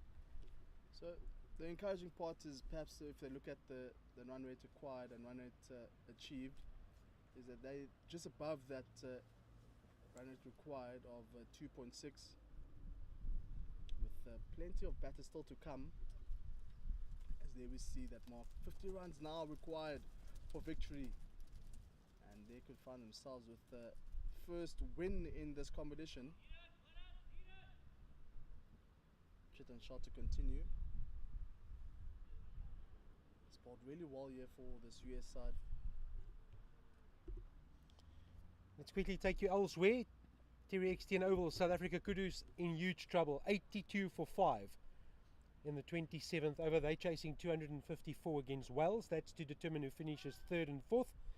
Zimbabwe coasting 116 for 1. They've been the form team in this competition, and they need 169 to be crowned champions of this tournament. 116 for 1. So they are 53 runs short of that target, and they have just under 14 overs to go. Bharat Patel just shaping to go over the cover fielders. Contains himself. They know the importance now of Chetan Shah's remaining overs. Oh. Slightly wide, not called by the umpire. We've seen those called today. Bit of inconsistent call there from the umpire. Again flighted. Dished up as an opportunity to score. Bharat Patel still there. Needs to play the supporting role to Peter Jones. Shamsuddin Ali and Pradeep Gill, 2 big players to come. Oof. I'm just popping off the surface there. Just judging by the approach, it seems that the game plan is see out Chetan Shah.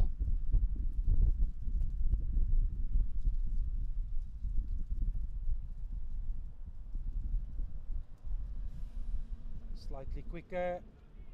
tap down to the third man area. Do they think about 2? The answer is no.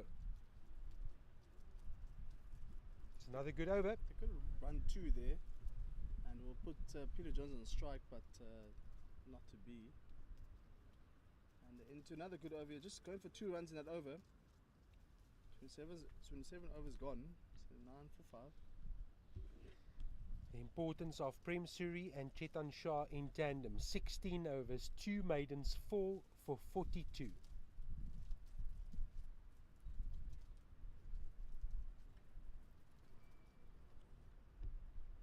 Lots to think about in both camps. 79 for 5. Looking for 128.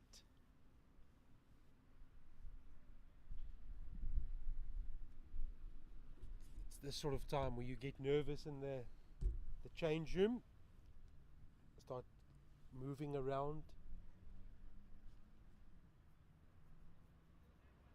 Applaud every run.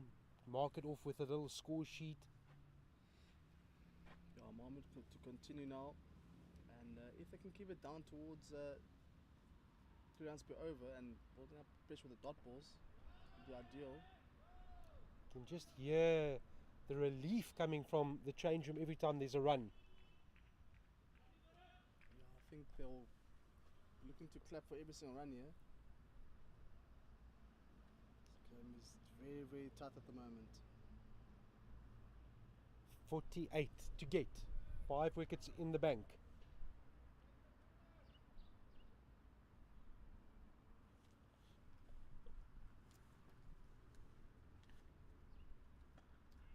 Jones knocks it through the gap. Must get 2. They say keep running Bharat, and that's a good call from the camp. Oh, they can go through. Miscommunication on the boundary. Oh, has it been? Oh, no. Oh, no ways. No ways. Oh, my word. Comedy of errors. So let me tell you what happened. It's because you wouldn't have been able to see the full picture. The ball was knocked into the gap by Peter Jones. Comfortable too. The fielder on the boundary tried to relay the ball back to an oncoming fielder who wasn't quite alert to the game plan. The ball went trickling along. The second fielder had to run a long way to pick up the ball, then returned with a big throw straight to the keeper. Bharat Patel didn't think that the throw was going to come to his end or at that speed, and he's been run out. No reason for it, but Bharat Patel is on his way for 3. 82, because they did complete the second. The run out occurred on the third run. That's why they get credited with the 2. And finally, Shamsuddin Ali walks to the crease. Oh, you've been calling for Shamsuddin Ali to come in way up the order, but now he has to come in at 8. Interesting call here.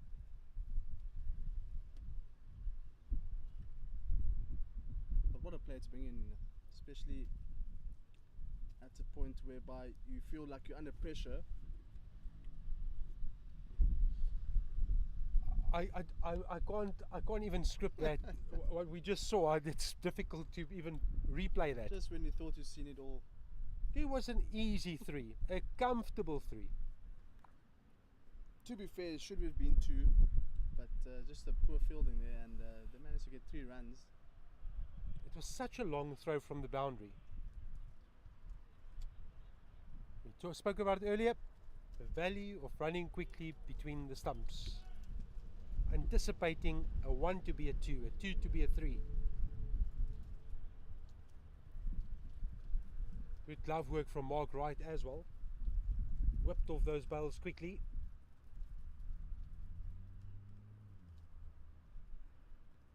Shamsuddin Ali, this is where you're going to be tested. Peter Jones on 13. Remember, Gill to come.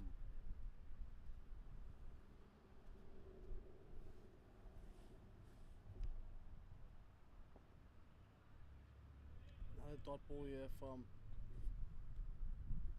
Ali.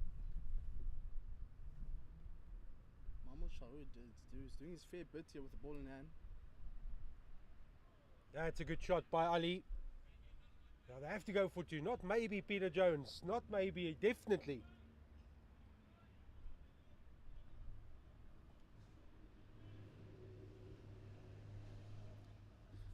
Good moments from Peter Jones. Maybe another one, maybe another one. Yeah, the verbal skills, the communication skills are so important. One thing about these two, they won't block around. They'll try and play aggressive cricket without smashing the ball, if you get what I'm saying. They'll look for the singles, look for the twos. They'll be busy at the crease. That's their nature, both of these two. And that's why I called for Shamsuddin Ali to come in earlier. I'm really surprised by this. Bless you. 2 overs before the second drinks break. What will the talk be about? It's all happened this afternoon.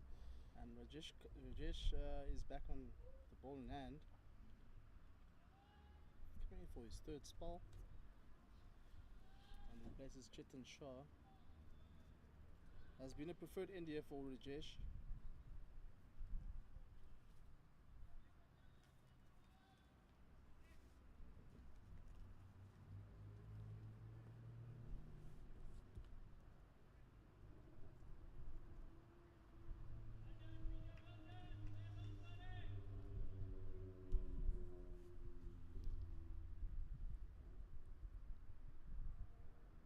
Rajkowski top scoring with 27. Peter Jones next best with 13.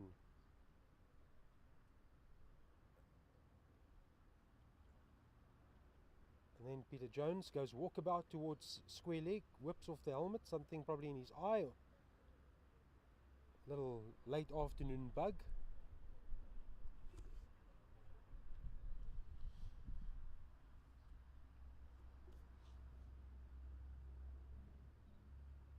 It's a good move to just get that man square.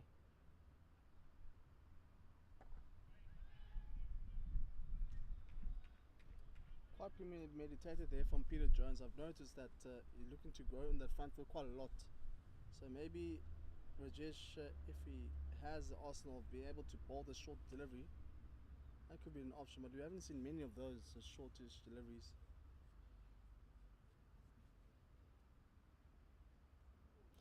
To straight, helped around the corner. Peter Jones gets enough bat on it. Will it trickle over the fence? It does.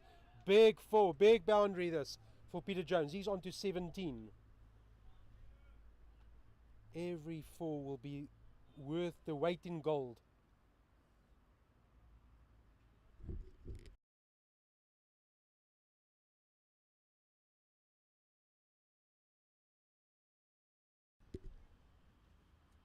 Now they've dropped back. The square field has gone right back to the fine leg boundary.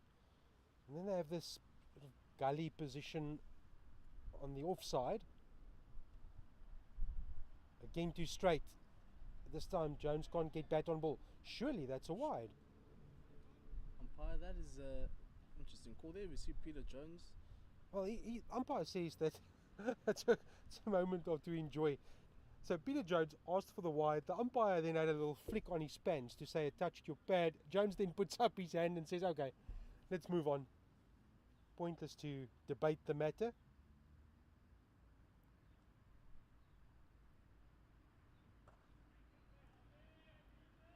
The longer Peter Jones stays, the more realistic a victory becomes for USAA, along with Ali. Make no mistake, Ali can bat as well. And then they're hiding Gill in cotton wool. I think he's still recovering from his bowling. Dropped slightly shorter, whipped onto the leg side.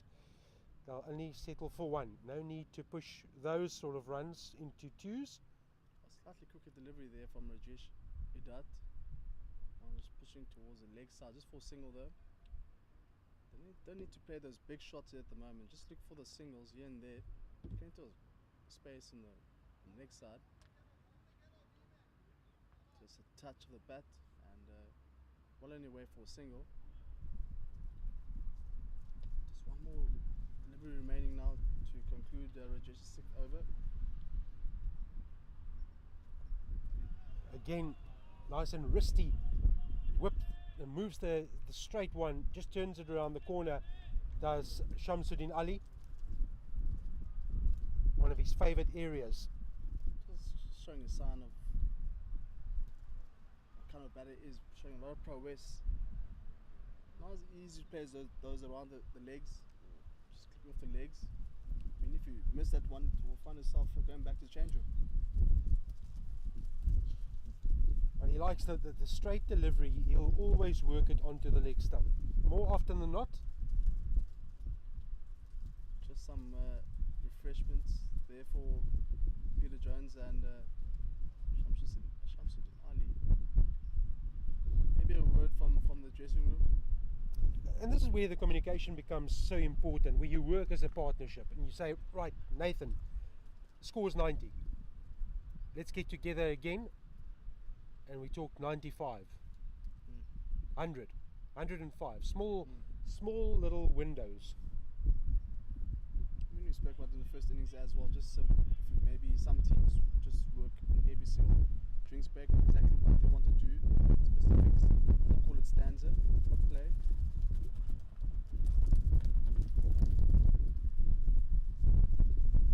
Too much leg side. Ali goes on a run. Now, yeah, it's a good lesson. If the ball is hit behind you as the striker, it's the non-striker's call. That's stock standard cricket rules. And called it from Peter Jones. Very good. Early call from Peter Jones. Ali went walkabout. He was two paces down the track because the non-striker has the visibility on where the ball is behind your back. Now he goes on a hockey sweep shot, fetches it way outside off stump, does Ali, but gets the single. Very important, just those basics. Trust your partner, trust the ball, go back. But he obviously understands where the space is in between the fielders and where the fielders are situated. So overall good batting by both these two batters out there.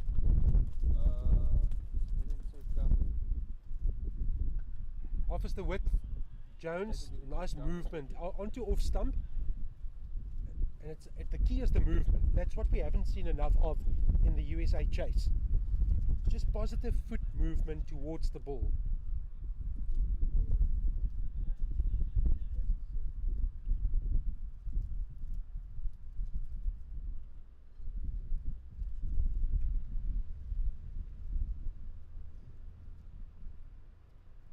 Again, too straight. There's a little tickle there from the Ali bat.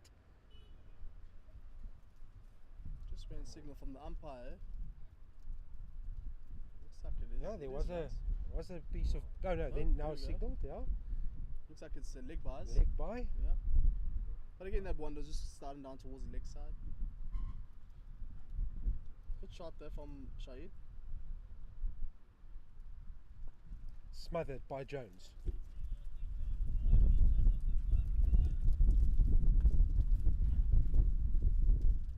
These are the blocks we're talking about. One ball to go in Mahmoud Shahid's 5th over. It's tossed up outside of stump too wide, and it is called by the umpire. Definitely something that you don't need in the back end of your fielding innings. And just defending such a small total.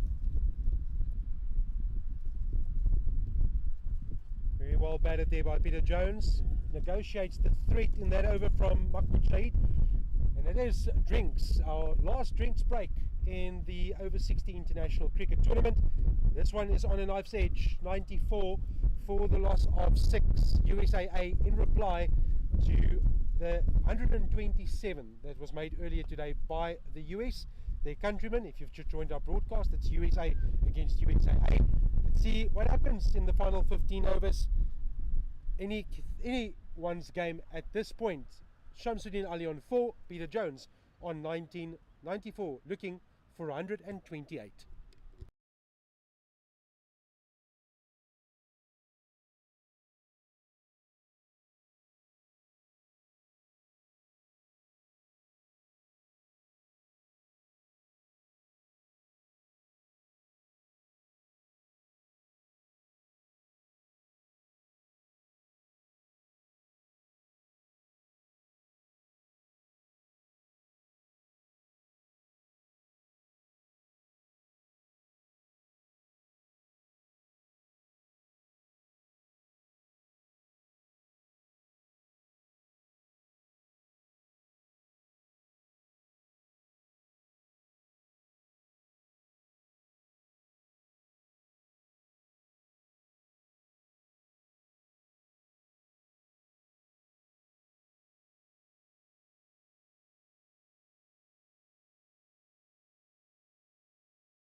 Back with us for the final session of the Over-60 International Cricket Tournament, proudly hosted by Cape Town.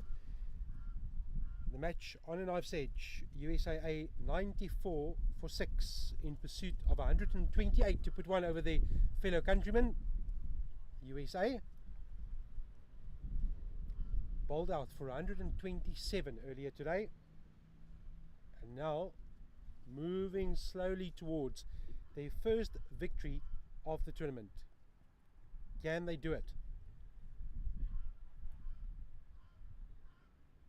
Well, they require just 34 runs in 15 overs, so plenty of time. As long as they don't lose wickets at regular intervals. We saw in the first 15 they lost 3 quick wickets straight after the drinks break. So hopefully that doesn't happen again with deja vu moment for them. Well, anything can happen after a break, either a wicket or increase in the run rate. So good point, Nathan, because here there's so many gaps. Don't be inclined to hit the boundaries. Work the ball into the gaps. On the leg side there's only one player saving one, or you can do that. Out to long off for a single. Such an important period, these next 5 overs. That's going to set the trend. Now there's a call for some fielders to come into the circle. Oh, halfway. Feeling that Peter Jones won't attack the boundary.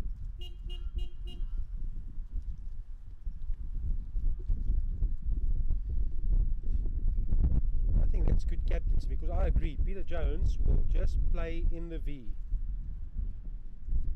Flight the delivery, just smothered again by Jones. I must say, Tailenders has been really lucky here with all those flight deliveries. Massive flight. Square leg umpire ducks out of the way. That's going towards the fence. Good footwork by the fielder. Can't prevent the 2. Jones is very quick to turn. Every run now will be clapped and cheered on. It's that man Fahad Khalil, very quick, keeping quite a bit of ground there, just keeping it down to 2 runs, again with a bit of footwork skills, just avoid the boundary. Oh, that's good, very good from Peter Jones. That's exactly what you need. Just how easy that is. As we hear from the dugout of the USAA side, it's all you need, Peter Jones, that's all you need. Looking for those quick singles and 2s and 1s, nothing aerial. That's where you need to be in the moment, Nathan, is resist the temptation.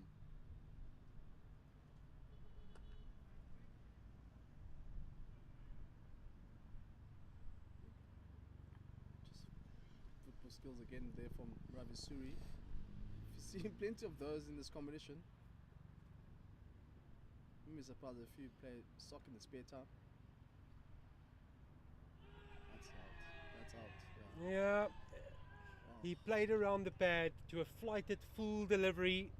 You miss, I hit your pads and get the decision from the umpire. What a strike from Chetan Shah. Another big player is gone. They can talk about it all they want. The finger has been raised by the umpire, and it's a disappointing end to Shamsuddin Ali's innings. He only scored 5, has to tuck the bat under the arm, and he's off. Still no Pardeep Gill. I can't believe what I'm seeing. And looks Chetan Shah just seems to be relieved there with that wicket. And that one just perhaps pitching on leg stump, and maybe Shamsuddin Ali thought maybe he might be sliding towards leg side, but not to be. So 7 wickets down now for USA side. Just 30 runs now required with 3 wickets in hand. And Johan Ferreira alluded to that we still haven't seen Pardeep Gill. Maybe he's got a bit of a niggle, but again, we don't know the update from their team.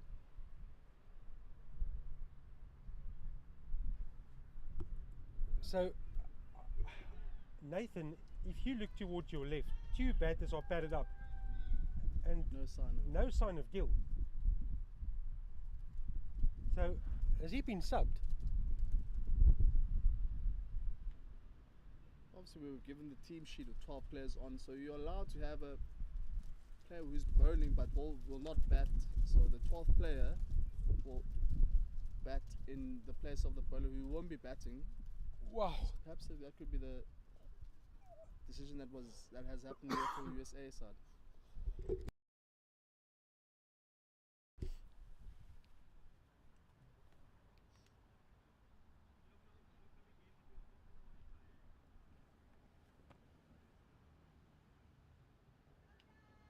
Right, so it's Peter Jones still out there, and he's joined by Angeli Evert.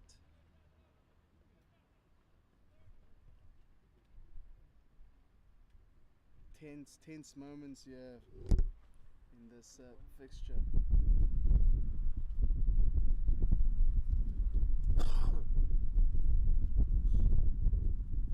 Rajesh Idat running towards our commentary position. And a quick delivery there from Rajesh Idat.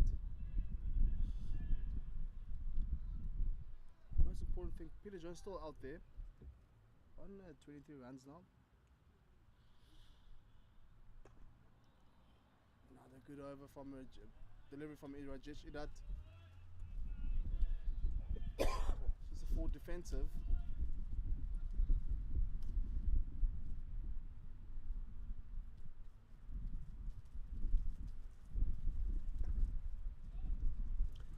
Well, to me, this is becoming the Jones versus USA contest.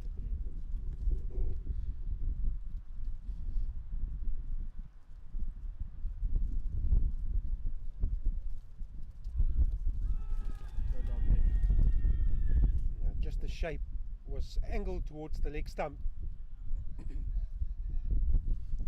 That's painful. Right on the boot of Jones. That one's just down the leg side. Big shot there from Rajesh.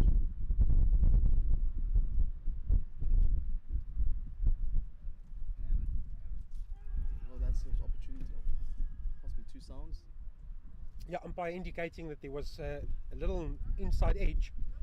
Otherwise, that could have been nasty for USAA. They don't want to lose Jones now. It's a good over this by Rajesh Idat.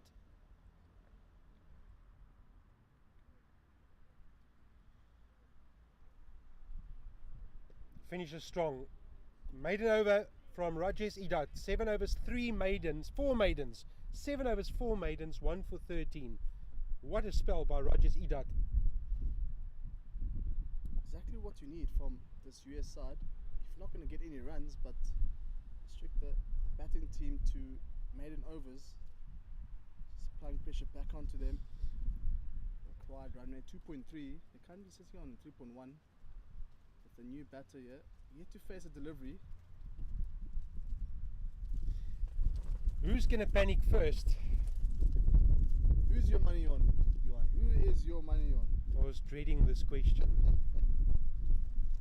While Jones is there, I believe USAA will get over the line. If he departs in the next 2 or 3 overs, I reckon the pendulum has gone all the way back to those dressed in white.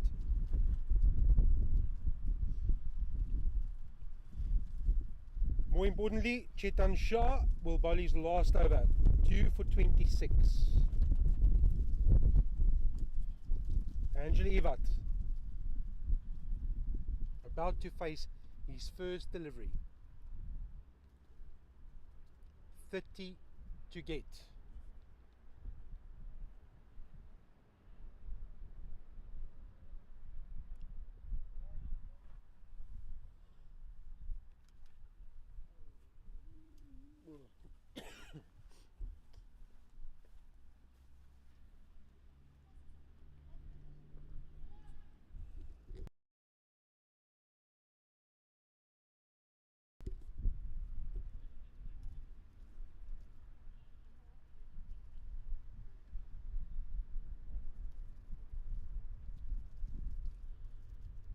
Coming around the wicket to the left-hander.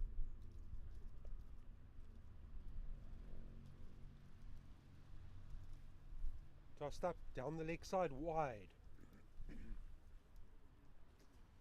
99. 29 runs.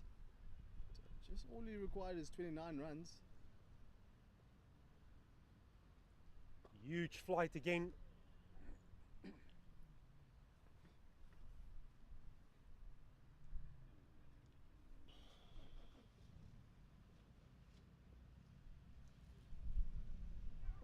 Oh, Gets the outside edge, falls short of the first slip, the solitary slip that's in position. I'm just falling short. Opportunity there. Good decision to have a slip. Late on in the innings. Understand why with the new bat out there. Invites the drive. So, Chetan Shah is about to bowl out. Jones resting comfortably at the non-striker's end. Can only watch. Big swing outside off stump from Angeli Ivat. You'll feel something is coming here for this US side, especially with this new batter. Yet to get off the mark.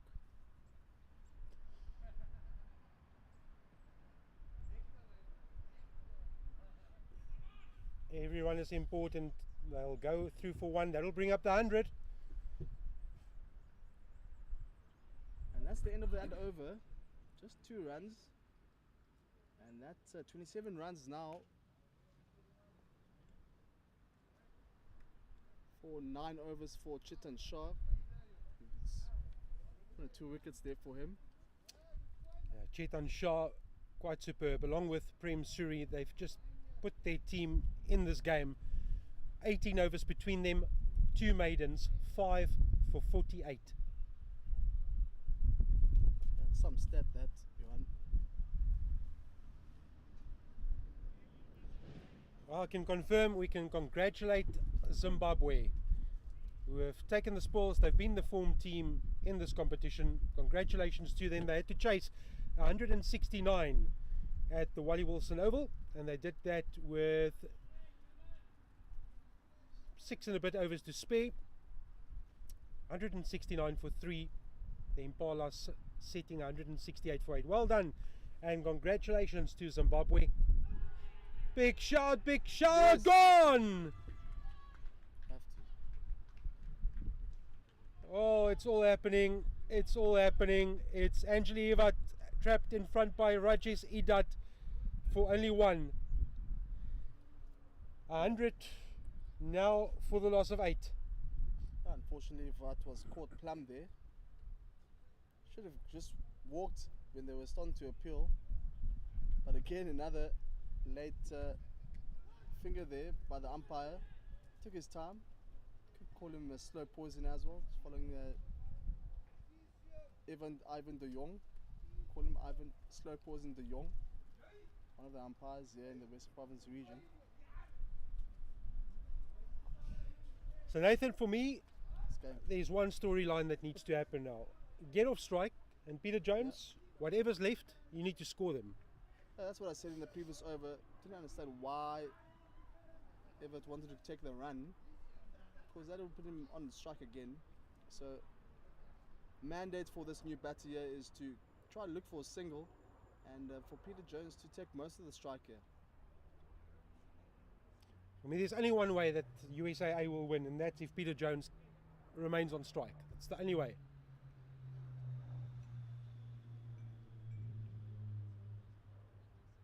Can he get off strike though? Only time will tell. Dinesh Patel, he can hold the bat. He's going to have to do more than that today. Oh, here we go. Here we go. Here we go. The stretches.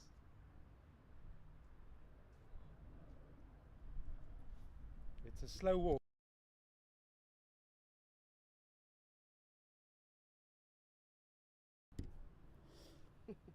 So Dinesh Patel, all the pressure on him. Only one batter to come after this. Is there an after this? Peter Jones, along with Raj Koski, they've put together 49 of the 100 that's on the scoreboard. To add to the pressure, the stadium scoreboard says 99. Our scoreboard says 100.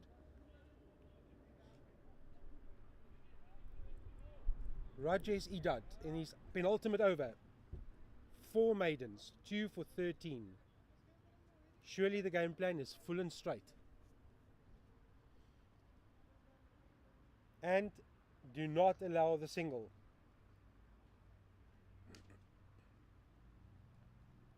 It's full and straight. Oh, what money just to dig that one out. That's what you want from the bowler. I think Peter Jones just told him there, just please, man, just look to block out this over. I'll give him an opportunity to bat in the next over.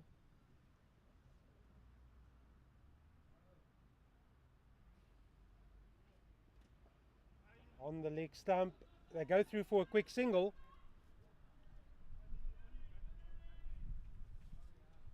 They do take a single this time, and Peter Jones is now on strike. Couldn't anticipate a change in fielding. They were just dropping back, square leg, just dropping back now towards a deep square leg.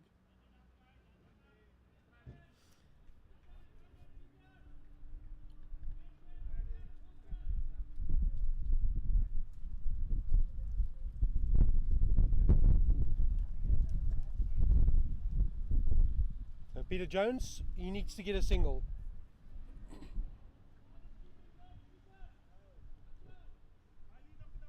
Two more deliveries remaining.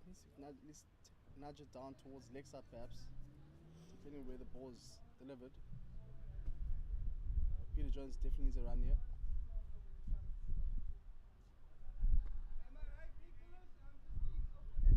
Another dot ball.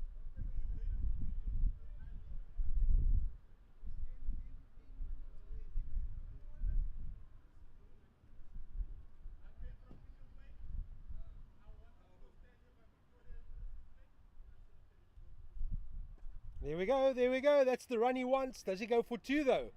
They can get 2 if they want it. Jones says no, and that's a wise call. Very good call from Jones. Dinesh Patel wanted to go for the second there. Jones had to take him. Hold your horses, chap. On take strike. Rajesh Idat, 8 overs, 4 maidens, 2 for 15. Prem Suri is done. Chetan Shah is done. Who comes on next?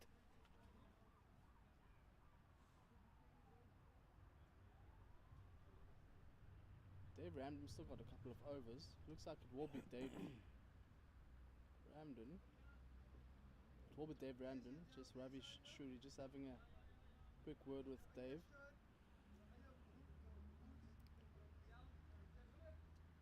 On our scorecard, 26 to win.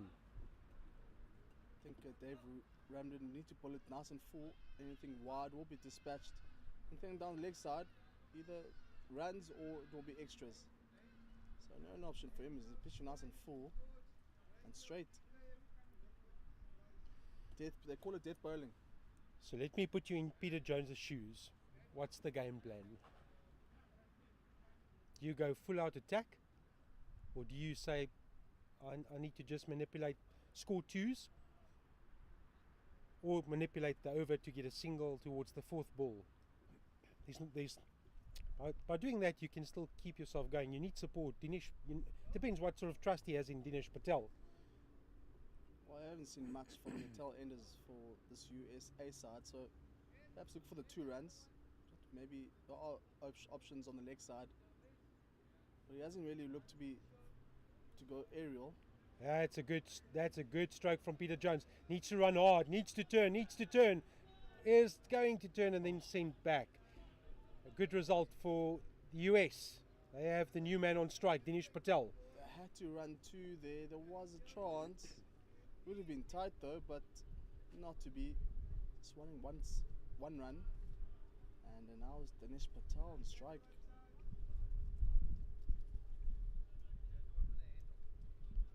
After this, we have 10 overs remaining. Run rate won't be a problem. It's about that wickets column. Slightly short.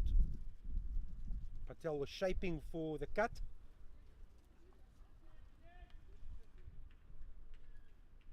Needs to pull it full here.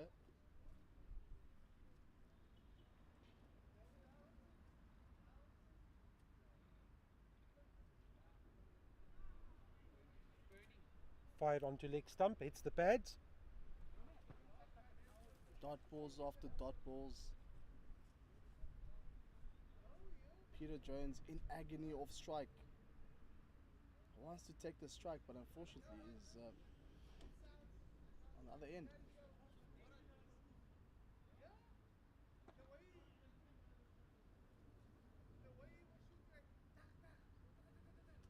Just 2 more deliveries now for Dinesh to face. Let's just block out these 2 deliveries.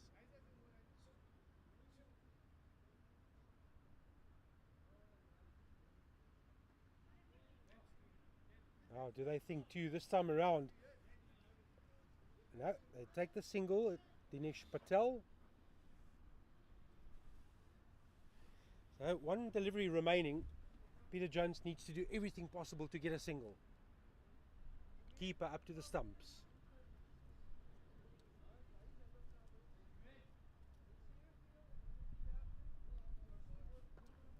Oh, it's a good result for US. They keep Patel on strike.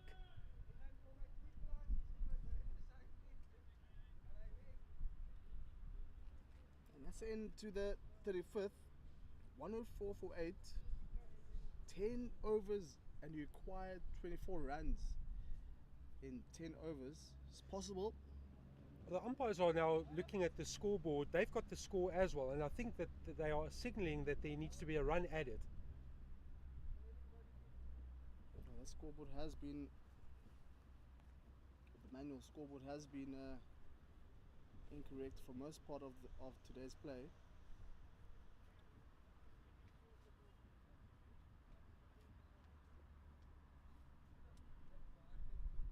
Well, it still hasn't changed. The score is 104. The scoreboard at the venue says 103.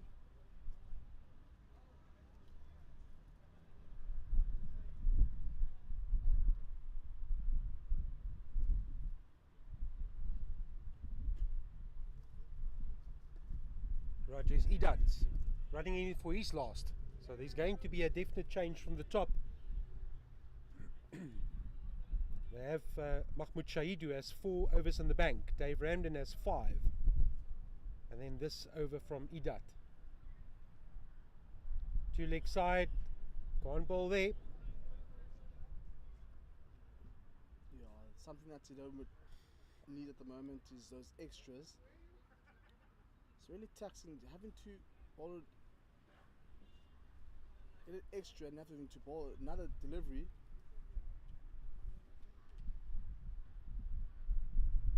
Again, down the leg side, same result.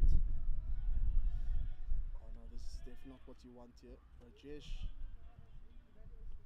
A bit of pressure there from Rajesh. Just needs to bowl it just outside the line of off stump to the new batter.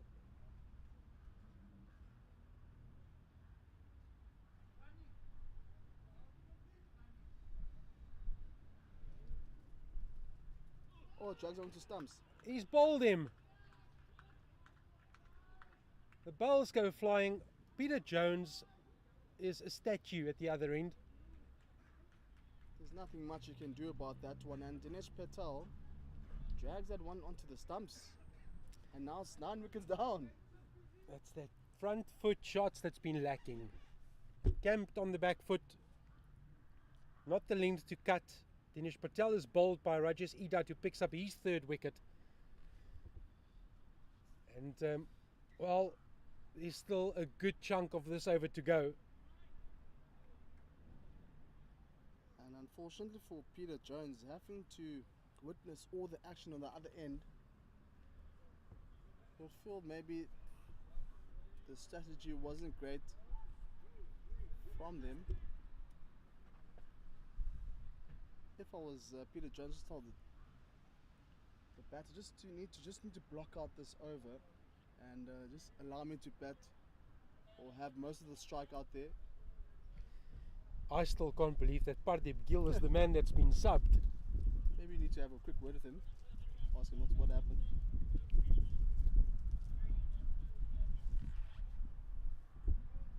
$106, so 22 runs. That's what they need.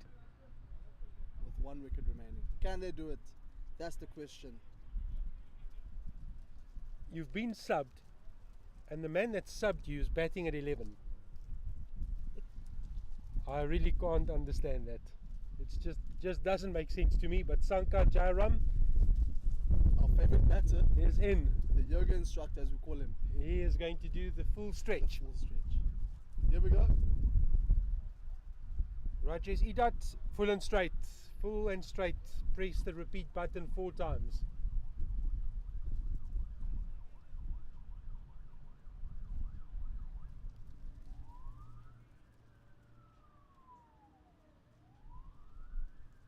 And one has to feel for Peter Jones.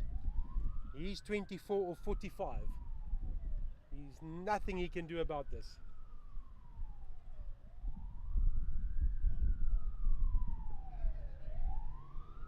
One out of the way. 3 to go.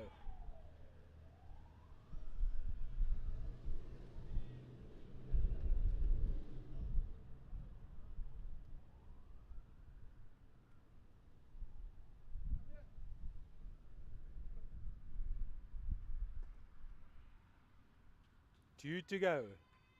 Small victories. At least give yourself a realistic chance by getting Jones on strike. And then Jones has to decide what he wants to do.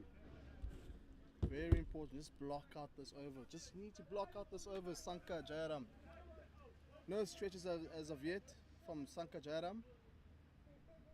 Good leave outside off stump. Just one ball now to face for Jairam. One job, Jairam. Just block it out. Or if it's outside off, just leave it as you did in the previous delivery.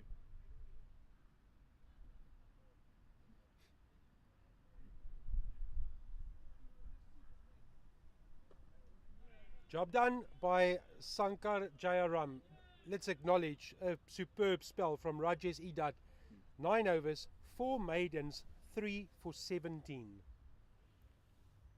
So he's bowled out. Dave Ramden has 5. Mahmoud Shahid has 4. They need 22. Peter Jones is on strike.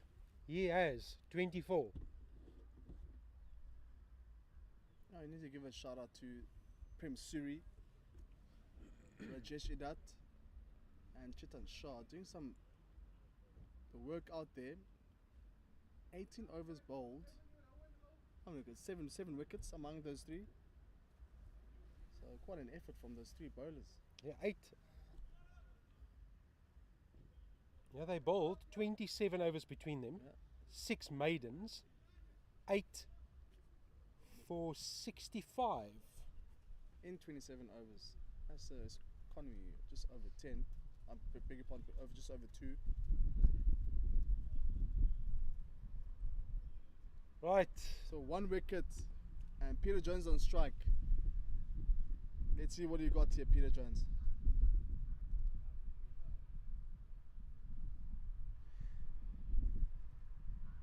Boundary options, straight. They've got mid off in the circle, long off, mid off, mid on. Starts with a leg side wide. Now 21 runs now required. It's been the story of the day, these extras.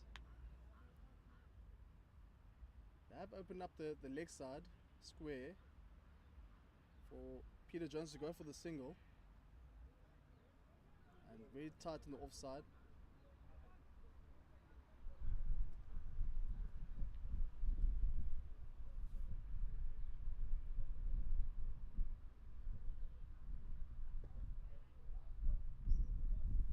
No trigger from Jones just yet. Very interesting what Jones decides to do here. Does he go for a single? Does he go for the big heave?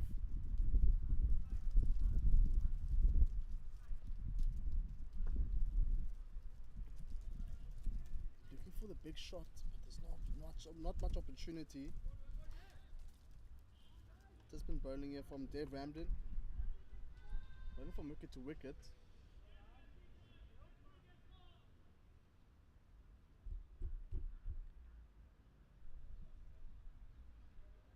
Okay, another one going down the leg side. These wides are starting to add up now. 3 extras in this over already.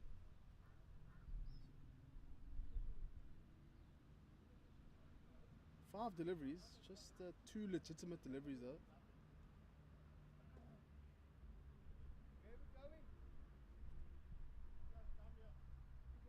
Ryan, if you were in Peter Jones' shoes at the moment, what do you decide to do? Because you need to go for those 2s and 1s, but again you're getting so restricted because you want to take most of the strike. So firstly, I hope Peter Jones is good at math. He first needs to count deliveries. So there's time, 2 balls left in this over. So for me, single, you need to get a single right here, right now. Goes on the big wake across the, well, not across the line, ball was angled into the legs. That'll be 2 wides. Yeah, 2 wides. So you're getting the freebies, the run rate you are getting. And now it's over to Sankar Jaram, and the thought will be Sankar, block 2 balls. Then we reset and we start again. It's every over now. If you do the 2 or the 3 that you need, mission accomplished. Blue tick or green tick in the box.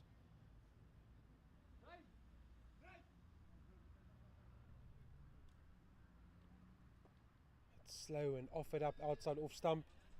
Sankar Jairam, that's exactly what you need to do. Your game plan, whatever you face, is just block back to the bowler. That's all you do. There we go. Perfect. Doesn't matter what they offer, where they put the fielders. We're not running. You just block the ball. Another over ticks by. The 8 equation. overs now. Just, to get 18 runs in 8 overs. That over by Ramden didn't do much justice for the US side. So many extras in that previous over by Ramden.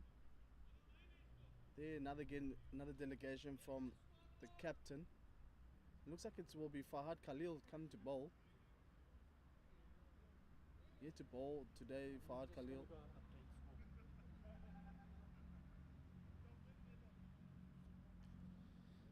Just shots from the dugouts.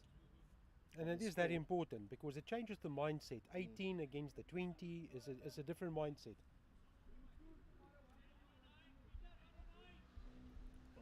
He's going to get a surprise. We're hearing the dugout shouting 109, but it's actually 110.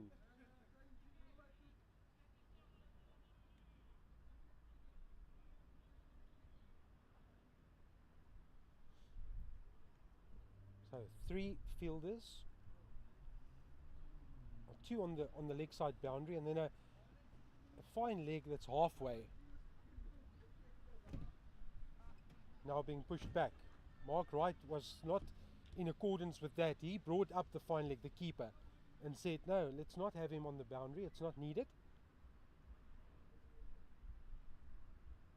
Now he's moved squarer as well. So how do they play this? Peter Jones against the US.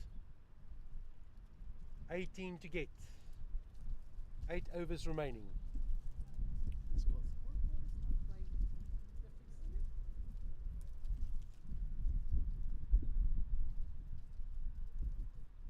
Full and dished up outside off stump. Oh, Peter Jones, you missed out there. You missed out. Bit of loosened delivery there from Wafat Khalil. And you're not going to get many of those. Anyway, that's where you need to have a positive mindset. Just feeling for it outside off stump, Peter Jones. I think Peter Jones has a premeditated mindset of wanting to play more straight. Didn't anticipate the widest delivery there from Fahad Khalil, the first delivery. There now we see cover now is dropping towards sweeping position on the offside.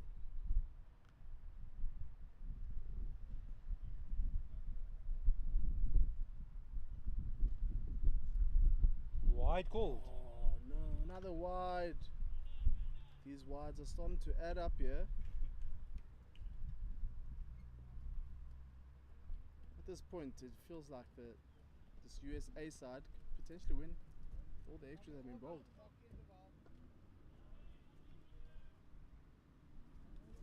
Well, there's going to be a point where Peter Jones will have to up the ante.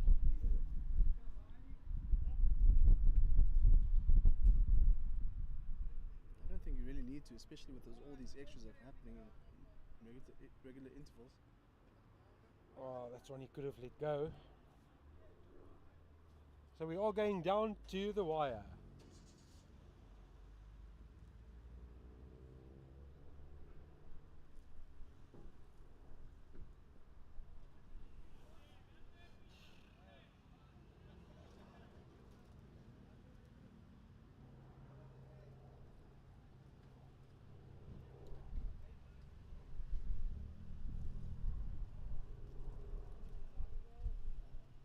Yeah, the batters are slowly starting to creep in now.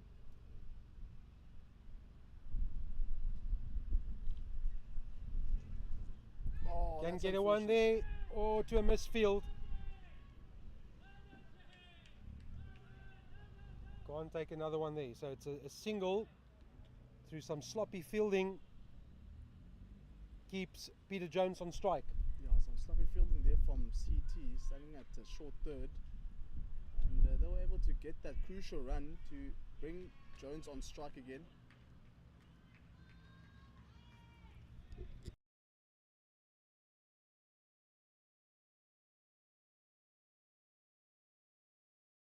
He speaks of France. How do you know he speaks of France? I didn't hear him speak of France today. Oh. Gut feel. Umpires looking at the scoreboard and they agree that there's a variation.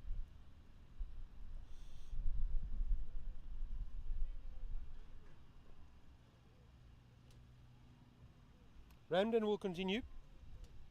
He's about to start his 6th over. He's already win.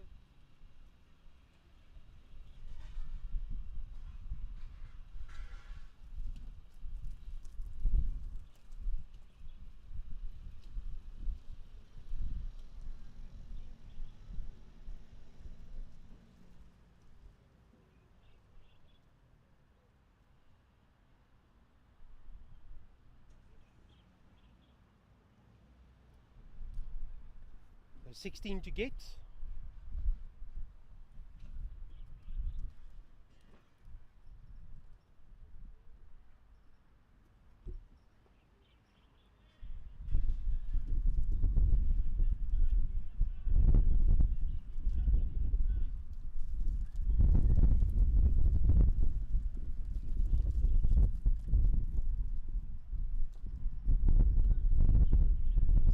When does he pull the trigger? Peter Jones, 25. Still not the highest scorer in this innings. That belongs to Rajkowski.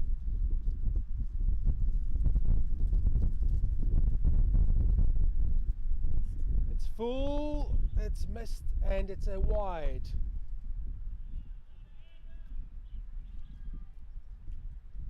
Down the leg side. 112, 16 to get. Well, now 15 to get. 15 runs.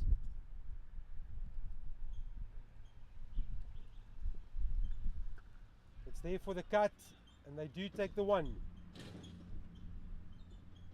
A good shot there from Sanka Jairam, as they know to call him Jay.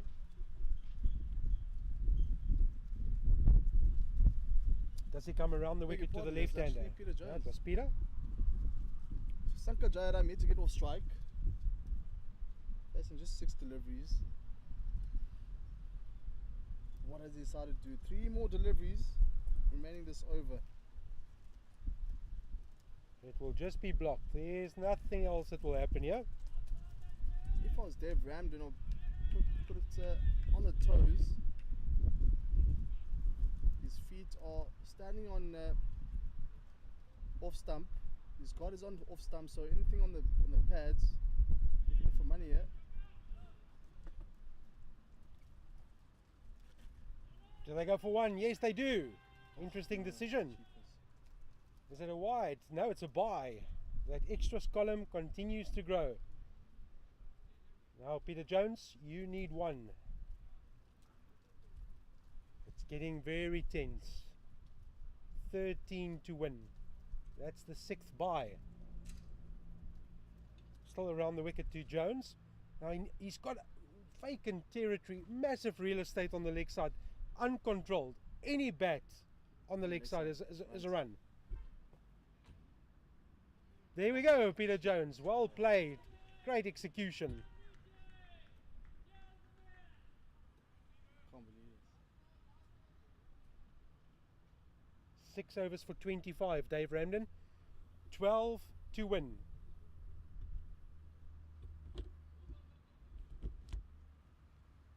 Six overs remaining.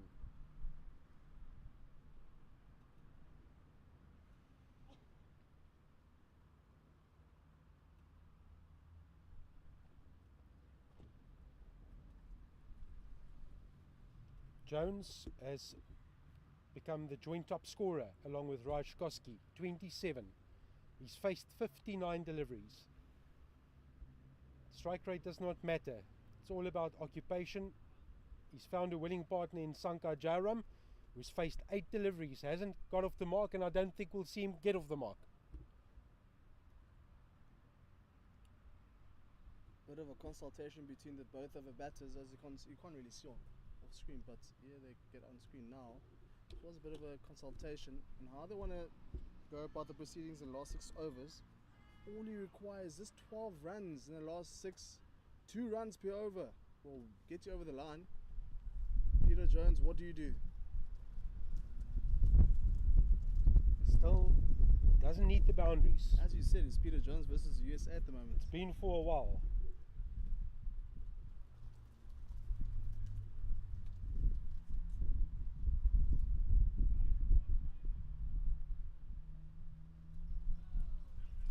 Wide called.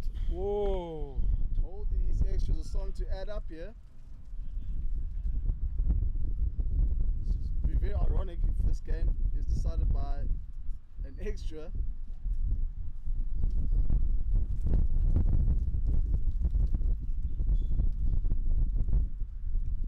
Wide again. Oh my word. No ways.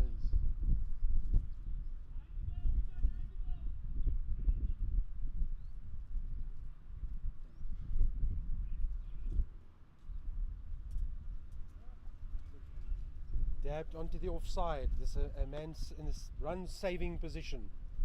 At what stage do they bring in the field? Quite an open field at the point. You'll probably think maybe after the 4th delivery, bring in the field a bit, just to save the single. Much better and straighter.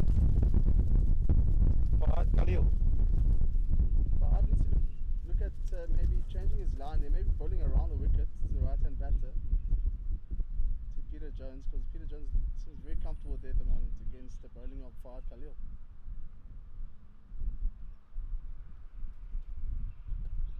Goes on the drive, should get 2, Peter Jones. 4-4. Turn Peter Jones. Oh, it's gone for 4, Itching a bit closer here.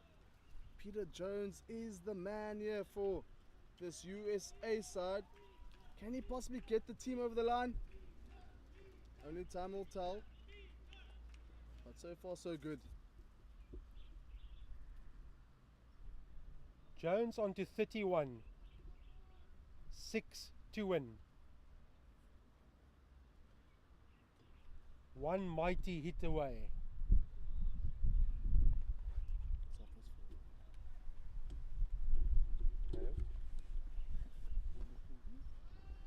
And this one driven down behind the bowler's head.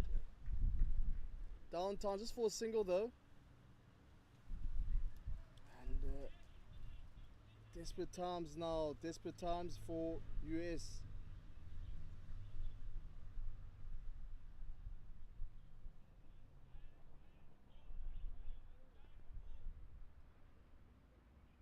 Just 5 now required.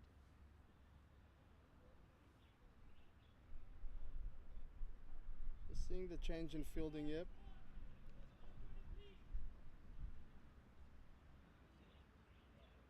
To the left-hand batter, we've got a slip. Third slip. Short fine leg, square leg, mid-wicket.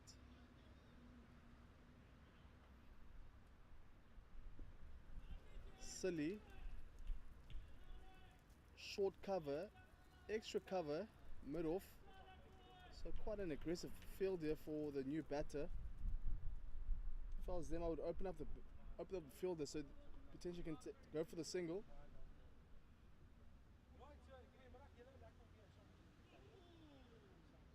And that's the end of the 40th over, and that's 123 for 9. Quite an expensive over there from Fahad Khalil. 7 runs off second over there from Fahad Khalil. Now just 5 runs required for victory with 5 overs remaining. So 1 run per over is required for victory, and it's that man Peter Jones on strike.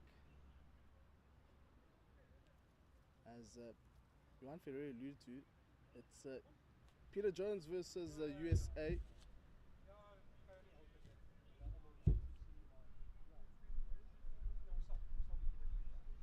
Remember, this fixture is the 5th and 6th playoff. Winner here will take 5th position. And throughout this tournament, the USA side have yet to register a win. So could this potentially be the chance to get the victory in this crucial playoff? Dot delivery there from Dave Ramden. That's a line that Dave Ramden will looking to hit. It's outside the line of off stump and middle. Anything wide will be runs, and anything down the leg side will be runs. So he needs to keep it straight. Another block there from Peter Jones. He pushes back onto this US side. Going down the wire.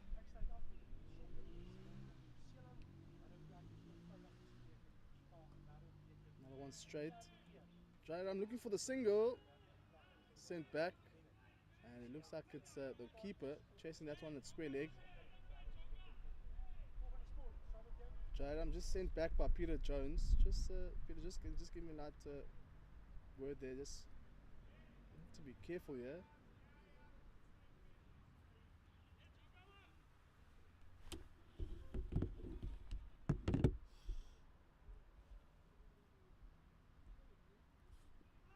Opportunity. Oh, Mark Wright is not happy with that decision. He was saying that it was hitting leg, umpire. Spare of thought for the umpires as well. They, you try not to look at the scoreboard. You should make a decision based on what you see, but it's so tight.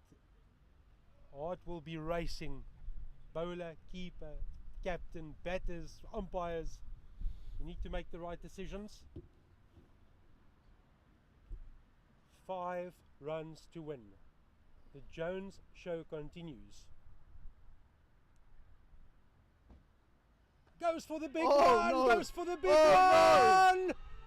He's gone! No! What have you done, Peter Jones? What a way to finish. Oh, he's looking down. He hasn't moved. Peter Jones will carry the weight of the world on his shoulders. He's distraught. He's absolutely distraught, Peter Jones. What a finish to a dramatic day at Western Province Cricket Club. Sankar Jaram can only console Peter Jones and the magnificent effort. Chandrakant Balingay with the last catch, Dave Ramden with the wicket. Wow, what a match. 4 runs, the difference between these two teams from the same nation, and they'll form a tunnel to applaud each other off the field. Peter Jones will probably have a very restless night. He'll feel that he wanted to take his team home. He was was talking about it at the luncheon interval, how desperate he was to play a big role with bat in hand. It wasn't to be, and he's going to think long and hard about that. But at the end of the day, that's cricket for you. That's how it goes. Low scoring affair, only 250 runs in the entire match.